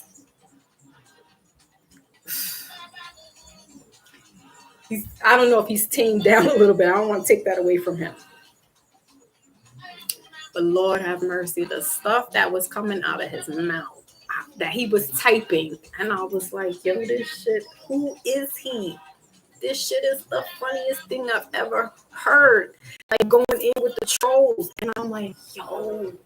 And I just commented, because I'm like, this shit is funny. So I'm like commenting, and I don't know who it was first. I want to say it was Zach Lee, but I think me and Jay had like this rapport. But I'm like laughing at both of them because they both saying some real reckless, stupid, funny shit. Like, hilarious. There's a couple of them in there. Oh my God. There is a crew. There's about like 5 good ones that are in there that just, it is the funniest shit that they say about each other. The Bussy Report, like, I can't. I'm like, who is saying this shit? Like, who is really thinking about this stuff? Crafty motherfuckers. Crafty. And I think Zach Lee and I, it wasn't even like a tag team. It was just like Zach was saying some shit and I was laughing at what he was saying. And then Jay was like, oh, look at this. And then Jay found out on my social media, on Instagram. And then he said, I will never forget this shit. I will never forget it. That's how I knew I got inducted. I was like, oh, I'm in. He posts a guy. He posts like a group of guys getting jumped. They beating each other in, right? And he puts Zach Lee got JoJo Dancer inducted in now. He got her jumped into the group or some shit. And in my head, I'm like, yes, I'm in it, right? But I have no idea why I'm getting so excited because I didn't know who I was going up against. And I was like, oh shit. So I'm telling Zach, like, oh shit, yo, I'm in. And he's just like, what? And I'm like, yo, like Jay, and that was the beginning of it. And so then Zach and I kind of like it was like for a moment, it was like a quick like burst of seconds. And I don't know what happened. Oh, because Jay and Zach were on here as well on my platform. So it was like, I think there was like this conflict of interest. And then they went at it and whatever. And so one day I was in the Star Report in the chat. And I don't know if I put my foot back in my mouth again and laughed or put up a comment and said something in the chat. And they both went in on me. They was like, one was like, what, like almost like, what is she doing here? And the other one was like, like just, it was crazy. It was so surreal. I was like, oh shit. I was like, look, check this out. I typed to both of them. I was like, look, I'm not in this East Coast, West Coast war. Keep my name out of it. And that was it. That was the end of that. So and we're not, none of us like, as you can see, Jay was like, what happened to you? You're not on my social media. Or I blocked him. I'm like, I didn't block you. As long as you, oh no. As long as there's no disrespect, it's levels to this game. Like everything, there's levels to it. So it's like, as long as we play nice, it's all good, but again, if you don't have that thick skin to handle somebody coming at you and really just going in, like talking some real reckless stuff, it can be like, damn, you could be sitting in a corner like shaking, like, oh, they don't like me no more. And I'm like, don't care. Rich, yo, it was wild. You thought I was a boy. Most guys think I'm a boy. That's why. And at the time I had, okay, y'all. So let me roll it back just a little bit. So on my Instagram, I have two Instagrams. One is private and one is the Foxy Moon. But before Foxy Moon Instagram, I have JoJo Dancer. And on there is the Steelers logo. So there's no picture of a girl. So most guys would see the Steelers and automatically, you don't know how many arguments or how many bros I got into it with bros because they'd be like, yo, bro, nah, chill. And I'm like, I'm a girl. I'm a female. And then JoJo is more like, it sounds like a guy. So now my picture, now I have my face on there. But before that, yeah.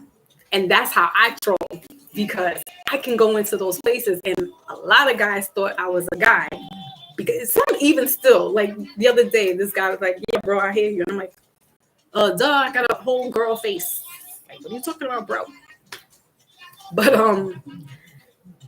it's the infiltration.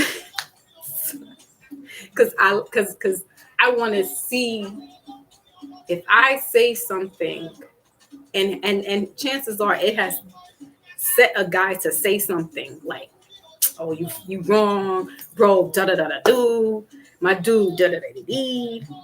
And when I flip it, then it's like, oh, okay, queen, they change their tune around. Because it's like, I can think like a man. But when you start saying something that's like, the female automatically snaps out of it. And I'm like, nah. Don't get fooled by the Steelers logo. Don't get fooled. That's why. So yeah, it's okay. A lot of men thought that I was, before I changed my picture, my profile, they thought I was a guy. I mean, 9 out of 10 thought I was a guy. And then my profile is private. So even if they wanted to like try to like see who I was or what my background is, they couldn't because it's private. So they talking to somebody that they think is a guy because I'm talking like a guy. You know what I'm saying? I'm not all with the, my bro, my dude, my this, that, and the dude. I'm strictly talking politically correct, rational. And they're like, "Ah, oh, oh, my bad, my bad." I'm like, no. Keep talking what you were saying. Keep saying what you were saying. Now on Instagram, YouTube, I'm not. On YouTube, it's my face, the way you see it, with the little head wrap. So even when I was in the bushes, you could still see my face. Um, but that didn't stop Jay. That didn't stop Jay. Jay was still going in. I was like, damn. But that's what I'm saying. It was a great experience. And so we have this oil and vinegar, should we say, relationship, where we're kind of just like, all right, we got the olive branch out because we just kind of like the beginning of the year kind of got cool, if that's a thing. Me and Jay kind of like, yeah, man, Steelers fan. That's the other thing. It's like there's not too many women that I've seen since I've been rocking with the Steelers for some years now. There's only like a handful of them, and I'm kind of like in a group, in that Steelers kind of group. There are not too many women that are football fanatics. So here you get little old me that has the football logo, plus my name looks like it's a boy's name. I just threw them for a loop. They're like, "You like the Steelers?" Like, and when you go on my page, it's really like pictures of the Steelers, Tupac. Now since Big Ben has retired, I kind of gave up my cleats, so I'm retired from the Steelers too. But I always in Steelers. I got Steelers tattooed on my foot. I am not going nowhere, Steelers. I just am not. I'm not avid fan that way. They pissed me off. They pissed me off too many times. They really cause like heart damage. Never mind. Damn football season. Like we get good, and then we're to the playoffs. We always get the wild card, and then we slip and fumble. And I'm like, how many times, how many seasons we get right here? At least the Penguins on, and I'm also a Pittsburgh Penguins fan. Sidney Crosby. So I like those two teams. I'm not a Pirates fan. I'm not all the whole Pittsburgh, but I like the Penguins. And I went to an actual Penguins and Rangers game a couple of years ago. That was dope. A hockey game. This shit was dope. You thought football was dope? The hockey game is dope. They played right here in Madison Square Garden in New York. It was the Rangers. I think it was preseason. It was the Rangers against the Penguins. And I was like the only one in a sea of Rangers. Can you imagine? And I'm a native New Yorker. And I'm with my little brother, and he's got the Ranger gear on, and I got the Penguins jersey. And I'm like, yeah, Pittsburgh. Yo, the white boys was about to gang up on me. You hear me? Like really, I was kind of nervous because them dudes, when they drink, they get reckless. It's like a football game. And me and my brother was sitting in the sea of like white people. So I'm like waving my Pittsburgh towel. Pittsburgh. They looked at my brother like, she's with you? He's like, then after a while, the Penguins wasn't doing it. I'm like, so the guy looks over to my brother, was like, she's quiet now, hey? And he's like, I was like, Penguins lost. Penguins lost. All right, Pamela. Go Steelers. Thank you. Yes, Pamela's out on the way. Yeah. I mean, no, it's that time. It's early on the other side, but it's getting late over here on the East Coast. But the Bears, of course. Chicago. The Bears is like listen, that whole 70s Bears, Giants, Steelers, for sure. Raiders. Who else? Green Bay. Broncos. That era. It's a golden era. It's a golden era. So yeah. The Bears definitely but then after that golden era, it's like, oh, nobody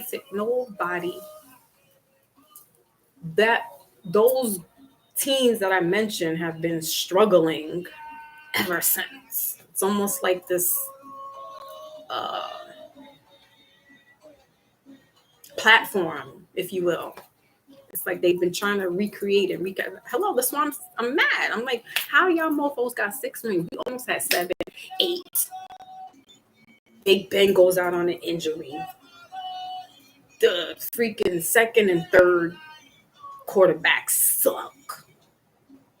Antonio Brown, at his best, couldn't carry the team. Le'Veon Bell, like we had a dream when we had when the Bumblebees, killer bees, man. We had Bell, Brown, Ben. I think we had one more. Boz, our kicker. We had the killer bees. I think Troy Polamalu was around that time as well. Yeah, he was just coming out. And we have Brett Kiesel, another killer bee. Yo, we were unstoppable. And we still didn't get a ring. Still. I'm so mad. Mo says what?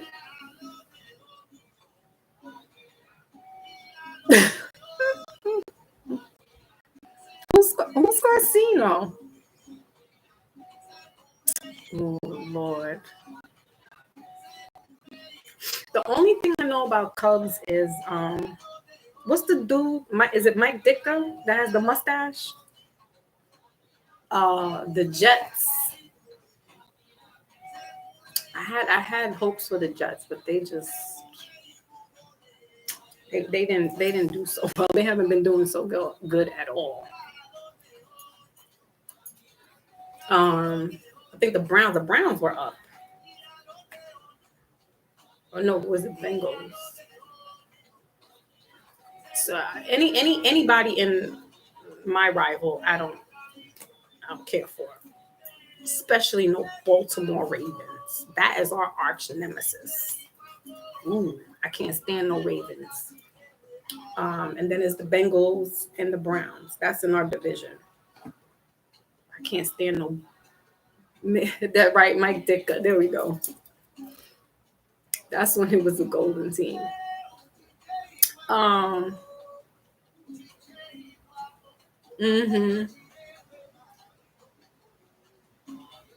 let me tell you, I got into this because I was a basketball fan. I like the Celtics, the Boston Celtics. I grew up kind of like like I said, Yankees, you know what I mean? Never a Knicks fan, ever. Ever. But the Mets, I grew up around that. Yankees. But my stepfather was a big sports head. He was a coach. And he was big into the Celtics. So I came up under that Larry Bird, Parrish, McHale. And then when the Bulls came along, for me at that era, right? Because we're talking in the 90s. So it was Michael Jordan, wearing the Jordans, wearing the t-shirts. When I was a Chicago Bull fan until I couldn't no more. So kind of got out of basketball because it started to get boring. It wasn't like in football. The only time I would watch football was Super Bowl time. And that was boring. But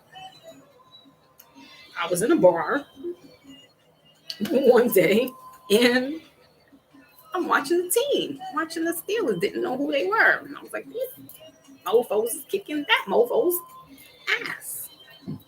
And since that point, I had just became a Steelers fan, but more so football. And I became such a fanatic with it that it was like, my husband was like, what is going on here?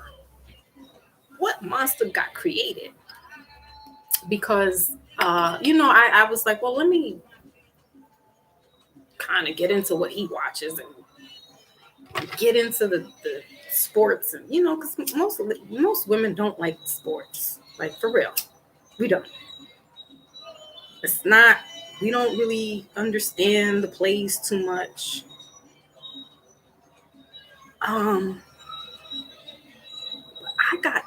That's one thing. If you don't have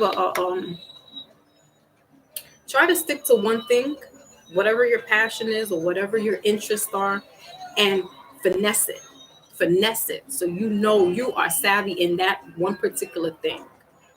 And that's what I did with the Steelers. I got into it, plays, players, schedules, you name it. Even went out to no, I didn't go out to a game there. There was a preseason game in New York against the Giants. And I had bought tickets. Got tickets.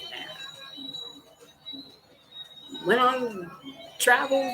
Went with my husband. Again, they were like, what is this Pittsburgh doing here in the sea of giants, sea of blue? We lost again to New York. We lost twice during the two times. And this was me. I bought my own tickets, and it was me going through it and just trying to be one with the male species in that respect. Because for the most part, girls, we look at the shit like, but it's the opposite here in my house. They know when the Steelers come on, no one bothers me.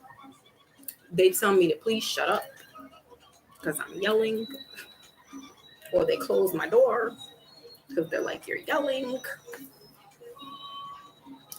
I'm throwing shit at the TV. I'm going through it.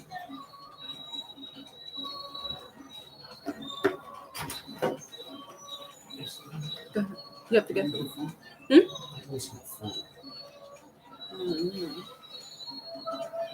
Can you use the computer?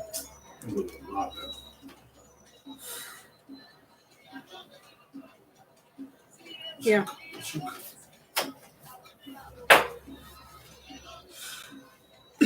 So yeah, that I that was something. It was like, what? she's going out there buying tickets, going to see these teams. It's an awesome thing. Grew up in the 90s. That's part. Yeah, right. That's it. During that era, the Bulls, that was the golden age. Golden age. And then when they had the All-Star, and they had all of them up there, that was the best. Right? Larry Bird was in it. Magic. Dominique Hawkins. Right? Miami Heat. I mean, that game, the All-Stars with all of those players was magical. It was magical. So yeah, that was a good time to be alive. Of course, you're gonna be a Bulls fan. You know, the Bulls, like, better than the Knicks. The Knicks is like, come on, y'all haven't had it since Ewing was in there, and that was like the 70s. That's what I'm saying. Like that 70s golden age for a lot of these teams is really hard for them to reproduce or replicate. It's really hard for them to do that. Get back to that glory. It's really hard. It's like a grandfather. It's really like a grandfather. Like a Al Bundy. I was the quarterback at Polk High. Bro, you're retired. You that was in high school. You're a shoe salesman now. What are you talking about? That's kind of like how these teams are now. Even though they are grandfathered, and a lot of these teams are grandfathers. Steelers, you know, that's 70s. Well, they're one of the oldest teams. They were established in 1928. So that's definitely a old establishment. They're newer. It's my cat. One of them. He's just jumping all over me because he's been locked out of my room. So some of them are even great grandfathers, those teams. And so, you know, trying to replicate that is like, you ain't gonna do that again. That's not gonna happen. It's really not. Really not. But you know, find your niche. Find your niche. Find your niche.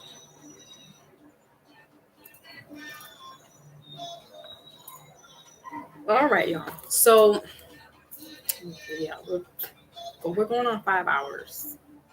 Lunchtime. Again, thank you all for joining me. Excuse me. Personal readings. You guys can hit the link. Ooh, excuse me. Personal readings. Midweek. I'm not going to do a midweek check-in. That's going to be all signs. All signs Wednesday.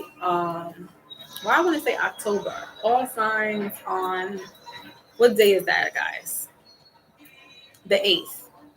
So on the 8th, we're going to do all signs, not the midweek check-in, all signs. So try to be here because you will want to hear what your the month is going to be looking like for you if you are Gemini, or if you have Gemini in your chart. And then I'm going to just do all signs.